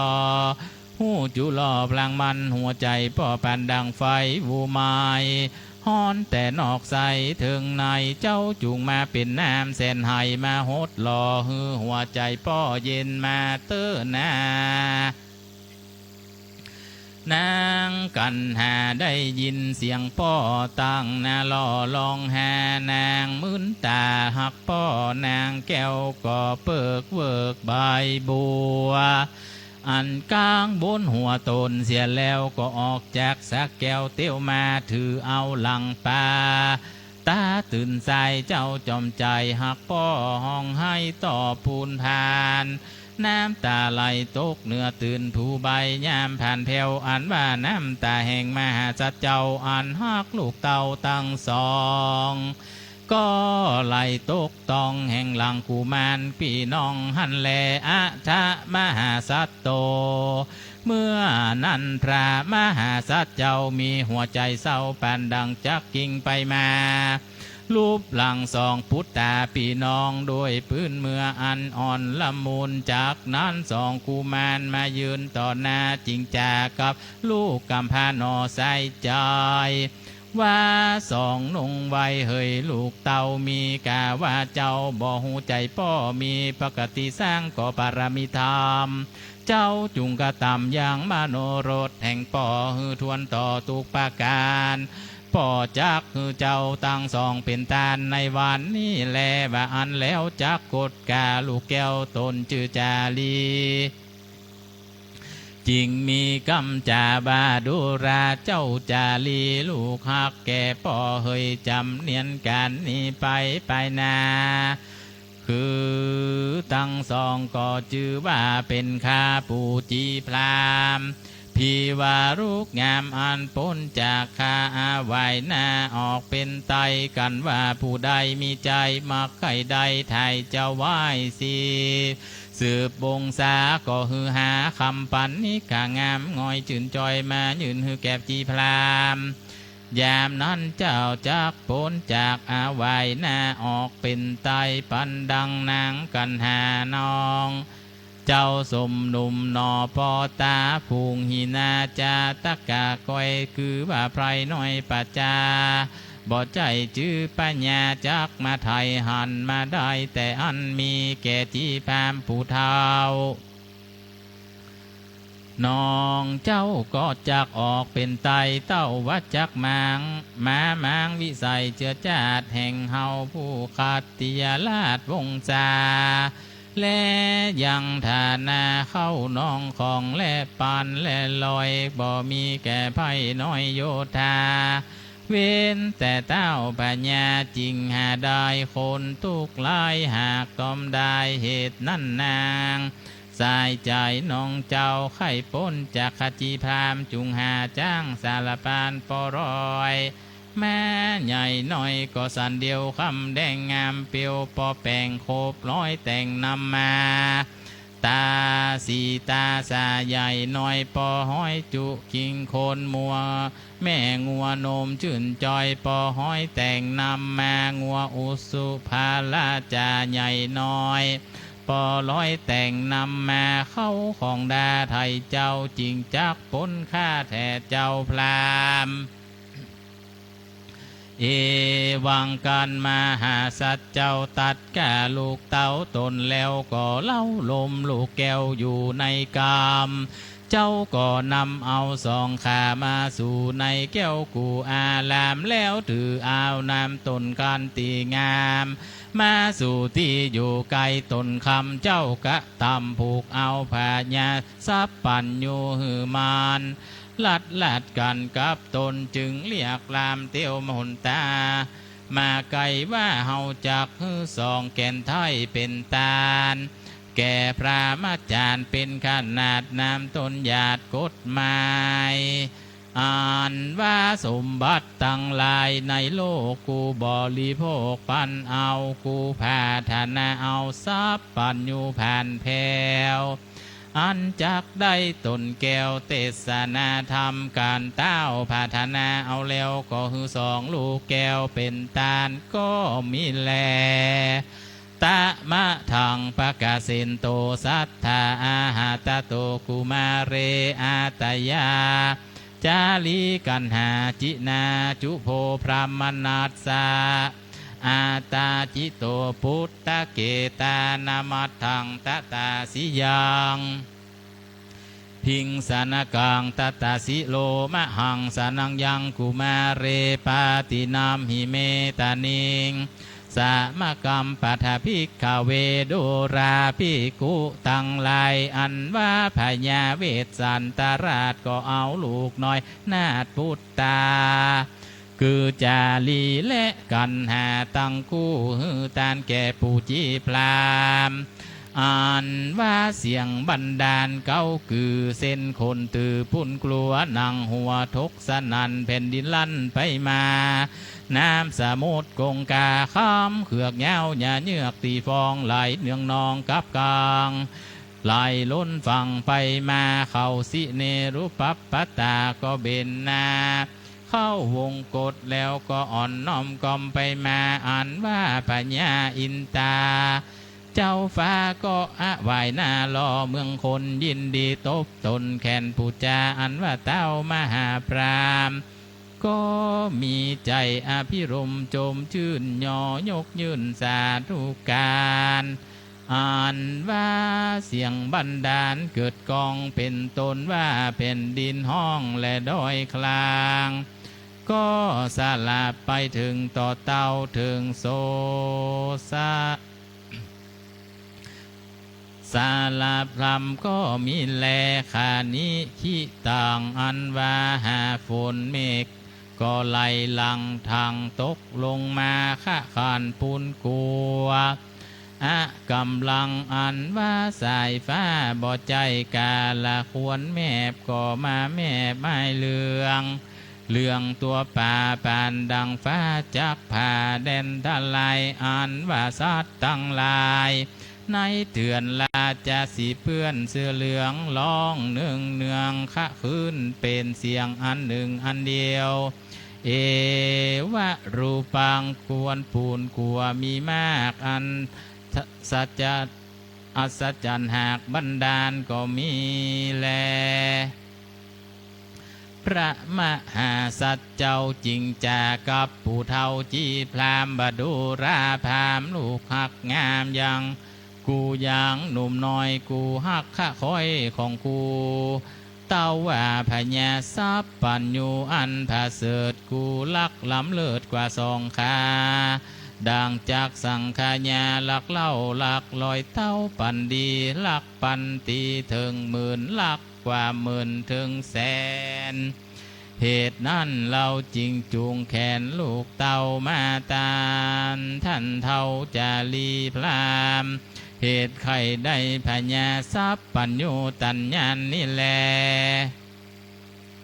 พระมหาสัจเจ้ากันว่าหือตันแล้วยังลูกแก้วตั้งสองเจ้าก็มามีกรรมยินดีข้าคอยจะจ้อยกล่าวคาถาว่าสุตินางวะตะเมตานางว่าโอยนอตานอันว่ากูหากคือเป็นตานนี้เป็นตานดีนักแลว่าอันแล้วก็เล่งดูหน้าลูกแก้วตั้งสองหันแลจูจะโกส่วนจูโจกะพามผู้เฒ่าบ่มีเจือกจักผูกลูกเจ้าปัญญามันกะละทงปงป่าอันใหญ่เข้าสู่ป่าไม้แสวงเอายังเครือเข้าด้วยเขียวกันกับเกี้ยวเครือรีมาผูกเจ้าจารีข้างกำขวาผูกนางกันหากำสายมาดขาดไว้กับการเป็นเกี่ยวหนึ่งเงื่อนหนึ่งเอาตีลังสองนอแก้วตีแล้วลากนำไปก็มีแลตะมัดทังปากาเซนโตสัทธาอาหาตาโตโสพรามโนสุทังละตังตันเตหิดังนี้ดุราปิกุตังลายตรงตะลงสินใจสะอาดสุภาพอันว่าพรามผู้หยาบจ้าสามาน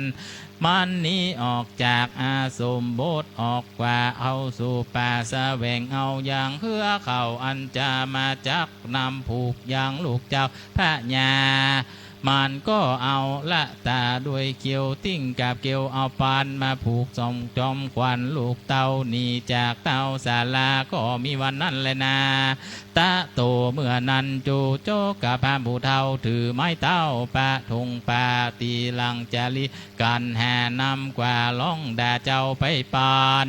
มันตีสองหลังแห่งนอเล่าตีต่อหน้าปัญญาพระปัญญาเจ้าหากรรมกลุณาบ่ได้เป็นดังข้าใจหากป่อหากปันมันนั่นแลปีว่าหลังสองเจ้าขาดเพื่อเข้าบาดเป็นห้อยมันมาตีบ่อน้อยเป็นก้อยเลือดไหลลงและนาในเมื่อพรามจากตีดังอันกูมานตั้งสองก็บินหลังกับกันไว้บ่ฮือพามตีได้แต่สันหลังในเมื่อพามนางสองเจ้ากาปนดันป่าดงพาย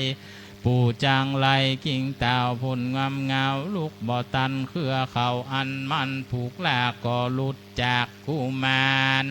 ปู่อันตาผ่านลูกบ่อใดเหมือนดังวอนไหลไม่ไฟลามสองกุมารจริงนี้จากอาวัยนาภาคเสียพามเล่นมาตามมาหาพ่อลองให้ต่อปูนพานีเจ้าจารีมีตนอันสันเป็นดังบาแบ่งอันลันหากปัดไปมาไว้หลังปาตา เต้าตนป่อห้องให้ตาเจียนจาว่าอัมมาจานิกันตากาแด่พ่อปะญาเป็นเจ้าอันว่าพระแม่ออกเจ้าเทวี เมื่อจากไปโดงลีแต่เจ้าก็ยังฝากลูกเต้าไว้กับจิมปอแล้วจริงจากไปเพราะว่าเครื่องใจพามันดาผือคาแม่ฟันหายแต่หากกะคืนนี้กะตายแม่ใส่ใจก็ยังสั่งว่าดูลูกเต่าอย่าใจไกลบัดนี้รับหลังนางลงไว้แม่แล้วปอปล่อยเพื่อลูกแก้วเป็นตาลแม่ยังอยู่ดงดานป่าไม้แม่ออกไตไปตันมาป้องจุงคุณนาก้อยไว้อย่าด่วนได้เป็นตานขอปอผ่านใจเพื่อข้าได้หันหน้าแม่นาแลยามนอนจูงตานผือกาปูคาปูจีพาม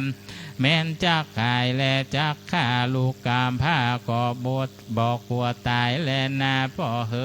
ยข้าแด่พระญาเป็นเจ้าที่พรามเท่าหน้าตูดเป็นดังตื่นจางอยู่ลุนยุนนางมันลงหุ่มห้อยเป็นห้อยอยู่นุ่งนางมีตุนจินยาวยานลงมาตัดสะเอวเป็นแถวทางเป็นดังตั้นคายไต่เข้าริมปากเท่ายานหยาบยานตับกวาบฟางดังพระมะนีก็กึดกองเขี้ยวงอดง่องพุนกัวหลังมันกงหลังจ้างปูนป้างมันสุนโยนตามันพายบนหลบลีไปหน้าตีสันลานหนวดมันแดงจักกี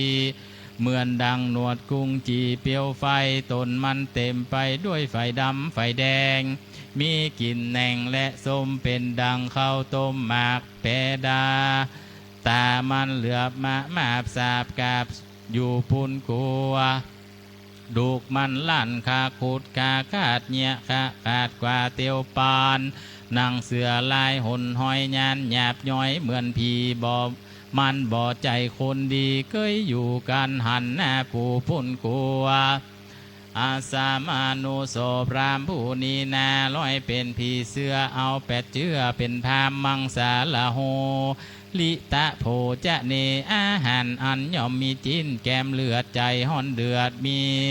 บ่มีปีติดีเมียมันจำหนีจากบ้านเท่าถอยคานการงานมันมาการขอผือเจ้า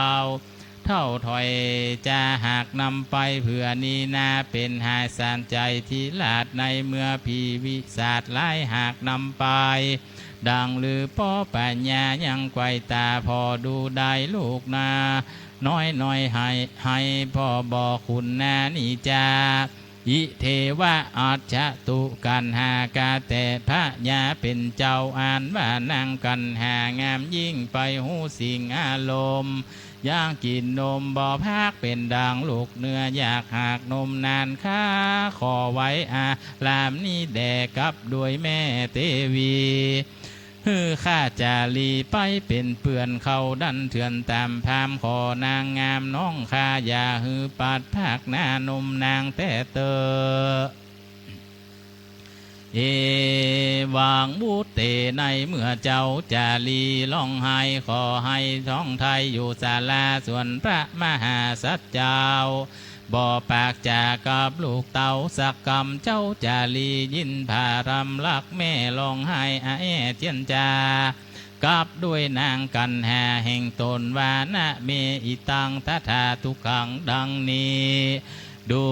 รานางกันหาน้องรักยิ่งเดียวไก่แก่พี่เฮยทุกอันใดอันพามเท้าบุปตีลาวิไปใจตุกอันนั้นบ่ใจตุกไม่ถนัดใจแก่เฮานี่แลดังหรือพี่ว่าอันจาเวว่าเหตุว่าคนยิงตายตั้งหลายในโลกอันมาเกิดมาบนโลกย่อมต้องทุกโศกอันตาต้านบุปตีเต่าว่าตุกอันใดอันบ่อันเฮาบ่ได้หันแน่พ่อแม่พญาจอมมิ่งตุกอันนั้นเป็นตุกลำยิ่งตุกคอนกิ่งแก่พรามนี่แลนนา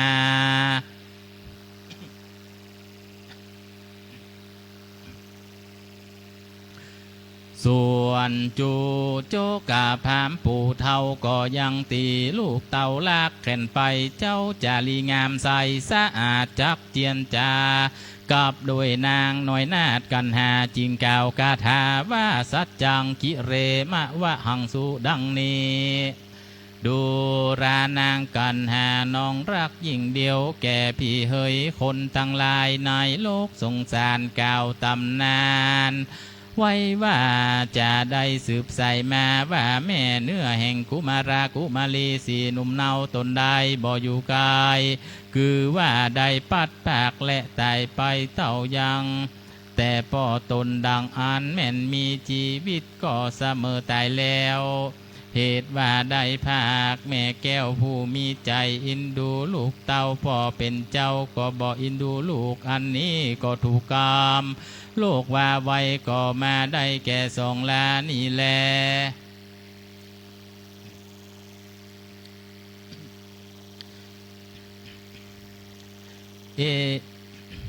เอ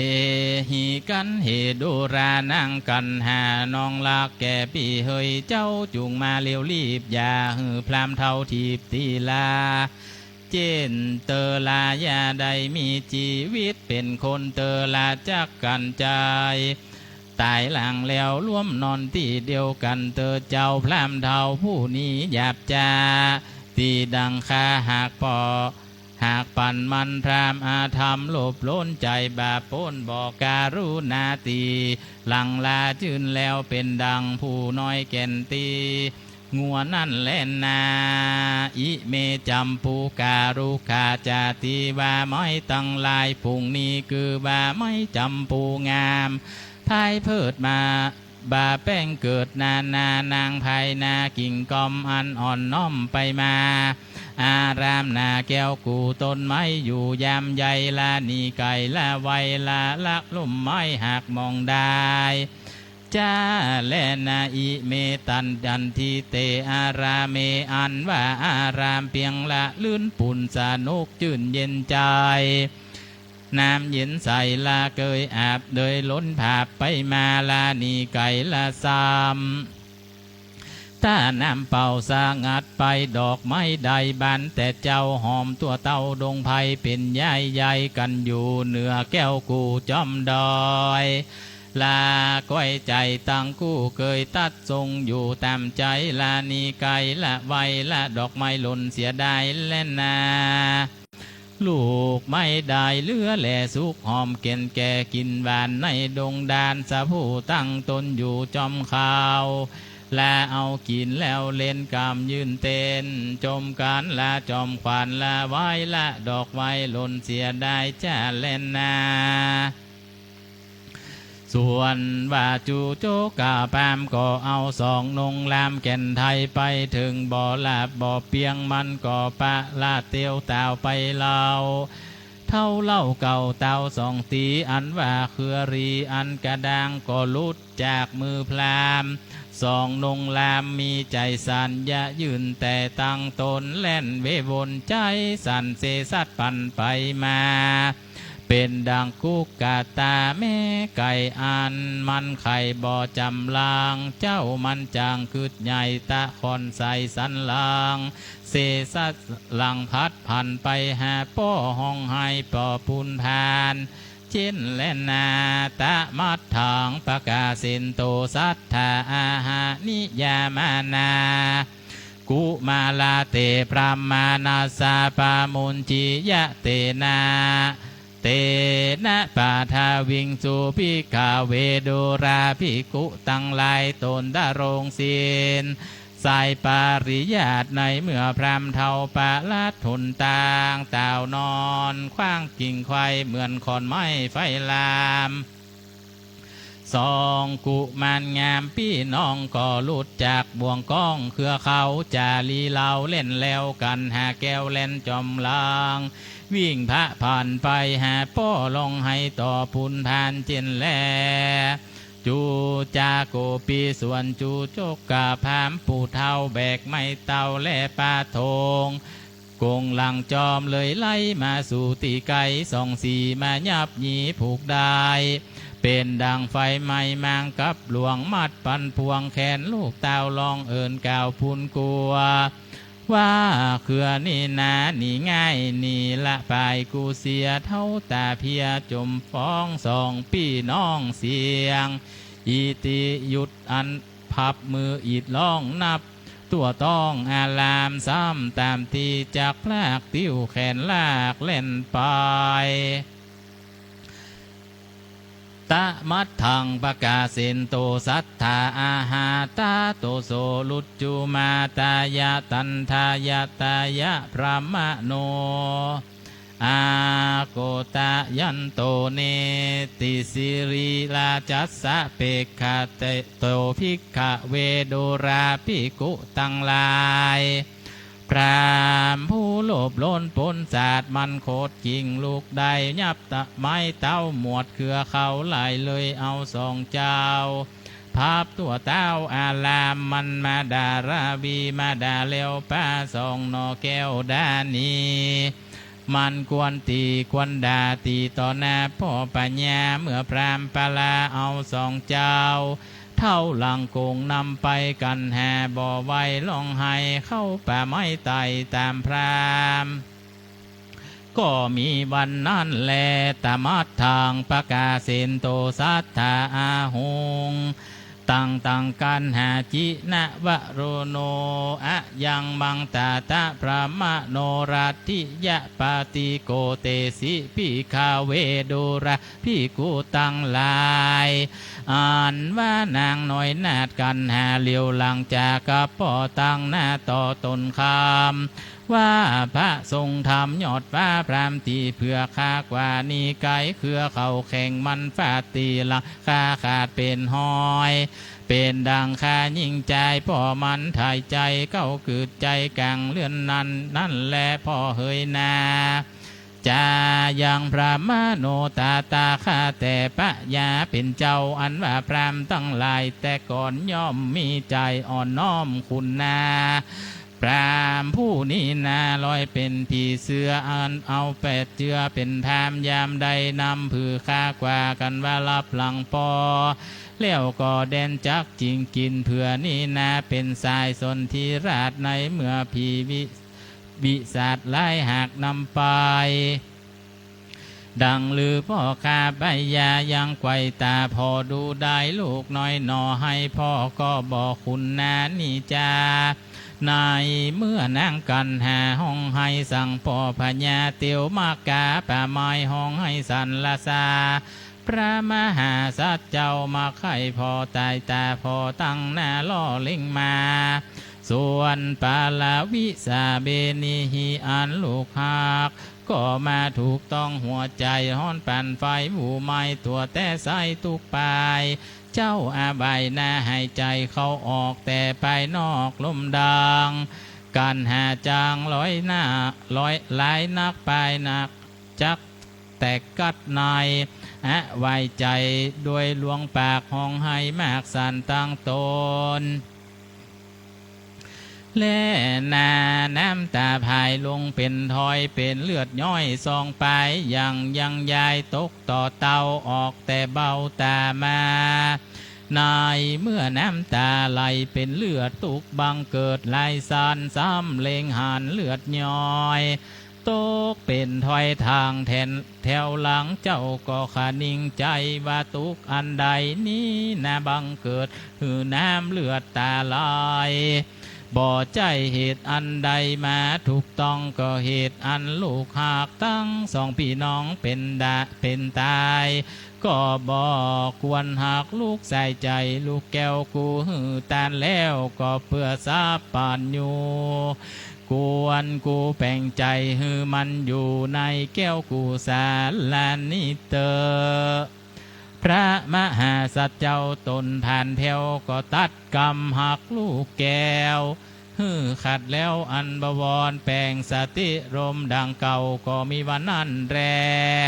คิริตวเรอสัมปัตเตเยวะในเมื่อพรามนำสองเจ้ากว่าถึงป่าไม้อาราม การหางามด้วนที่ให้เจ้าปีจารีว่าอิเมโนปาตุกาทุกขาดูราพิจารีเป็นเจ้าอันว่าตีเนียปราตังคู่ฮ้อนว่าวูเปะปานไฟหนต่างไกลไปยากน้องลำบากหิวแหงเตียวดำแข่งแก้มแลภาคนาแม่จอมเมืองตาบันเลืองลงละลำห้อยกากัดก้อยลงแรงพรามใจแข่งจำกว่าพรามเท่าดาตีไปพรามมะจังไรจะรีบไม่เต้าทีบตีนดอยขาตั้งสองหาตีเปิงบ่ได้มาหักจักโกกมหน้าไว้เต้าไปไม่ดงนาด้วยหัวราตังกู้กมไม่หมู่เทวดาแต่จอมพาและปากธรรมแต่แม่น้ำตุกปายไหวเทวดาตั้งหลายตุกหมู่อันเจ้าตุกอยู่ตุกแห่งหอมหิมมาปานในดงดานที่ไกลอันอยู่ต้นไม้และยายำอันอยู่ในเครือคำปากกวางอันอยู่ตาตั้งหิมมาปานขอเทวดาเอาข่าวสารนี้ไปบอกแก่แม่ออกเจ้ามัดสีว่าผือข้ายังอยู่ดีเนอแม่บ่ต้องเปียที่แง่อันใดเต้าว่าแต่พรามเข็นใจหยาบจามาตีเพื่อข้ากว่าไก่นมอันว่าอันเตนวัดจันตุพลโตดูรามูเทวดาตั้งหลายเฮยก้อยคุณนาเพื่อข้าอันปัดนมมานิเตอขอเจ้าอันอยู่ใดนงนาปากกวางอันอยู่ข้างอารามอันอยู่จอมเขาและปากธรรมอันอยู่ในใต้น้ำวังบนอันอยู่ไปบนโหนอากาศไปใต้และบาตรณีในดงดีตุขอฮือเอากำผือขาไปบอกแก่นางมัดสีว่าพามตีปานจักขาจักพรากนานำไปพี่บ่แม่ใส่ใจยังฮักลูกเต่าก็ฮือแม่เจ้ารีบมาตันแม่นดังลือก็จักได้หันนาลูกกำพาแม่ตั้งสองจ้าและนาหนตั้งเตียวป่าไม้ปอไตได้ตินเดียวเตียวไปมาด้วยจอติดติปองอาสมพี่ว่านางยังพารมหากลูกก็หือเต้าผูกยานานก็ยังจักพบปานลูกเต้าหือแม่ออกเจ้ารีบเตียวมาแม่นดังลือก็จักดักได้หันนาลูกกำพาแม่กลางต่างจ้าและนา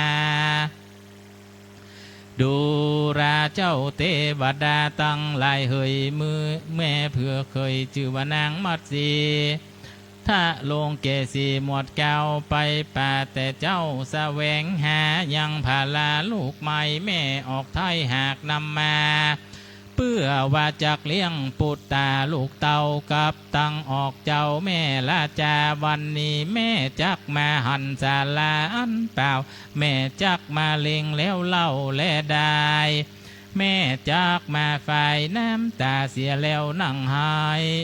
ตุกหมัดไม่ใจนางจ้าแลนาดูลาพี่จารีพี่อายวันนี้ขอลายก็จักมาถูกต้องตนตาพระมาดาก็มายามคำเขี้ยวค่ำปนเวลาแม่ลอยคงขวาหาได้ยังลูกไม้มากหลากบาบ่รู้ว่าพรามแบบนาผู้เท่านำลูกเต้าแม่นี่ไก่แลนาอะโหวาตาโอยนออินดูแม่มัดสีเป็นเจ้าผู้ผูกแก้วไว้เป็นจาดาแม่เต่ามัวเมาหาลูกไม้วังจักได้ดังจุวันแม่จักเอาหัวมันมาเสียเปล่าละลูกไม้เน่าเสียได้ภายปล่อยจากมากินนันจาแม่มัดสีเฮยออกเจ้าเลี้ยงลูกเต่ายากเสียดายวันนี้ล่วงเวลาอันคำแต่วันตกตามคำแล้วก็ยังบ่มาลอยว่าพระ แม่พระยาหาใดยังลูกไม้หากลืมมาพรามป่าลาก็มาตีใจเขาป่าไม้ดงนาแม่พญาบ่รู้ได้เต่าคงควายหาลูกไม้ด่างจุวันขอหือแม่มาตานยามค่ำเขียวค่ำโดยเดือนเดียวได้นี่เตอของอันใดอันแม่ใดคือลูกไม้และหัวมานเอามาปั่นแผมปู่เท่าอันอยากเข้าลมเล่าใจมันการมันได้กินอินแล้วบ่แรงจากบุบตีลูกแก้วแม่ไปปานและกาสุนาจะวะตะโนปาตาบัดเนตีนปือคาตั้งคู่เจ็บเลือดอยู่ภายในพรามจังไลจุงกว่าดันเข้าป่าไม้ไปปานจะแลสุนาจะวะตะโนปาตยาปาละหังตรติพรามโนอิติตาทาวิละปิงสุกุมาลามาตุกิทิโนปิกขเวโดราภิกขุตั้งหลายนิยายอันนี้จักกล่าวถึงสองกุมารลูกเต้าอันพรามเท่าผูกป้าไปตีหลังใส่จำกว่าตีต่อหน้าพ่อราชาปุณคุณนาใจน้อยสองจื่นจ้อยขะโสดดินฟ้าโบดมาเมฆบ่ลูกกี่ร้อยอเนกอัศจรรย์กับด้วยสองจอมควานพี่น้องอันพาผูกด้วยบ่วงกองเลียวรัดเครือเข่ามัดสองศอกเท่าหัวงอกนำไปยับมือใส่หลังเล่นสองเจ้าบอกแก่นตั้งเตียวสองสาลีเนี่ยเลียวหลังลองหายเดียวว่าแม่ออกได้ตนมากันหาให้อะแอให้ฮักแม่มองถึงเต็มว่าคะนิ่งตึงก็หักแล้วมือแก้วลูบน้ำตาตีหยาบลาตั้งสองตีสุกก็สุกเป็นนองที่ป้องก็ป้องเป็นเลือดบ่แห้งเหือดสักยามพามก็เล่งตีไปใจเต็มเวลาลองให้มันก็บาวางเต็มวาราข้างมันก็บ่ยาเครือเข้าพาตีไปเนี่ยผ้าไก่ออกเจ้าแม่ลาจากเศร้าโศกาหน้าตามองเหลือหลากพอว่าลาพี่น้องผ้าไก่ตาแม่ลาจักมาหันศาลาอันเป่าแม่ลาจักมาเล่งเล่าเล่งได้แม่จักมาไฟน้ำตาเสียบ่ขาดพอบะได้หันหน้านางน้อยนาดกันหาวันนี้ลานี่ไก่ตาบ่ตันสั่งบัดนี้แม่ออกเจ้านั่งหรือว่านอนสองผู้ทอนให้อะให้หักแม่ไปมาให้ไล่ลาจัดใจแก่ป่าไม้หิมมาปานอิติวุตตปะกาเรนะด้วยภาการดังที่กล่าวมาลีแนกุมาละปับปังนิตทิตังขีญะสังวันนาวิเศษด้วยอันพดับพดาด้วยคาถาวาดา101คาถาก็บังคมสมเลศเสด็จอันธรรมยังสาธุกรังกโรมาเซสาธุสาธุสาธุ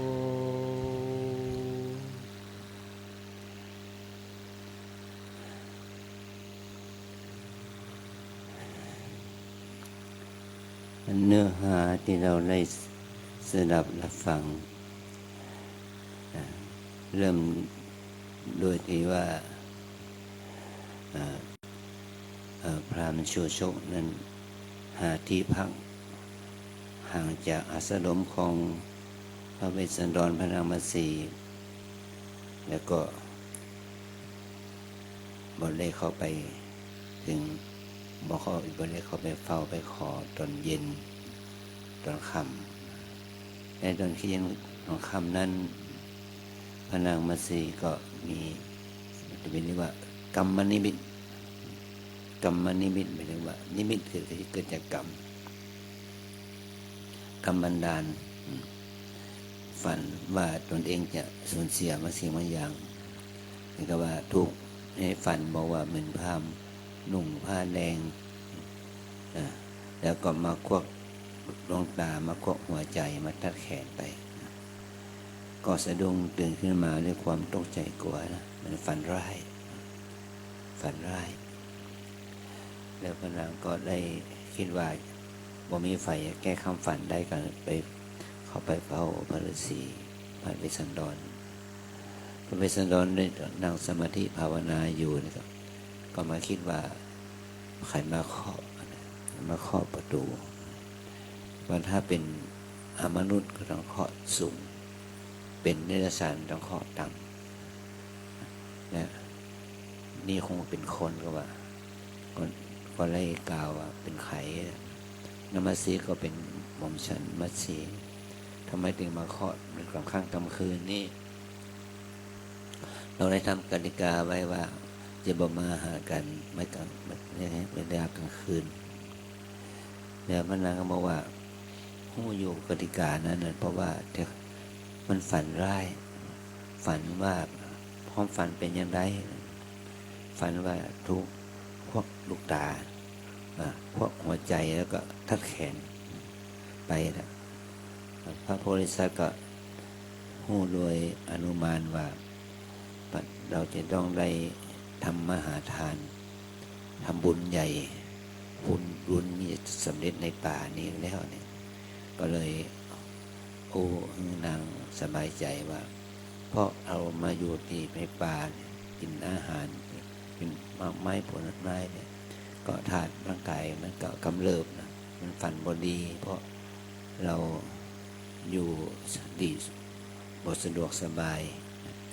เนี่ยพระนางก็ยังมีความหวั่นใจอยู่ถึงเจ้ามาก็มาอุปถากพระฤาษีก็มาเอานันหาชาลีมาฝากว่าขอดูแลโรธิดาเป็นพิเศษน้อยหนึ่งเพราะความฝันนี้มันบ่มีความสบาย